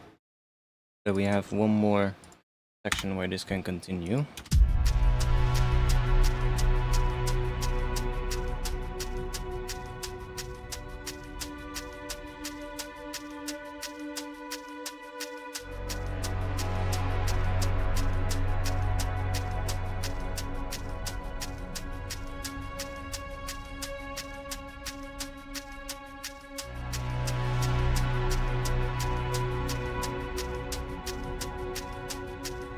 We'll have some extra drums maybe. Let's see if we can just take a break real quick or something less big.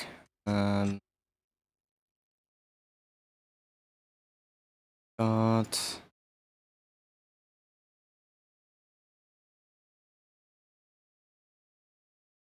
works.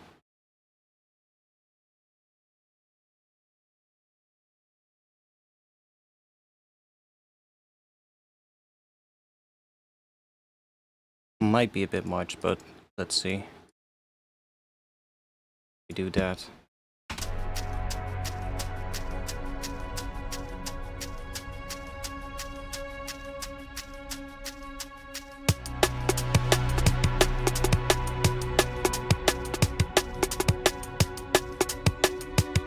Not really, but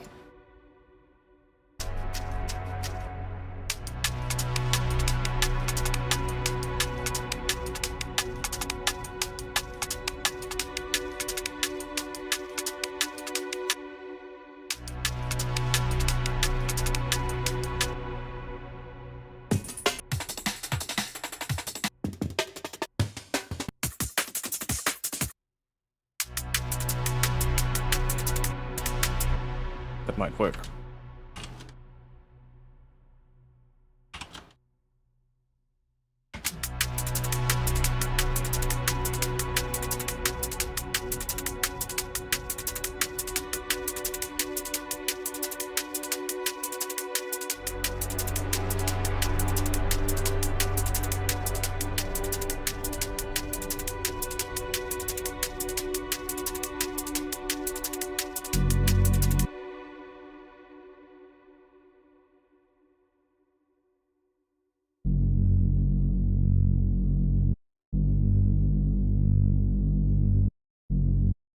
We're gonna have to get to there at some.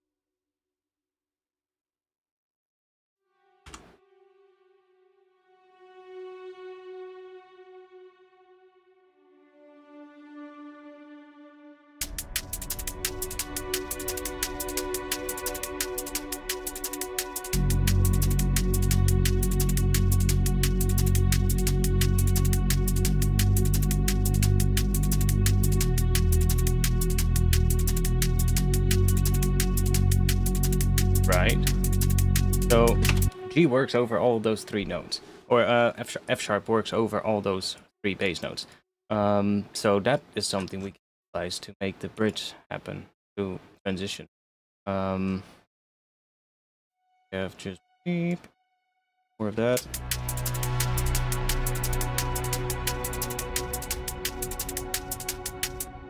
Maybe even just that.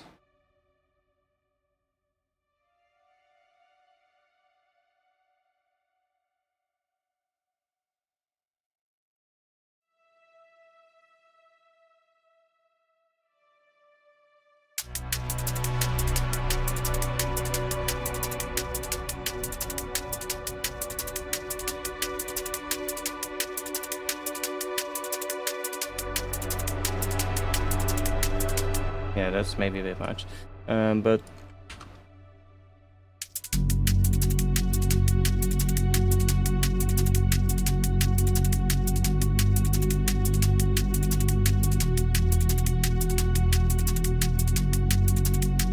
yeah, that definitely works on top of that, so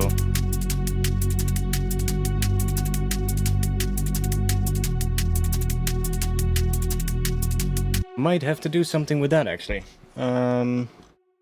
This might be the thing that we were looking for this entire stream.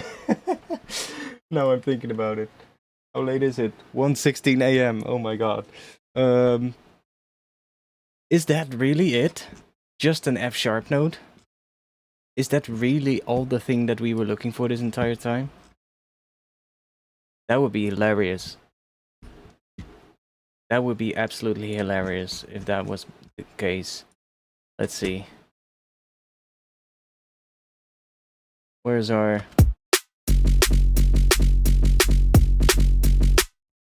We had our little groove thingy. Go somewhere here. Let's chuck you down there. So we had our little bass groove thingy.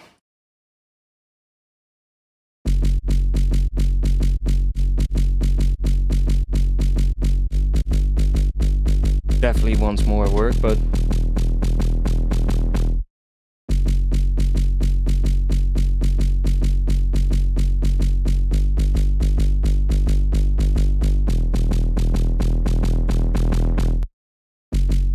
so, is an F sharp note really all that wanted to be on top of here?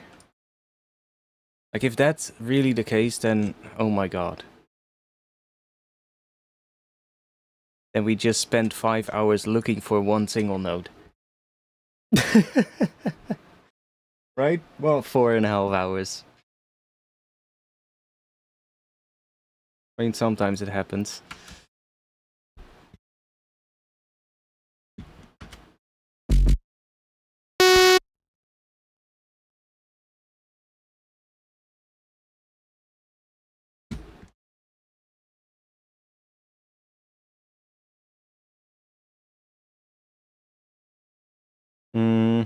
I mean, we can also take that and just...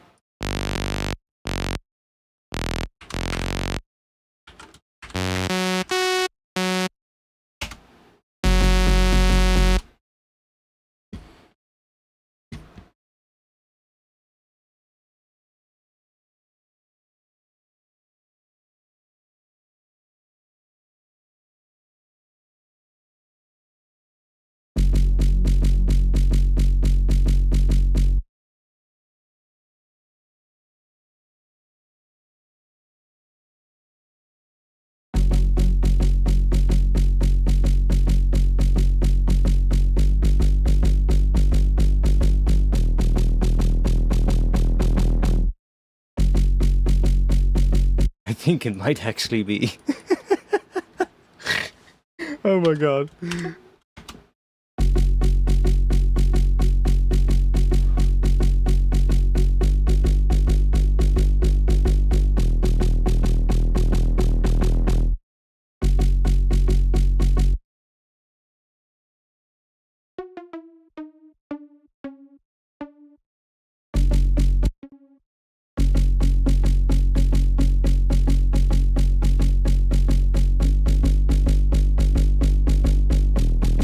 Possibly that.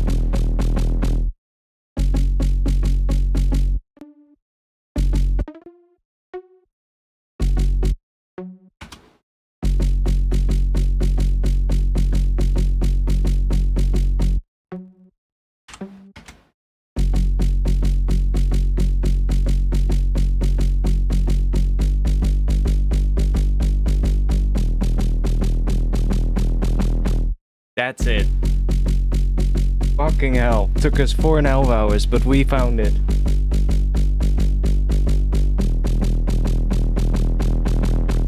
That's the thing that it needs. Because then here we can start building this out further. We can go like...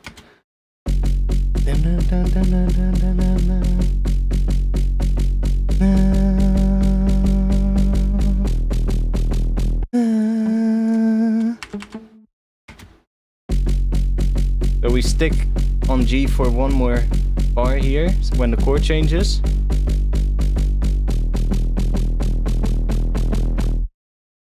See, and then you get that. And then we could even maybe go there. So see how that thing that we had earlier in the stream is coming back, but I think I did this earlier, but higher up. So that the B ended up on an F sharp or something. I think 5 semitones higher. I think we were doing this. I think this is what we had earlier in the stream.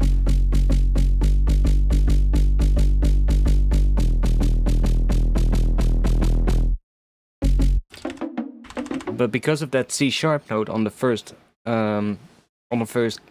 chord, is it a chord? It's more like a bass note. But on that, because of that C sharp, it feels a lot like it wants to be just F sharp Phrygian.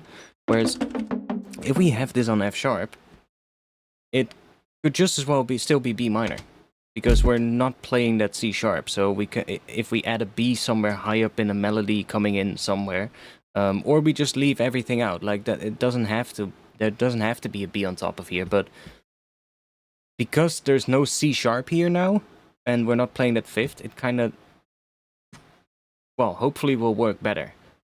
I think it will, but...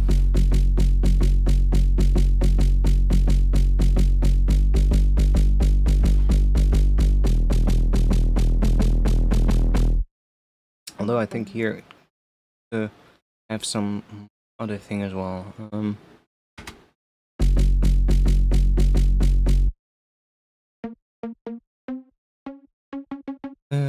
Yeah, that's that. So I am still hearing that C sharp as well, but whatever.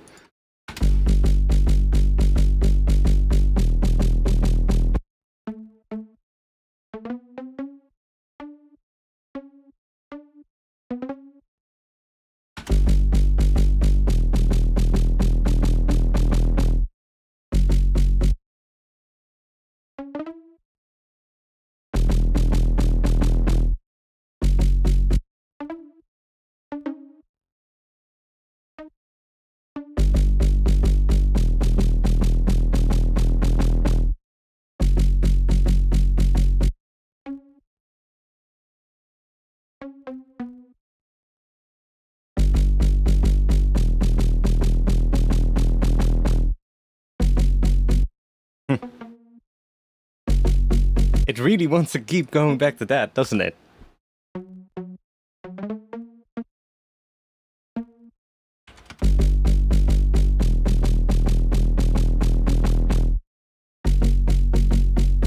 I mean, it does work. It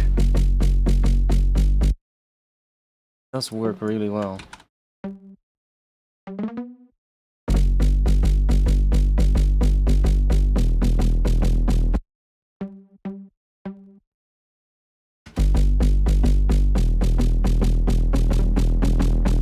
Oh.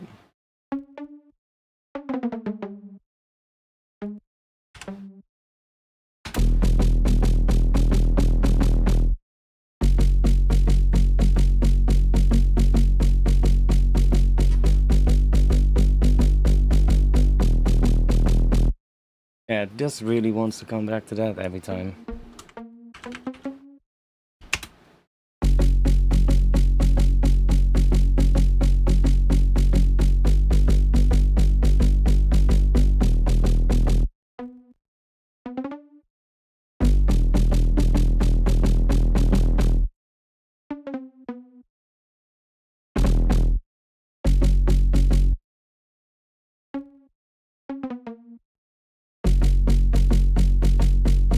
And it does sound really cool, but...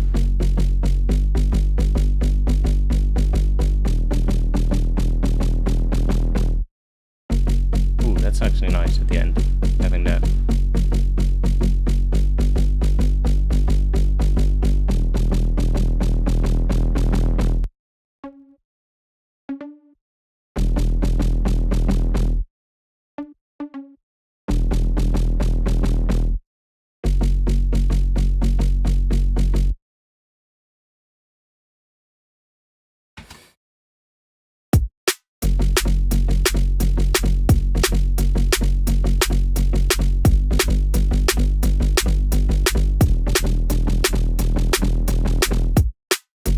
So what's going on there? Why did it suddenly sound different?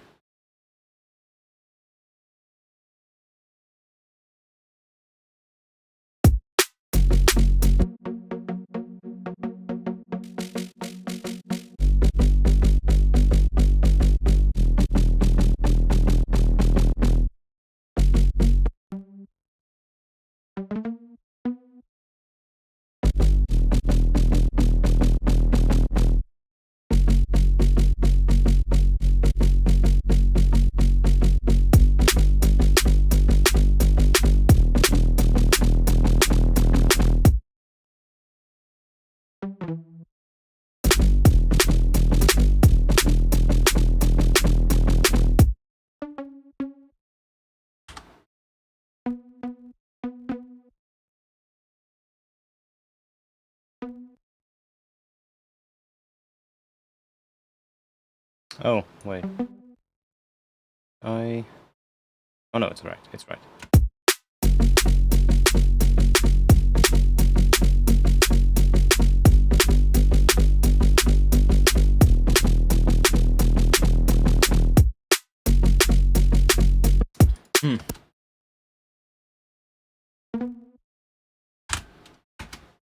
Huh?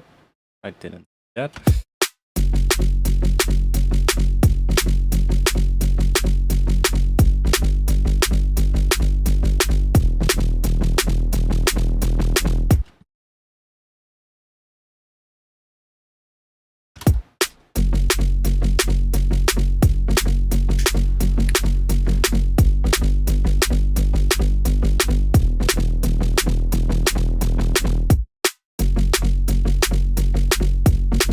Yeah, that's the thing. It also sounds too much, in my opinion, too much like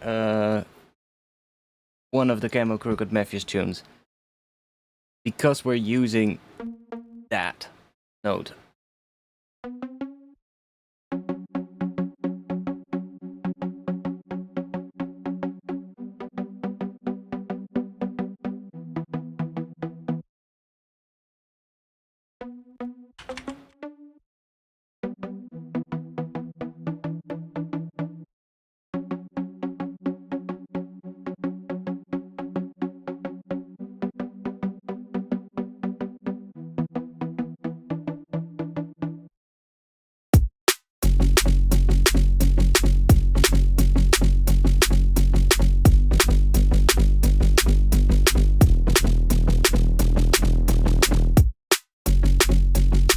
That also works.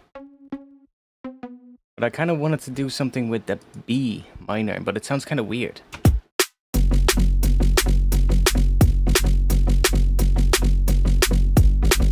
I mean, it works still. It just sounds a bit weird.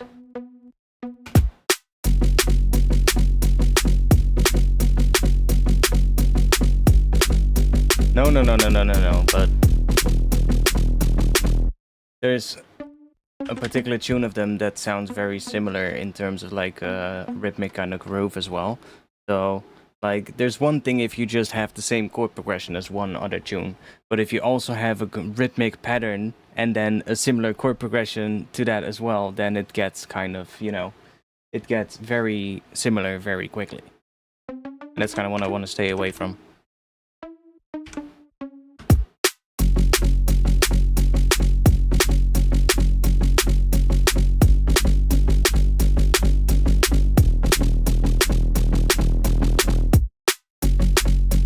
Why does that work? I mean, I get it on the first part, but why does that work on the G? It's a flat 5. But it sounds kind of cool. And it also sounds cool on the E.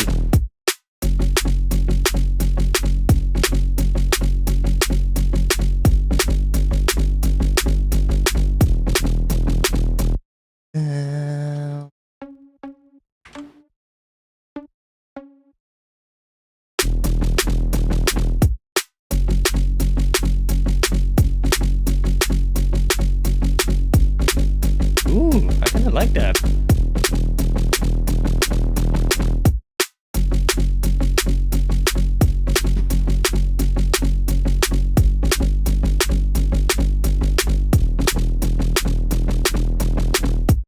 I mean, it could technically also work in a B minor chord, because C sharp in B minor. So if we have, let's just do a little. Let's go back and do a little music theory moment. Also, hello chat. Little music theory moment. So if we're playing, oh, let's go to piano. If we play B minor, then C sharp is the add 9. See? So you get that sound because of that note. So even if we have that, that still works. And then we have an F sharp in the bass, so we basically get. We play this, but the whole underlying chords of the track are doing this. That then, I guess, if we would combine the chord progression with what the bass is playing, we get this. This is a pretty cool chord, actually. We just extend it a little bit. We get F B, F sharp, and then that. So we're kind of missing that note, I think. Yeah. That would be a B minor 9 chord. So we're kind of not playing that note, and we're just playing these 4 notes. That's kind of what we're getting. But if we move that one down here, we get that sound. And if we put F sharp below that, get that sound. Obviously, if we move that whole section up, maybe, you get that. That's actually pretty cool.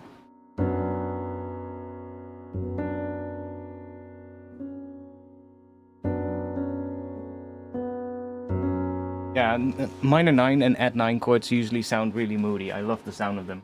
Like, and then if we have that, let's see if we have that. This, by the way, is a very classic sound in minimal drum and bass as well. For intros and like just sounds to have in the background. Usually, if the track is, for instance, in if you have a lot, there's so many minimal drum and bass tracks where, for instance, the track is in E, and then the intro just plays this. Something like that.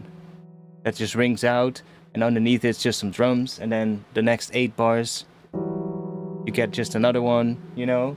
And that's basically used a lot in minimal drum and bass. In whatever key you want.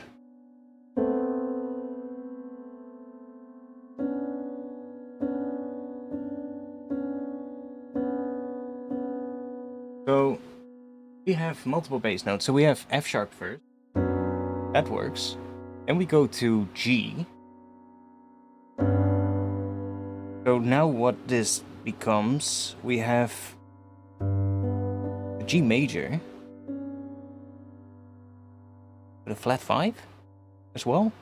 But it's not a flat 5, I guess. It's more like a sharp 4 or whatever. I'm not entirely sure. But it's some kind of G major chord. The MIDI monitor device doesn't even understand it. It's like, yo, what? It's not a chord. That's just some bunch of notes. Normally this device here, this device down here, will display the chord. Like if we just play the G major chord, see, it says G major, but then if we add that note, it's like, yo, no. That's not a chord. It is a chord, but Ableton doesn't. So that works. And then over E, it also works.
Yeah, no, but I do that sometimes, yeah, I know.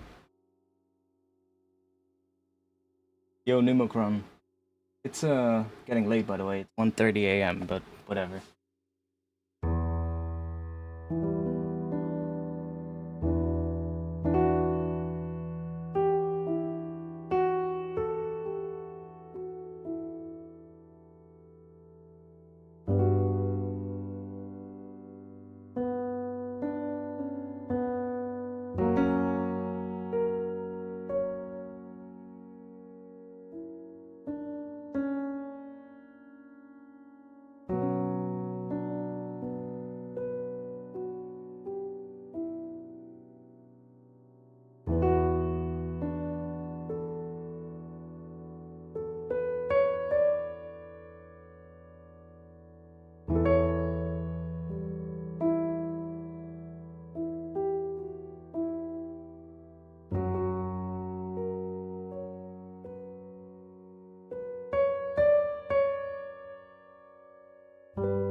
Yeah, B minor, really interesting scale. I'm not entirely sure if it is going to be B minor, but we'll see. We're getting somewhere with this. Just that I want to figure out the chords. I have a bit of an idea in my head for the intro, but I couldn't figure out the chords today in the stream, so it is what it is. But we did make some cool stuff, so that's fine. Next one is going to be better, I promise. Well, I won't promise because you never know, but I'll try.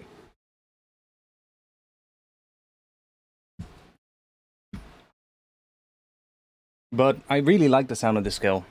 It's a really nice scale. Like if we have just this would... Not sure if we actually have a nice sound there, but like if we have a layer like that, it's...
Yeah, I'm gonna have to figure that out, but I have a bit of a... I do think it's B minor, what I'm hearing in my head, but we'll see. This groove is also fine though, was it? This groove with the C sharp note actually that we came up with at the end was actually pretty cool. And that might actually work.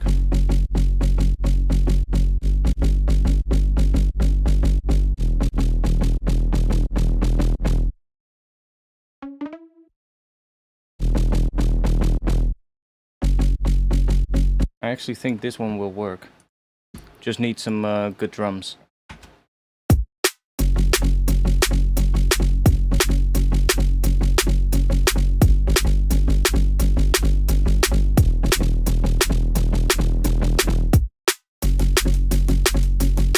those drums aren't good enough.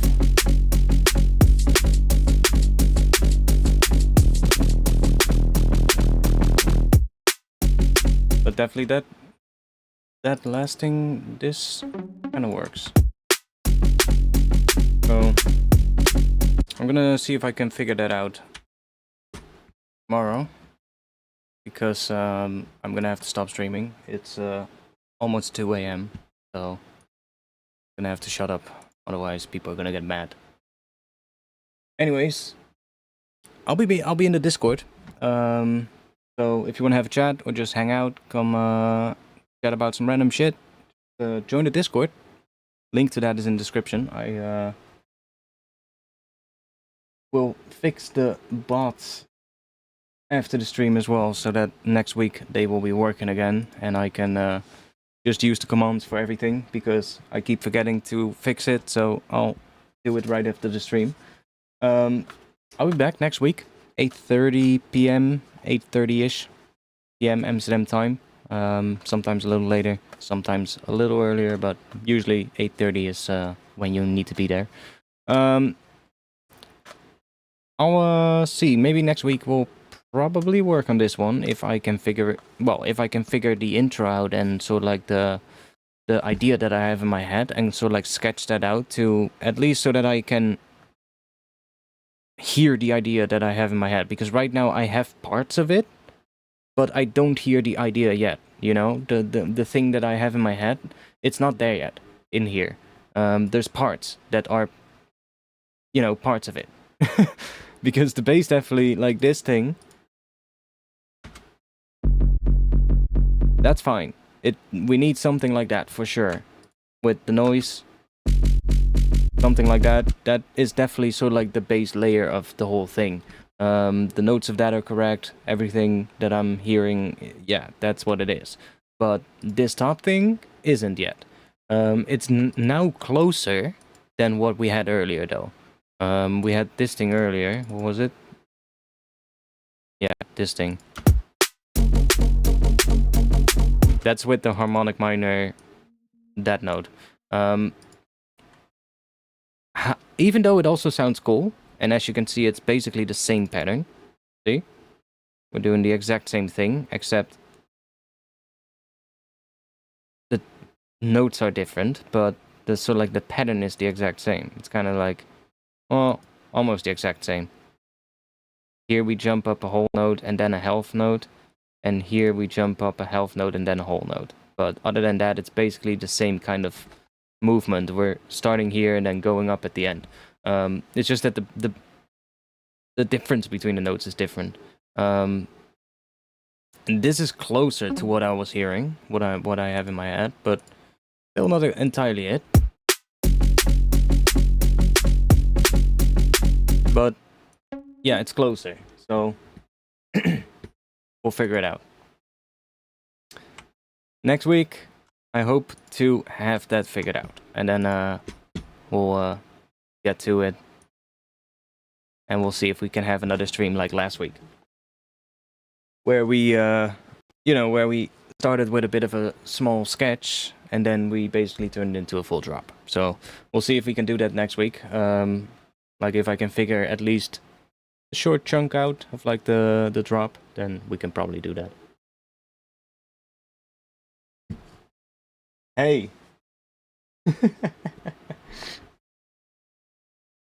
What was my longest stream? Something like 6 hours or something. Which is nuts if you think about it.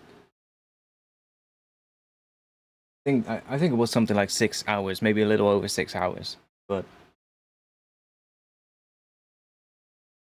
we've hit 5 hours, so it's more than enough. Like I said, I'll be back next week. If you want, come to the Discord. I'll be there, and I hope to see you all in the next one. See ya. Peace.